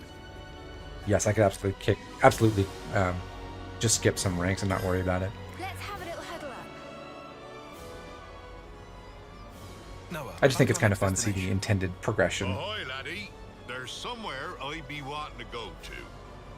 I am not laddie, and I'm under no And they really don't make a obligation whatsoever to substantial listen to you. difference. Actually, there's a bunch at this of point in the places game. I need to pay a visit to. You can talk to yourself all you want. We don't have the time to listen to you drone on. It was on a cold day, nearly 100 years ago. Hey, don't just ignore me when I'm talking to you. I was on a journey at the time, seeking strong foes. What? Like you're doing The other now? thing with crafting all the gems in order is it's just a mechanism that gives a little bit of structure to the parts where I'm syncing up experience values. Like, okay, I have some specific thing I want to go do while I'm trying to get 160 experience points or something. Which makes it a little bit more interesting. He ended up entrusting something important to me. I see. But if this was so long ago, then that man must be... Anyone's life is short if you look at it from my perspective. Not that I be trying to offend you folks. Anyway, this man, he handed me, I think it was a pot. After that, I can't remember a blessed thing. You think? You can't remember? What are we supposed to do with that? So what does this have to do with where you want to go? Very good You know, question. Triton brings up an interesting thought for me, which is, Suddenly that when he and I went if you were places, I'd immortal, leave some kind of mark. presumably that wouldn't give you If I forgot where we went, eh? infinite memory capacity in your brain. So, like, necessarily, as you live for thousands of years, you would forget most of the things that you've seen and done in your life, right? I just remembered Or at I least left one mark by a lake around most where of the small Gamma details is about right everything. now. Does the place stand out? So maybe immortality wouldn't Can't be remember all it's cracked up anything to be. except that mark. Back then, I used to fly everywhere in a Pharaonis. You used the Pharaonis just for that? What the... What a waste. I suppose. It did cause a few squabbles with some other colonies. Forget about that. At least we've got something to aim for. But... Of course, we can't just run around endlessly hunting for those marks. But if we see something similar to what he remembers, it might jog his memory. Then I suppose I don't mind. Sorry, folks. Just keep your eyes peeled for him and I'd be grateful. My memories. This is kind of in parallel with our fetch quest for all the origin metal pieces. This is another quest that sends us around the world to different locations. And the first one is actually back near Colony Gamma. I did cook Crumble Crunch Block Bar. Good. So we will head back that way.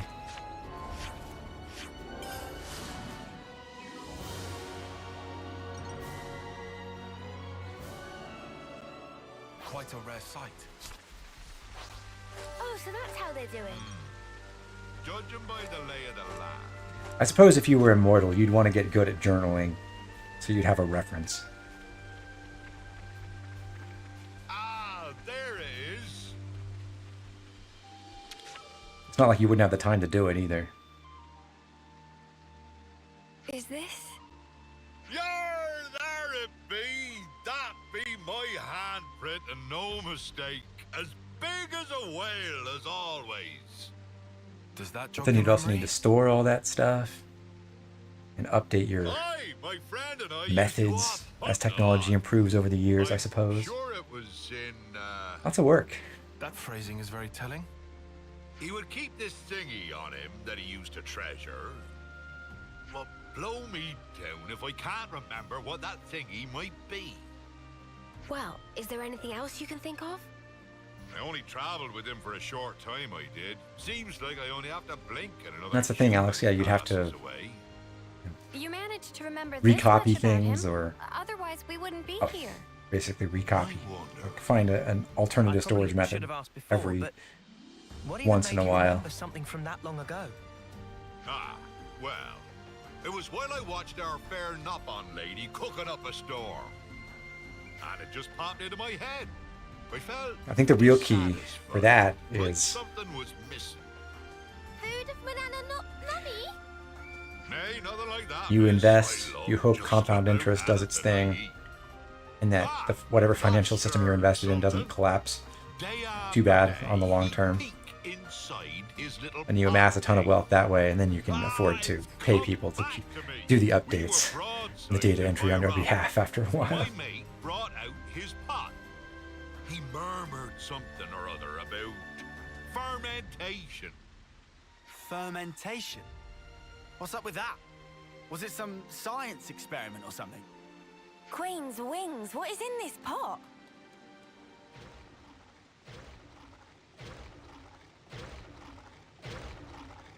You could also use stone tablets. That seems like the worst way to do it.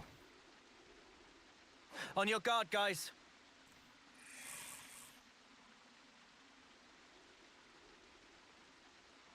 Still have weathering and everything. And it's a huge pain in the ass to write anything.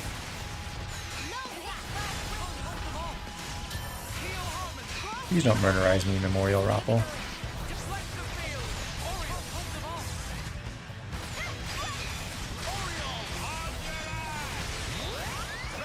Watch. Ooh. Dodged.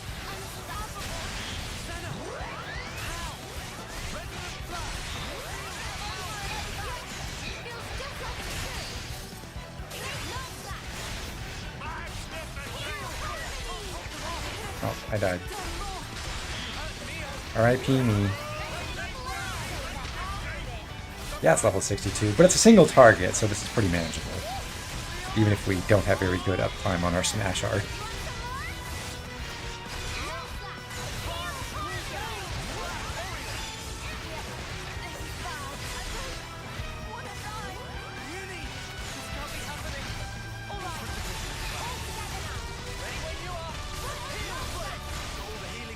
Classic miss on our positional art.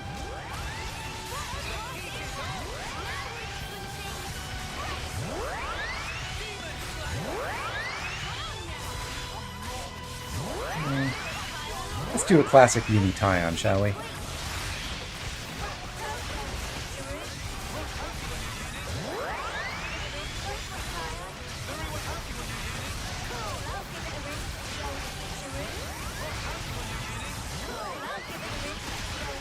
So I don't think it has quite as much burst damage as Lance and Sena can do with their combos, but it certainly has much better sustained DPS, not least because constantly switching maximizes our interlink time, and we get to spam a lot of arts with our buffs permanently up now.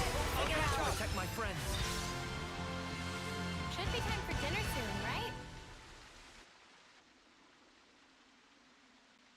Well, stick me with spines and call me a spike archon. That monster knew how to put up a fight. A fight?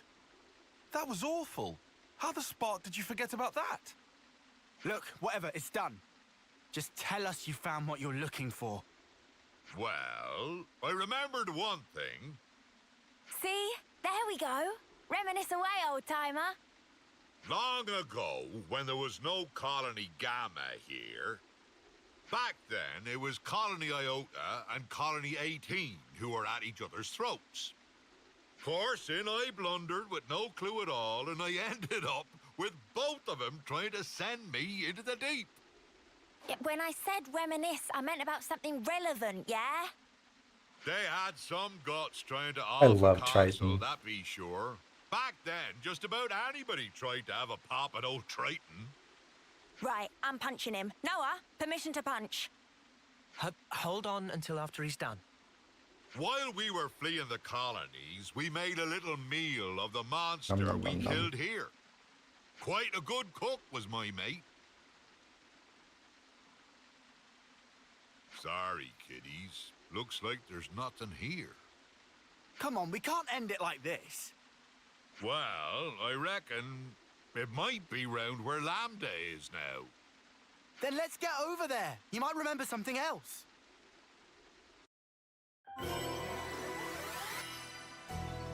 Was your friend a military cook? His cooking skills were pretty decent, right? Nah, he just really loved to travel. But by the flames, was he a hoot? We'll continue that with Triton later. For now, we're going to change up the party a little bit. Mio is exiting Flash Transfer. There's one more fight she'll have to do to get to rank 20. We'll do that later. For now, back to Troubadour. And Sena will take over as our Flash Fencer again. Now that we're done with Machine Assassin, she's going to be in that more or less, well, close to full time for the next little while. She's going to do a couple stints in Signifer and Soul Hacker along the way. But this does mean we no longer have to rely on just Saber Strike as our Smash Heart anymore, thank God. And we'll put Riku and Manana in the party. We're about to fight a boss or a unique monster who has an incredible block rate. And for that, you would think, oh, having a shackle blocking ability is really great, but I believe that unique monster is totally immune to this effect, so it doesn't really help. In fact, this is a point where it would be great to be in Machine Assassin, as it turns out, because of the skill that gives you a chance to be unblockable. But it just didn't work out that way. But at the very least, Riku and Manana do have a better break chance than other heroes, and that'll be helpful. I think I mentioned this before, but not only do they have a break brooch, but their break art hits twice and has a chance to break on both of them. So yeah, that's it for the party. We'll have Sena take the lead. And we'll warp over back east across Isha over to Sharkjaw's Cape, and we'll explore a little bit more of the very beginning area of the game. Like down in the water, we had these higher level Piran axes, like level 50 or so, and then some Ammones as well. But we could have gone in this cave, just swam past them at the very beginning of the game, and tried to explore this spin cavity. There's not really any notable loot to grab, though, which is why I never bother doing that. And it's annoying having to run from all the enemies when you're like level 5. You just get gemstones from this container, like no neat accessories or anything like that, unfortunately.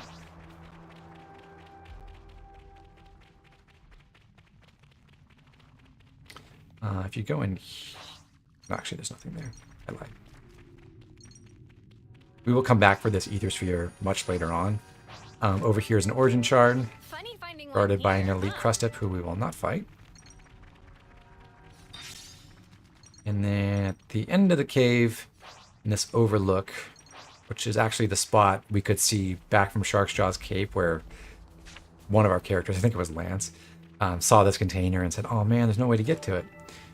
This is how you get to it. But it is guarded by well-plated Zelinka, who, as I said, has an incredible block rate and will be very annoying for that reason.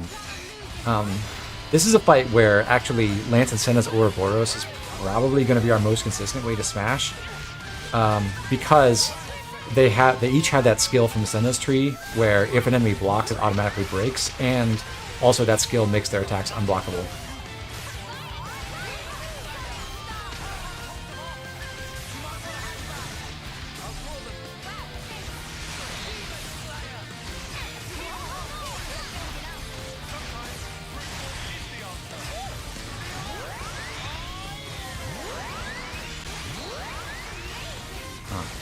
Trying to cancel into Saber Strike, and there's always a risk that I just get blocked and I don't actually get to do the cancel because I get stuck on the backswing. This is going surprisingly well, though. Been able to get some series of successful launches, which is kind of unusual for this fight in my experience. Fortunately, I do not have either Smash Art, at least not the Fusion, available for that launch.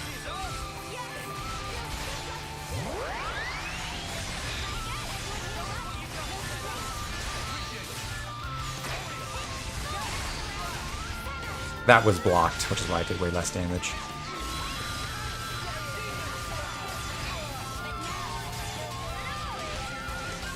I wasn't in the right position to get the positional effect from Null Slash there, but I still got a decent-ish chunk of Talon Art gauge for Saber Strike. Oh, I died. Because just getting crits gives you a little bit of roll action points. That was an unfortunate time to die, though, because I was pretty close to getting interlink level 3, and that would have been a good way to finish. I don't get this. I have to beat interlink 3 with Sena and Lance to be able to do all their combo stuff.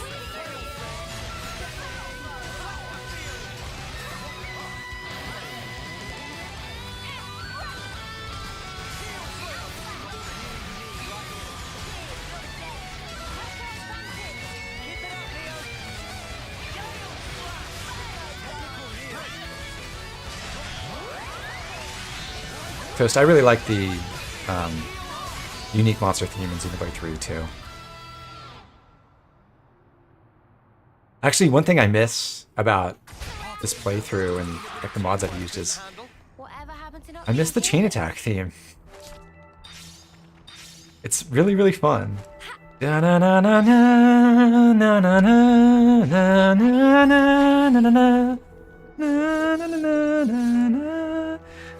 Anyway, we got a warped black brooch, which is a good item.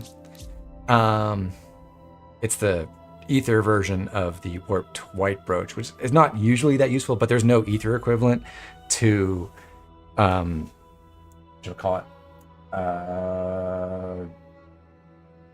Ultimate Qigong. So for the classes that are sort of exclusively ether based, this is a really good effect.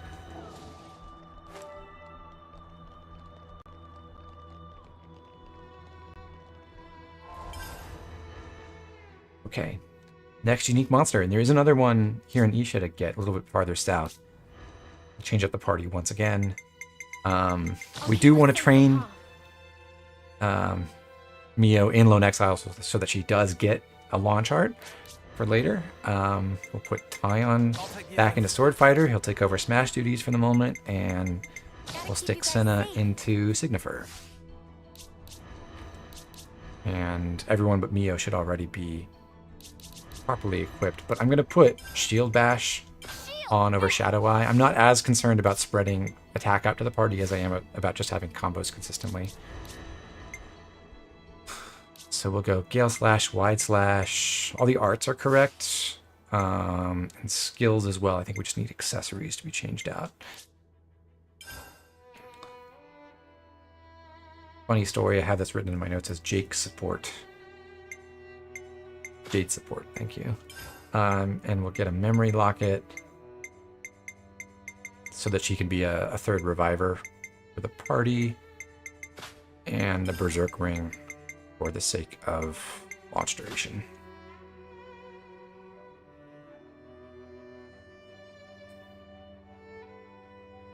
The chain attack theme at the last portion of the final boss made you bust.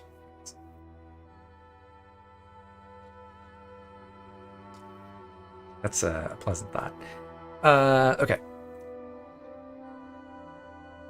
I'll look at the color scheme on the party. Blue, blue, red, red, green, green, red.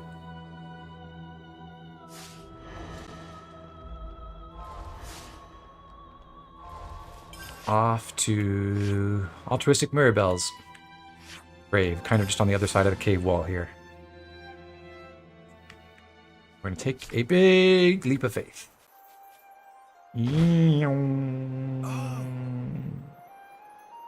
Splash.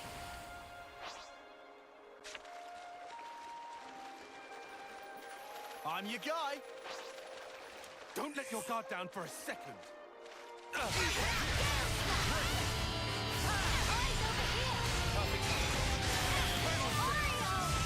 It's nice when Tyon's able to help himself with some combo support, but neither of our Lone Exiles deigned to launch for us. Shameful.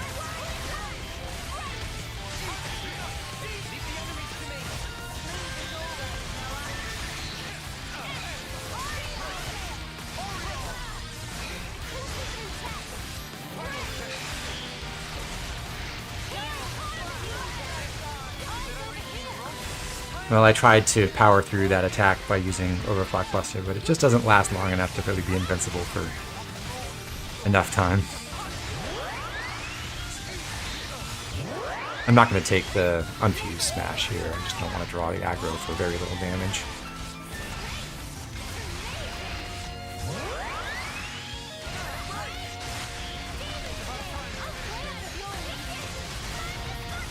All right, I have a topple.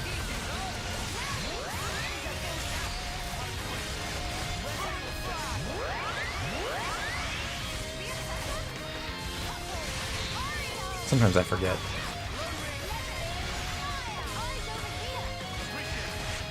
Shadow Eye, I believe, does cut all the aggro you accumulated, but it's not that effective at losing aggro if you're smashing things, because the sheer scale of aggro numbers from damage just way beyond anything else. So it's not...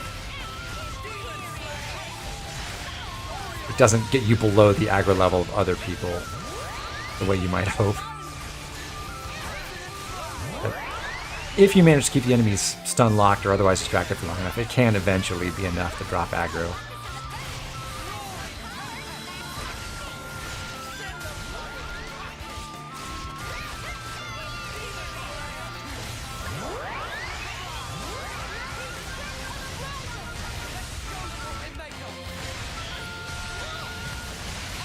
Did she do it? Oh, not quite.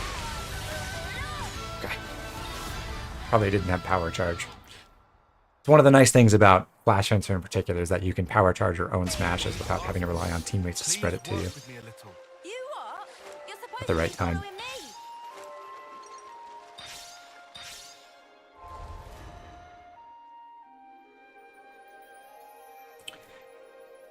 Okay, and we have Riku and Banana in the party. It is time for Taion side story.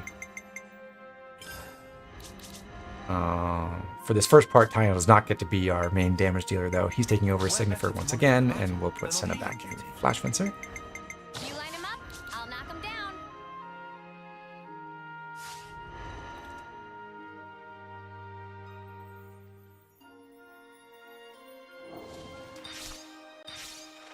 And yeah, now we'll head over. Gotta visit Lambda first.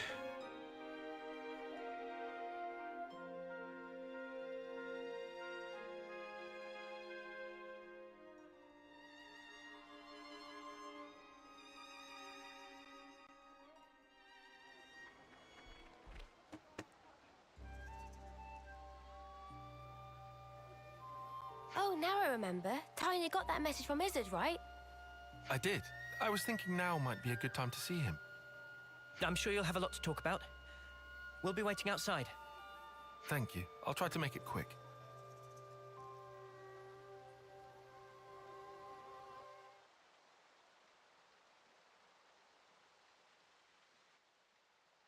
What's this? This was Nimue's. A lens. A membrane covering an iris. Nimue used this. Yeah. So, is it a contact It lens? must have been 5 years ago. It was on an expedition to the Cadencia frontier. However, as you true, That's a place you can go in this I was game. crushed. And I was hurt bad.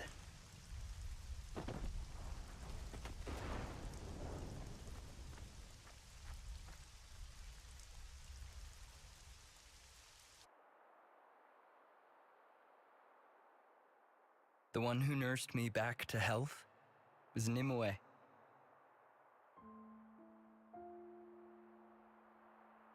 That was my first thought I had, actually, but he did say a membrane over an iris, so I was trying to be a Theirs bit was more a charitable. curious colony. No one ever fought.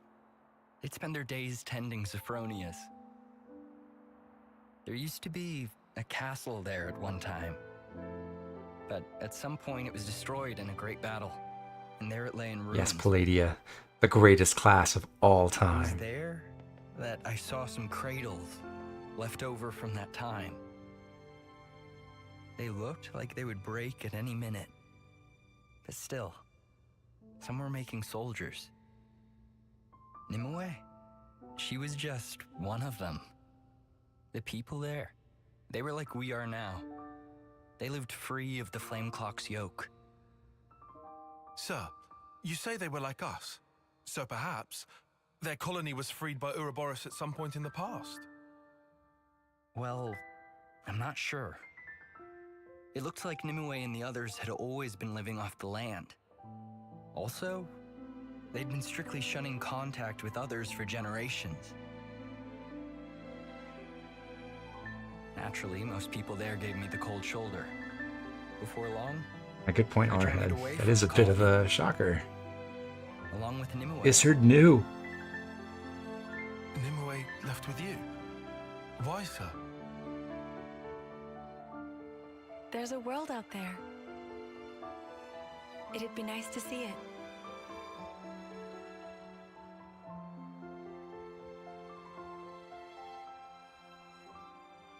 I wondered at her motivations, but I think I see now. Now we don't live under the Flame Clock's yoke. We're more free to consider our emotions. Back then, Nimue had to carefully hide the fact that her iris was unconnected to a flame clock. She enlisted a Nopon engineer to make the lens. Ooh. All so she could live among us. And after that, she became the Nimue you know. I never knew you two had such a connection. Incredible. But why show me this now? Well, actually...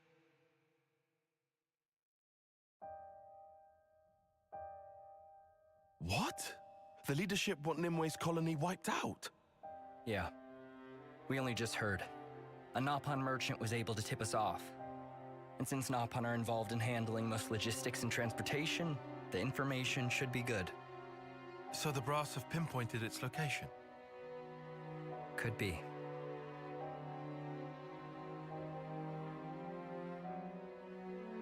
Did you really have a visceral bodily reaction when Isard said Among Us?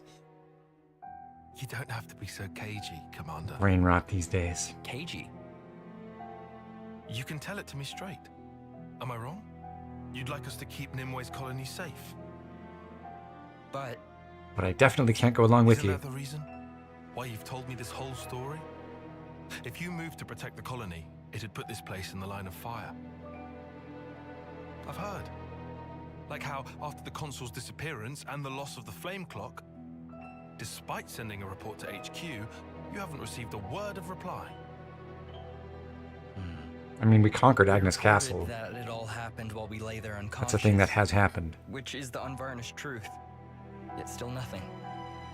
It happened before we could ever do this quest. Let me run it past the others, Commander.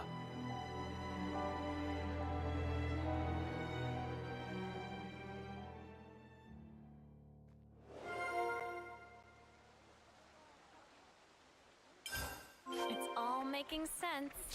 You have to discuss that info, and because it's a colony Lambda specific quest that does not require you to do the canteen restoration quest, they wanted you to discuss it at a colony Lambda campsite, and specifically you have to do the other campsite that's guaranteed to be here. It's best we talk this through.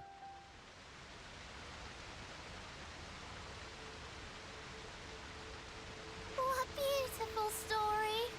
And was Tyon's side story unlocked? You get the info, the C, at Agnus Castle immediately after the first fights of Chapter 6. So that pretty much makes it our business. Count us in, mate. Saffronia, that's that thingy, right?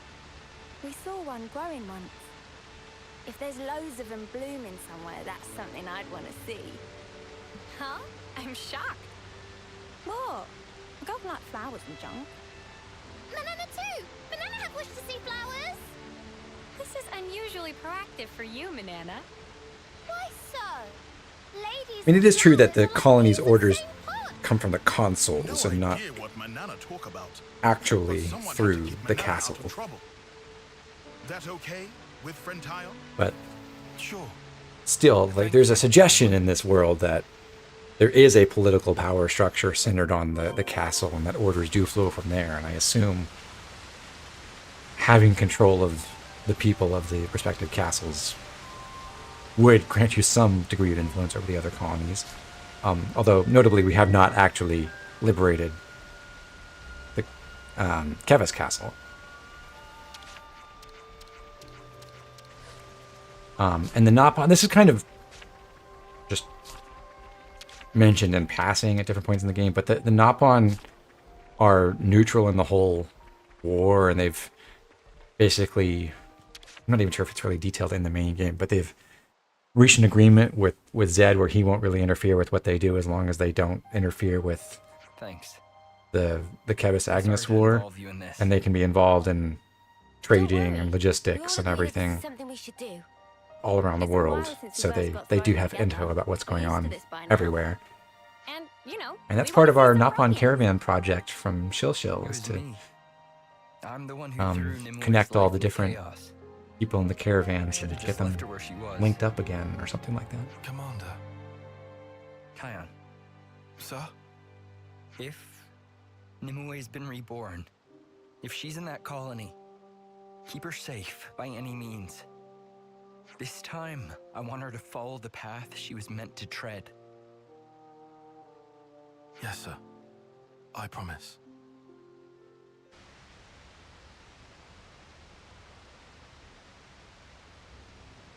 I don't get it.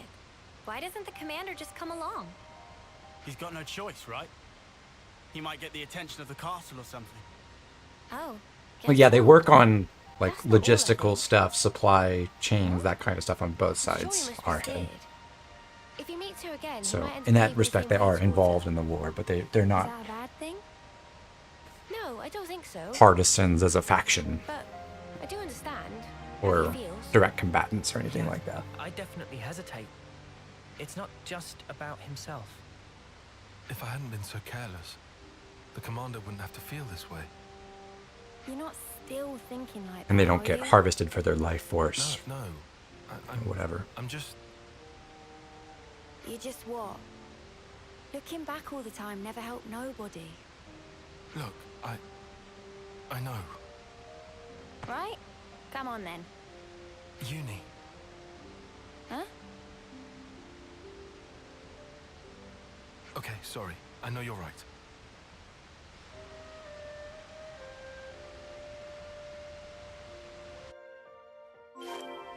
Is that what I think it is? Off we go to Cadencia.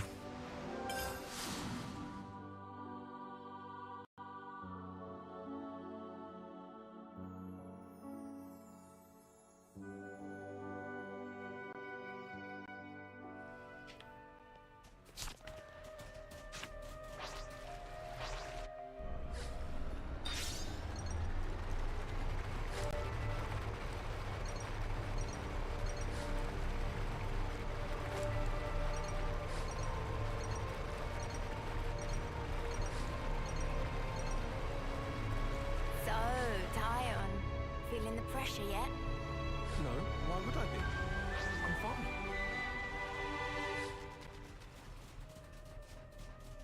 Might as well, yeah? Uh-oh.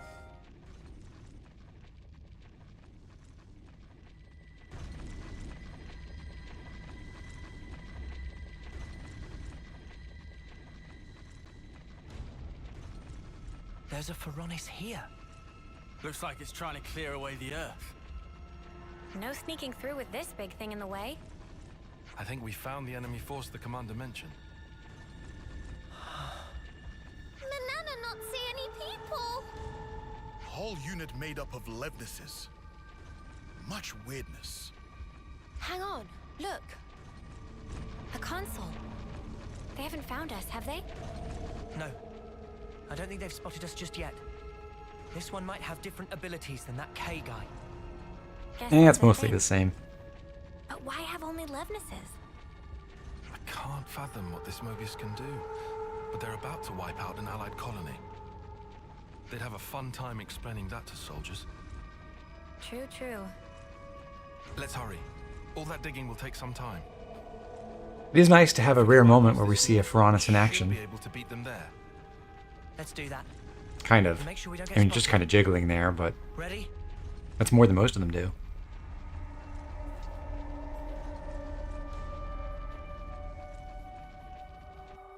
Never seen this place before. This is okay. stay Colony under info this way. updated.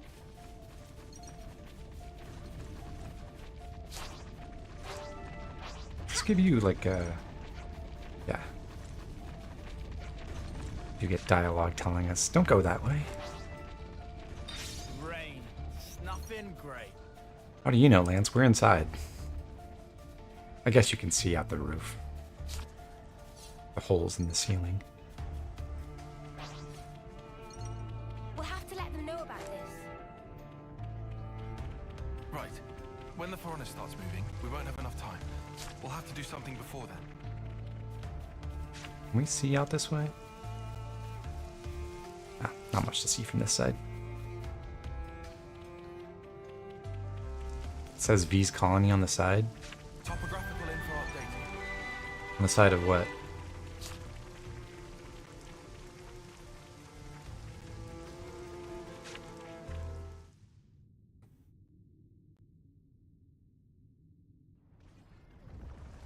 A fight. Yes, a fight.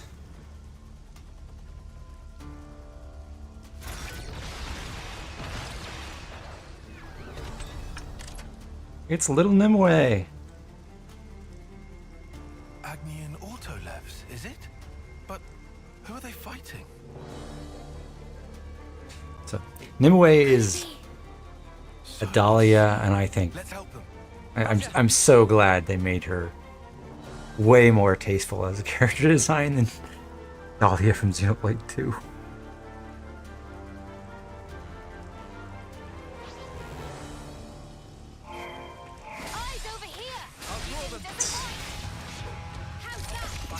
Couple of boss Levnesses for us to fight.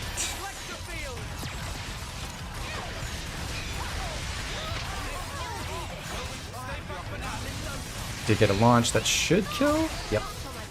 Try to take down the other armadillo, and then we'll deal with the Lepus. Oh, I'm getting killed.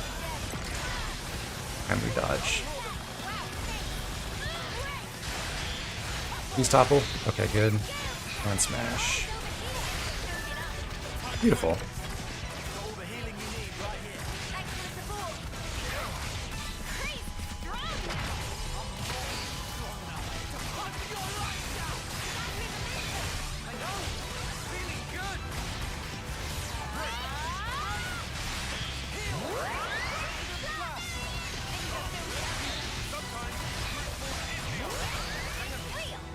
Goodbye, Lepus.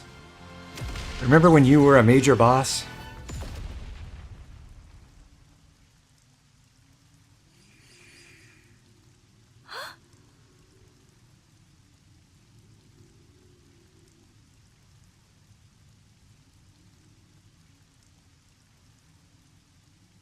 Nimue!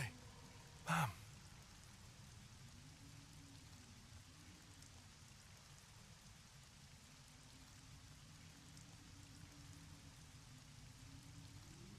I think there is data in the game for Nimue as a hero. I promise you, we aren't lying. There's nothing much behind that. It doesn't work if you add her in the party in a save or anything like that. Just some placeholder stuff. So I guess they considered having her as one. Can we really trust you? Nimue. Huh? I mean... These Levnesses were unmanned. It's likely they were a scouting party. The main force, they're drawing near.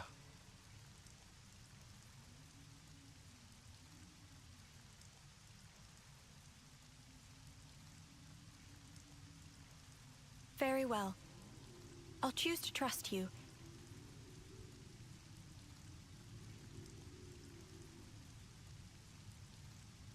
However, I do not speak for our entire colony. The others will decide on their own. Follow me. I agree, Arhead. I think it would be great if... I would be totally in favor of having had, like, 4 or 5 more heroes. Which sounds like fun. I can't believe Nimue's here. Maybe if this game had sold 20 million copies, they might have done it. Mind's on the job.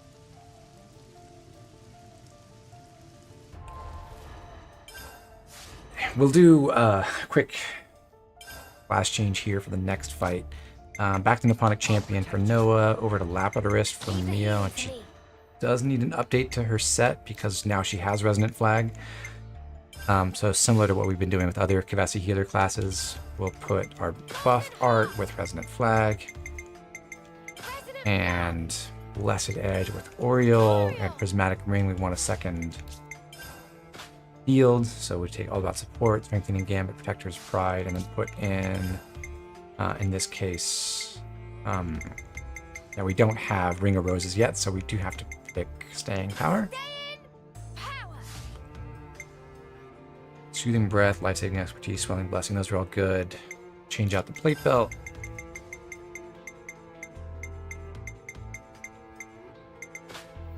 And add a Circlet of Enlightenment.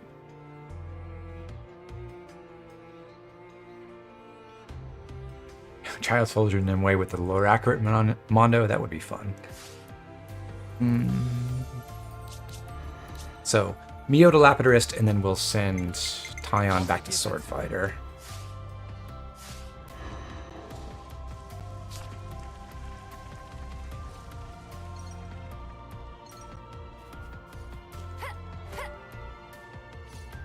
Just running straight past the cave with all the Ropples in it. Unfortunately, some of them are level 54 and those can still aggro on us. Doesn't really matter that we just keep running past. And there's nothing else in there.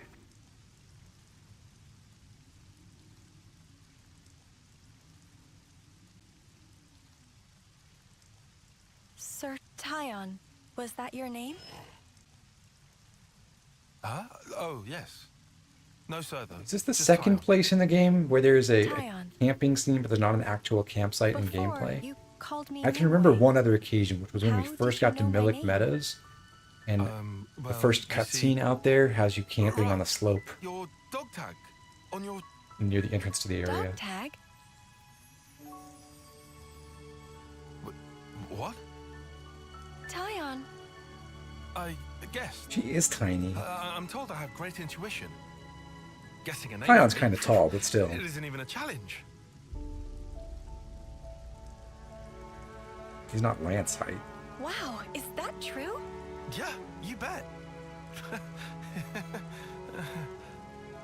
Oh, this is doing my head in. Just nothing. Tell her. Oh. Great idea. Not. By the way, Nimue, you're the reincarnation of my old boss. Oh, look at Noah and Neo in their DLC classes. Sounds crazy as all spark, dude. Uni, we've had a lot longer to get used to all this stuff, remember? Hey, something funny, love? Nothing. You're being very uni, but I like that about you. Oi, what's that supposed to mean? Uni is as uni does. The Lapidurist outfit really does look great on Mia. Almost like they designed it around her, It's not just kind a of. rebirthing thing. He's feeling the same as Izzard. Tyon is. A shame it clips with her hair, but that's a problem with everyone, really. Fella. Your blade. Huh? Hi, Mondo. I have the same. Matching Mondo. That's true. You're the one who taught me. I did? No. I meant someone who looked like you. Yeah, her. Right. What's wrong? You don't realize how powerful your Mondo You all are, came Nimue. from outside, didn't you? Yes. What's it like out there? This place is all we know. We're not allowed to leave. It's forbidden, you see.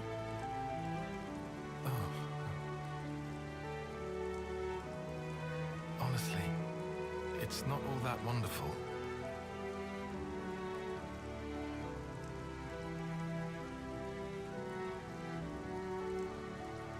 A world of endless war. People taking each other's lives away. Yes. It's a pitiful place. Still, even so, I want to go. I need to see it. A world wide open. You'd have to fight, too. But you're not like that, are you? Huh? It's a sad world, but you're trying to change it. Am I wrong? Well, I can see why Tyon's saying she'd have to fight if she went people out in the like you in world, that considering world, we've liberated what, like Well then, I'm 14 sure it's colonies wonderful. And that is to what let I them want not to see. participate in the war anymore.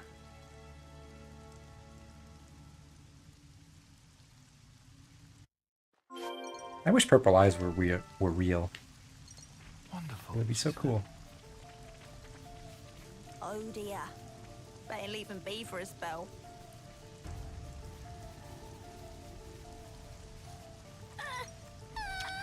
I guess this is fate too, huh?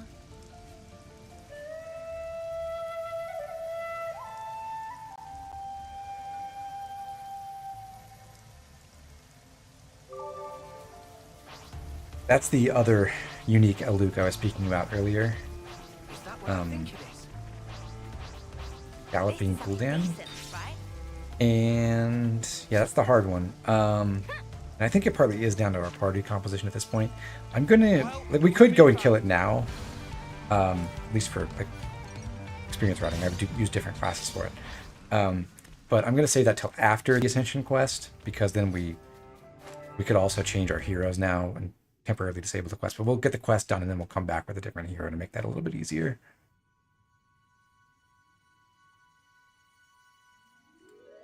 Pretty. I like the purple trees.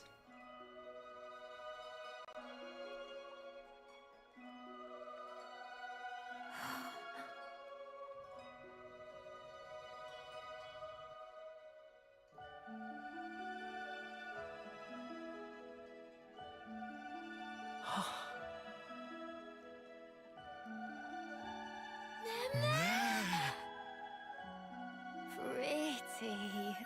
Glad you like them. They're nearly in full bloom. Give it 3 more days, and they'll be covering the whole cliffside. Wow.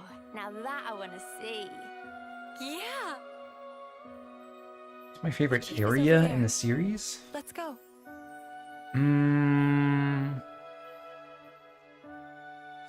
Whoa, check this place out. No. I think Okay, colony info updated.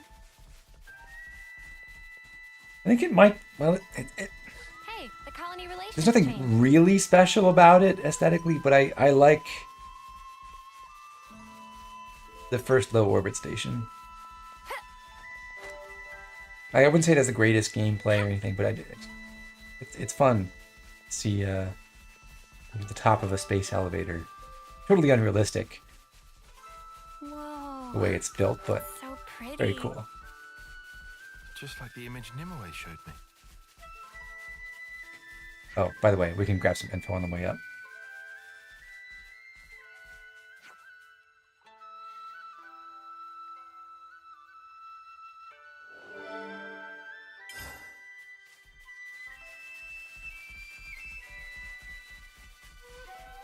Hello, friend. Always nice to have more friends. There's no actual affinity meter for the Lost Colony, so you don't get affinity points or anything from talking to people, but they do show up on the affinity chart if you care about that kind of thing.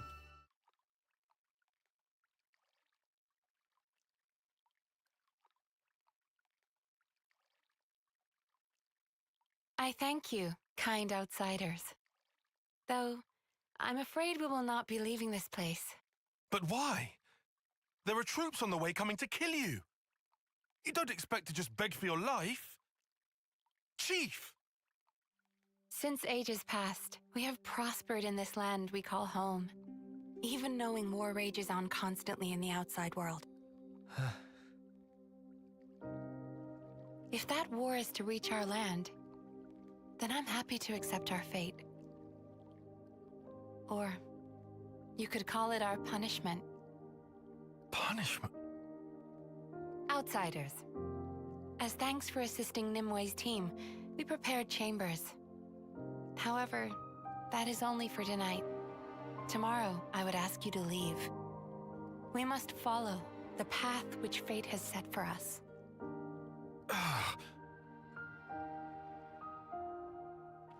Always nice to have more friends. A container. Finders keepers. I hope everyone's getting along.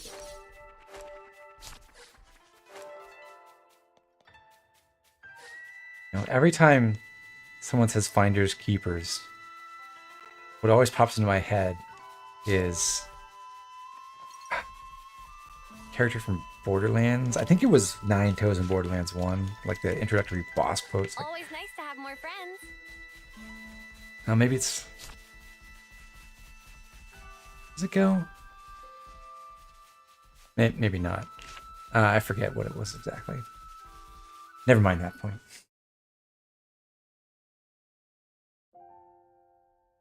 Was it Finders Keepers, Losers Die? Colony? You barely ever see any of these in Keves. Seems like a nice Let's play way all the to Borderlands live. games together. It's war. Actually, They live in comfort. I think it could actually be fun if I How could they could do a deserve co-op punishment? campaign with people, which I've never really done, like a full run of any Borderlands game in co-op. It's just scheduling for that kind of thing, especially as like a streamed deal, is a nightmare. What's this? I think this was from another me. Remember the battlefield at Cana? I found it there. Back there?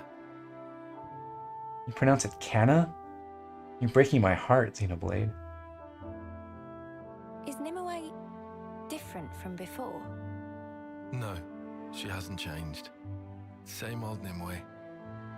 Well, maybe it's the same with me then. Wait, hang on. Do you reckon the past me was more like her? In what way? Elegant, graceful, refined? But Toast, I am genuinely open to You'll the be idea at same some no point. matter how many times you're reborn? I think that would be really fun. Oh no, sorry. I didn't... What I wanted to say was... I don't suppose we could change. But you know, some things are different sometimes. Huh. Because this time round, we're Ouroboros. Things will be different. We're with you, Tyon. Uni? You get my channel canceled? I didn't expect encouragement from you. Unfortunate. Well, you do make a good cuppa.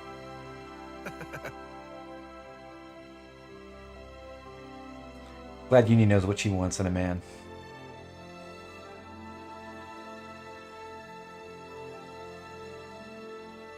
I don't think I would be the man for her, because I don't have the first clue on how to make a good cuppa.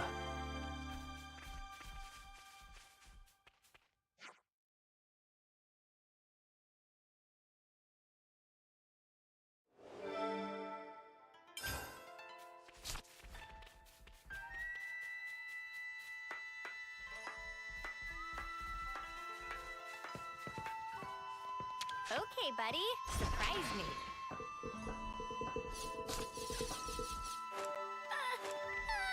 Hi, Silas. Didn't know I'd find you here. Always nice to have more friends.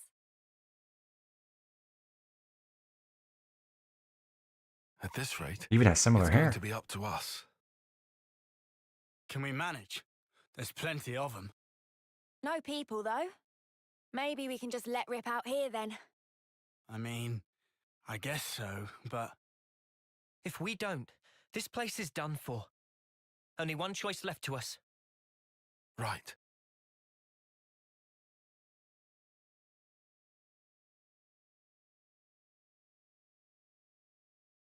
What's that? Sadly, Alex, there are no horses in this world. They got annihilated. This should be worth a look. Every last one of them.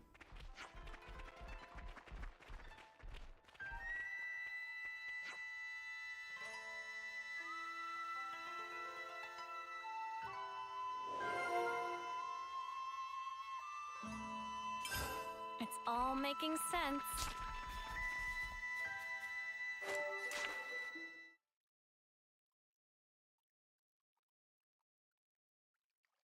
Tyon? What's up? It's just this Phoronis.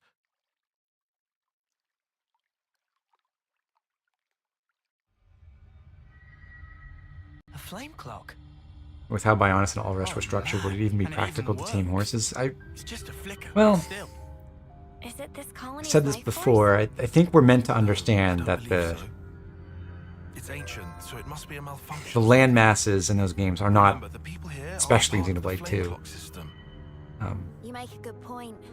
I mean, it's relevant to Xenoblade 1 as well, but they're not actually meant to be the kinds of places that you could run across major regions in 10 minutes. They're like It was really bothering me. actually 100 times This place bigger has been safe all this or time. more. Why is Mobius just now taking notice? This is why. For whatever reason, this decrepit Veronis has come back online. So maybe That's how they found out. if things were After all this time, scaled sort of realistically instead of game-sized, maybe a horse would be a better value proposition. Taian? Riku, do you know much about Veronises? Silly question. Maintaining Colony 9 for Veronis was one of many jobs of Riku. Oh yeah, right. That sure kept you busy. And we just up and left, Perfect. Then could you leaving take a poor look old at this? Colony 9 high and dry. If it still happens No wonder to they were work, mad at us at the end of we chapter just 1. might save this place. No way. So what if we get it to work? This thing's fighting days are done. It won't have to fight. We're going to play a little trick. Trick?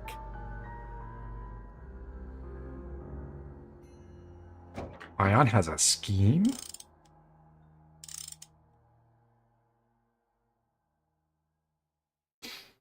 How is it? Friend was right. They hauled that one knock on all the way back to Colony 4 from the snow area. Drive works barely, but Riku think it We had will other survive. priorities first, though. Can you repair it? If we find several parts, then possible. It's funny how the Nopon are basically belly deep in water in this conversation. I noticed that and thought about Mechanicist of Riku's mentioning talents it. can do this in 30 minutes. When Riku and Man are waddling across, it's just like There are lots of like looking at the shadows and everything in the cutscene and realized, oh yeah, they're basically swimming. Must be something Riku can use. Understood. Start making preparations for repairs. Let's split up and search for the parts we need. Sure. We'll handle it.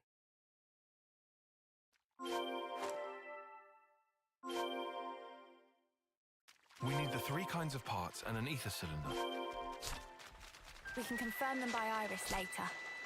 Luckily, we have all of those things, except the parts that are specific to this quest. Give me some of that sweet ether.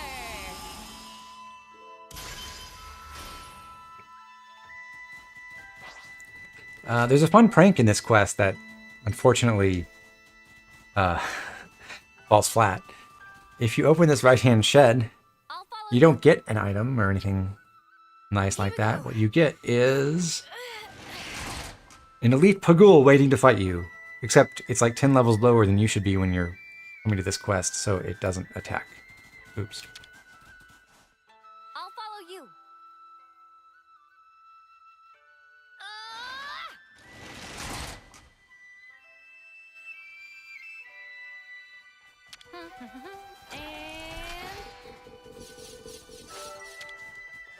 And what do we find in these containers? Pure gemstones, and that's basically it. There's nothing else on this shore of note. But if you go up the vines back here,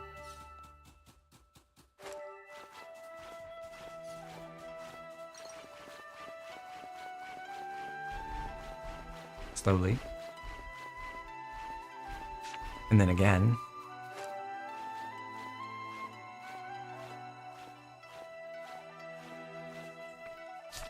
you reach a Legacy of the 7 container.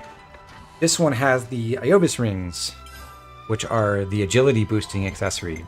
So that's a straight upgrade on Mio's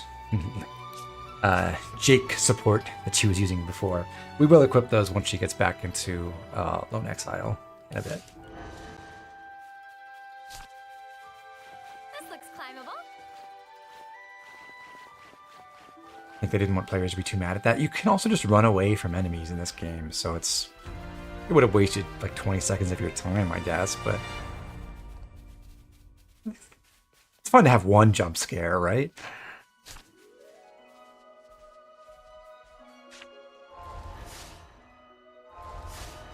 Oh, I just realized Noah is lacking a gust bracelet. Give that back to him.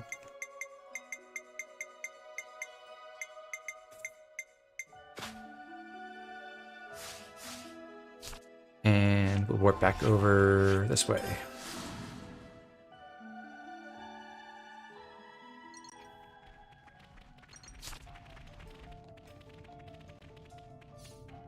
So down here is a trio of armadillo enemies for us to fight. Because we have a meal that boosts our collectible rate, there's a potential that we get multiple copies from one enemy.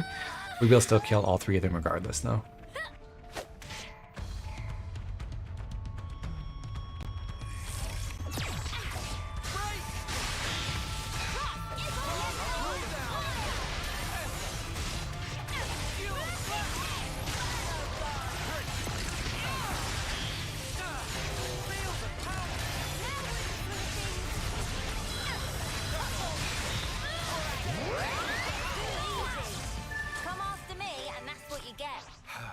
If only you didn't charge off on your own.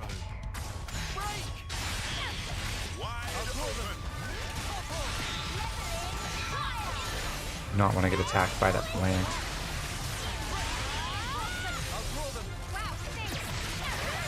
Well, I got attacked by that plant. Time to run, and yeah, we did get 2 cube chips there.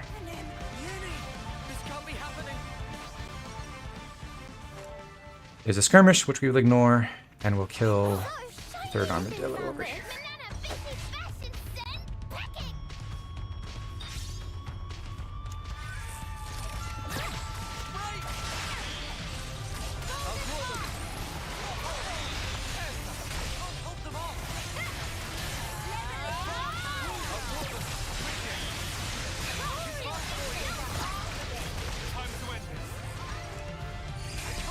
Okay.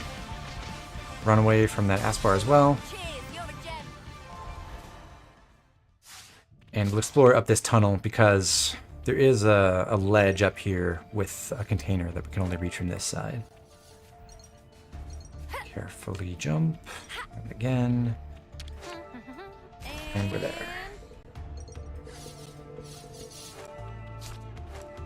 Okay. And now back to the Lost Colony for Agnus.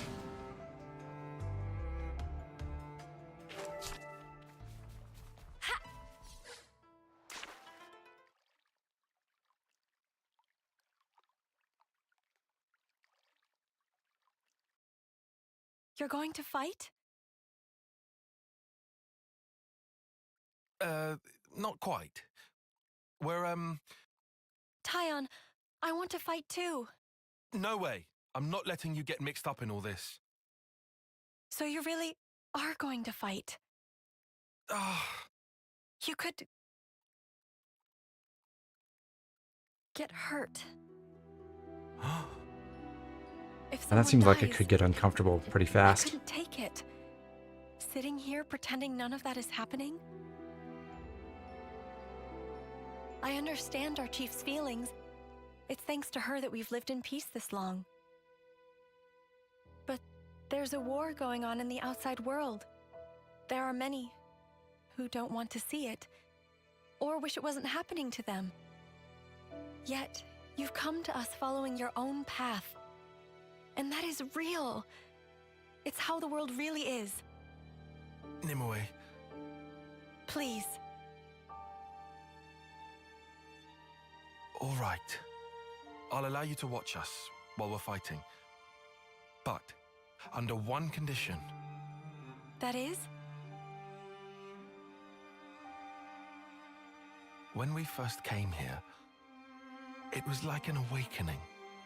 There are still beautiful places like this in the world. We have to keep this place safe. That's what we're fighting for. Once you've seen how we do things, promise me that you'll protect this place. That fight belongs to you. My own fight? Yes. You have a deal, Tyon.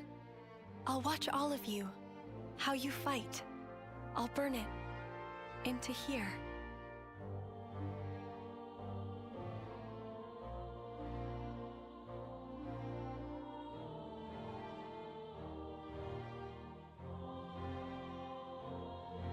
Would her hands have a hard texture? I imagine. Someone asked, how did Riku get up there? I guess it was Robert. Obviously, he used his wings.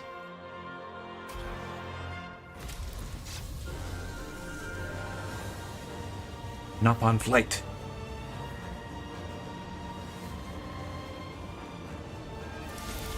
Ooh. Brilliant! It worked! Big mecha battle time? Hey, was it meant to float away? Yes, it was. Huh? Riku, did you input the coordinates? Of course. Riku fed Varanus numbers just as directed. What's going on? We've made ourselves a lure. A lure? Now I get it. That thing's gonna lure in the Mobius and beat it up. They know about this place because of that thing's flame clock. As such, Mobius are probably watching out for that Varanus. So we'll make the Mobius think that the Varanus sense their approach, and then it's going to attack. Honestly, I would give it about 50-50. Let's hope this particular Mobius is a complete fool. Anyone remember P? And then we can all swoop in and rinse this mudder. Gotta love a nice and simple plan. What happens after we beat them? Won't they end up coming back? As long as the Varanus is there? I haven't forgotten about that. I've got a little something in mind. I'm just processing that reference to P. Thank you, Tyon. I guess she was a complete fool in a way. Well, I don't think I would call that her most salient trait. Sure. And keep the Sophronias safe.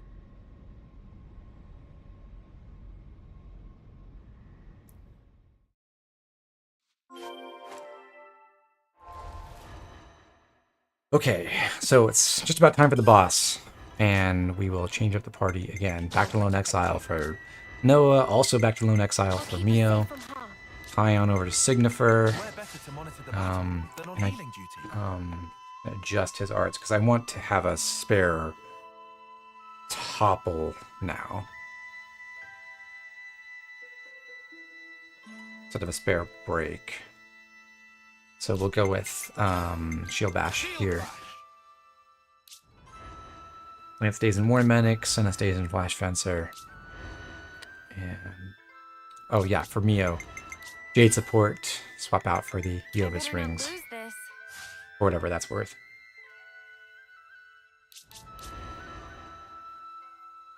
Yeah, Alex, that would be the most foolish event in P's life, I suppose. But it seems to me that O and P were equally foolish in that respect. Weren't they?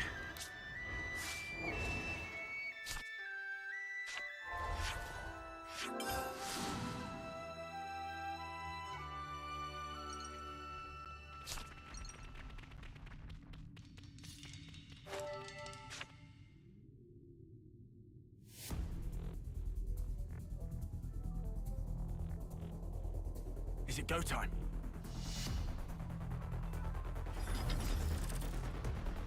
Tyon!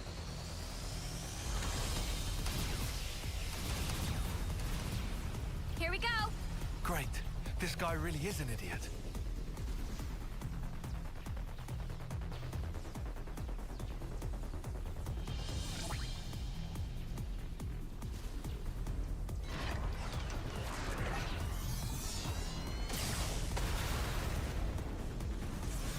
While those Varanuses are busy fighting, we'll move in from behind.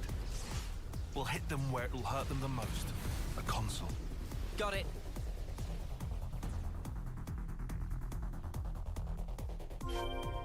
Or, hear me out. We stand here at this ledge and we just watch the Varanuses duke it out. Boom. Pow. Zap.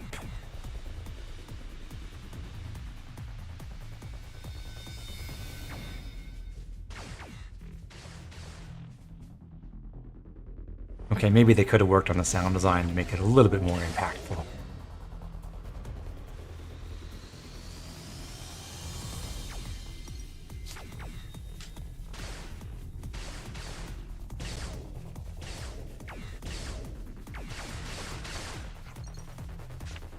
Something so valuable here. Can't forget our progress update. Shortcut? Hello, V.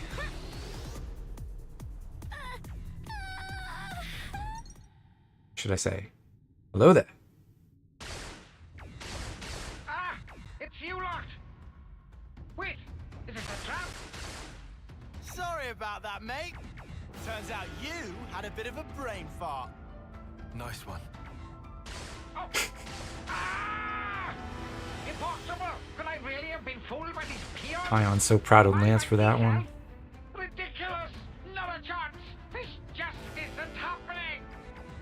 This guy's in serious denial. Anyhow, looks like he's genuinely clueless about Nimue and the others. Promise us you'll turn around and go back the way you came, and we will let you go. Give a message to your masters, if you even have any. Tell them exactly how you fell into our trap.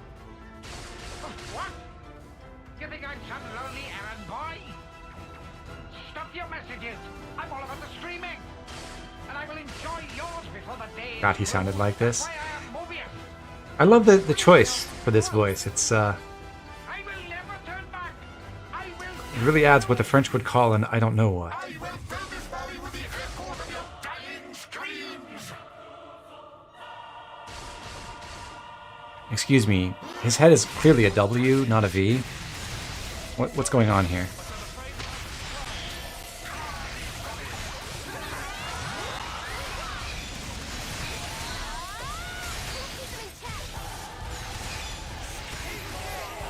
Well, I'm dead.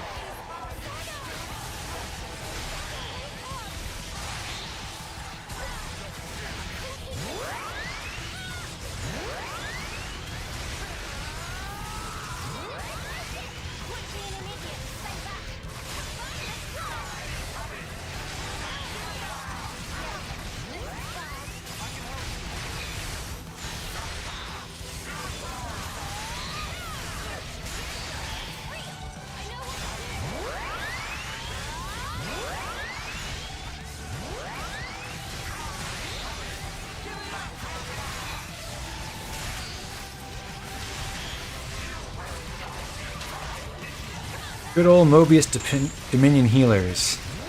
B's old trick. Luckily, we have better ways to... Or at least our party is a lot more capable of handling that.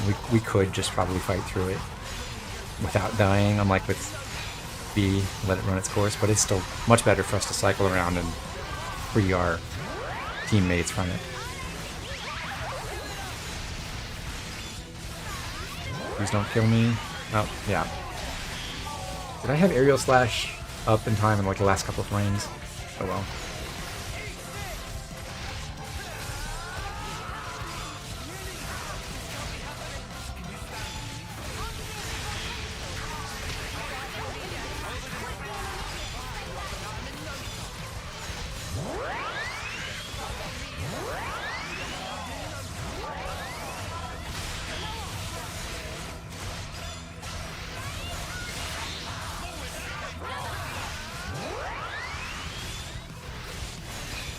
Not ideal smash timing, but I'll take it.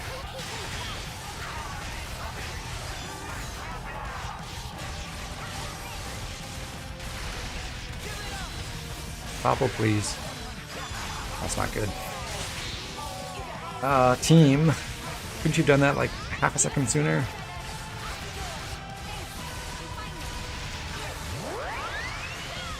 Let's do Noah and Mio.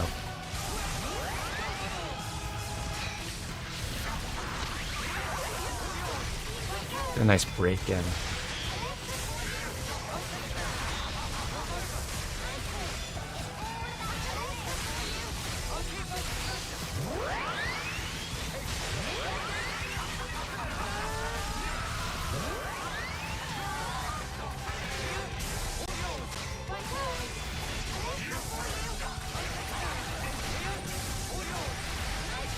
think I can get Origin Blade in. Yeah. So since I'm at interlink level 3 and I'm on like the very last couple segments of our heat gauge, we get to use Origin Blade instead of Mega Spinning Edge and inflict, reduce all. So hopefully we can get a combo going to finish this.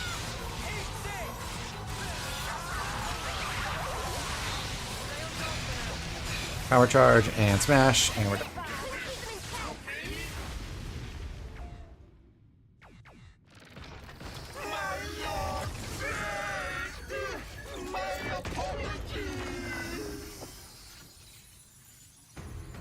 What's he saying sorry for, creep? Okay, now Riku. Understanding.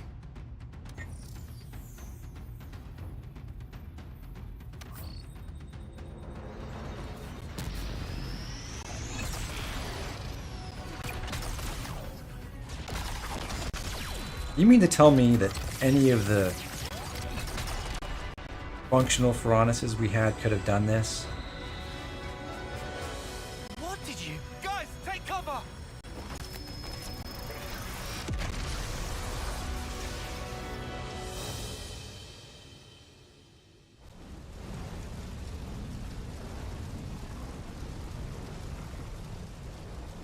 Now that was an explosion. What the spark did you do?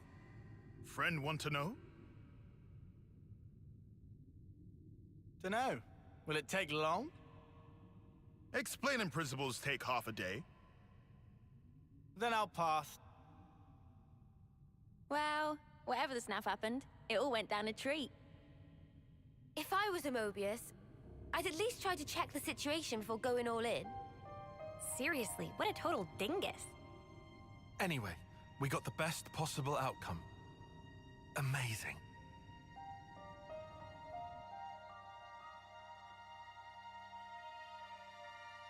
Taion, I saw everything.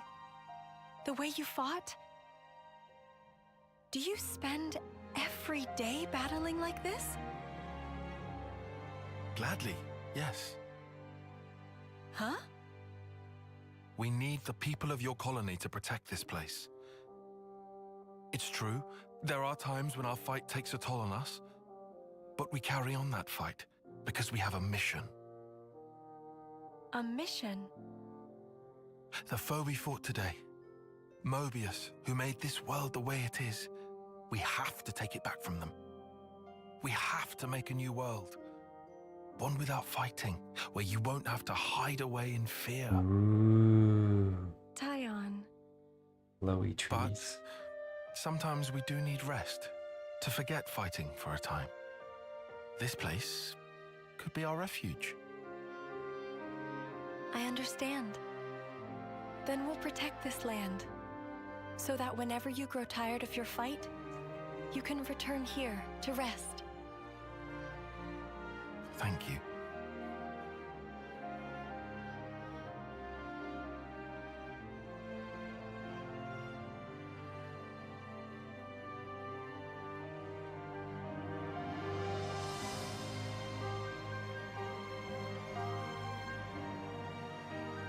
Our mission.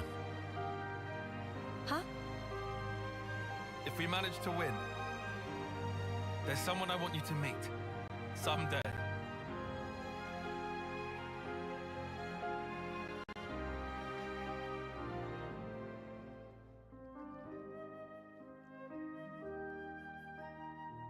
Yeah, sorry, Izzard, that doesn't get to happen because you were banned from this quest by forcing Riku and Banana into it.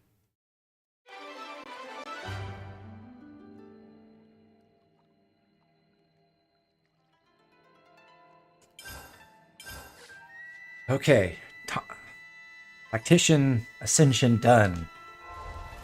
I'm so happy. We did just unlock another Soul Link slot on Taions. We'll take care of that. Interlink. I don't think Noah and Mio want anything right now, but Uni will take Wings of Pursuit, Enhanced, and just Dexterity Plus. A new power, eh?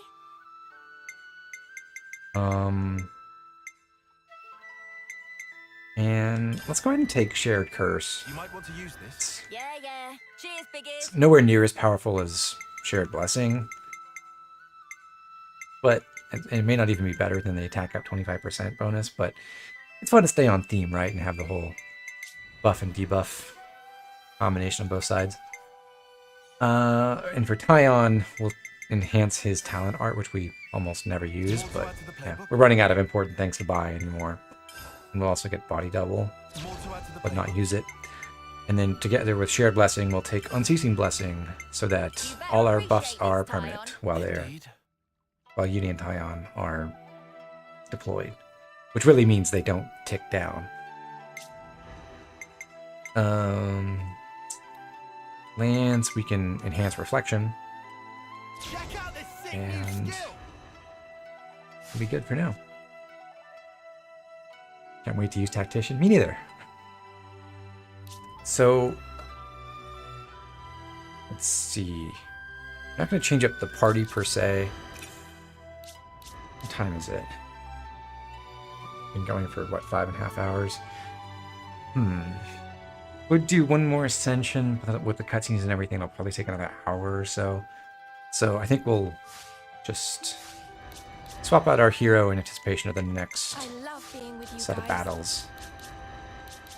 Put Miyabi in for an extra, well, really for our only glittering melody source. And we'll call it there for the night. So I will just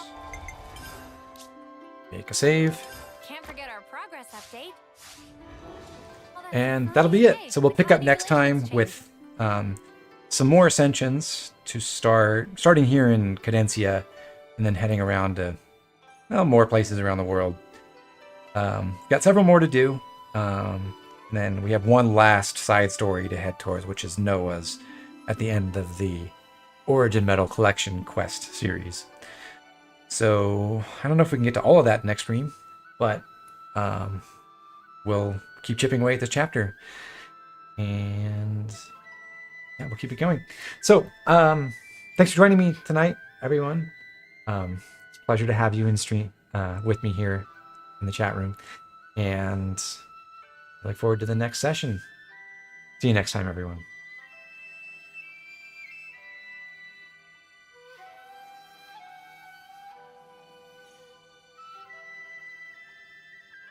Right, what have we got around here?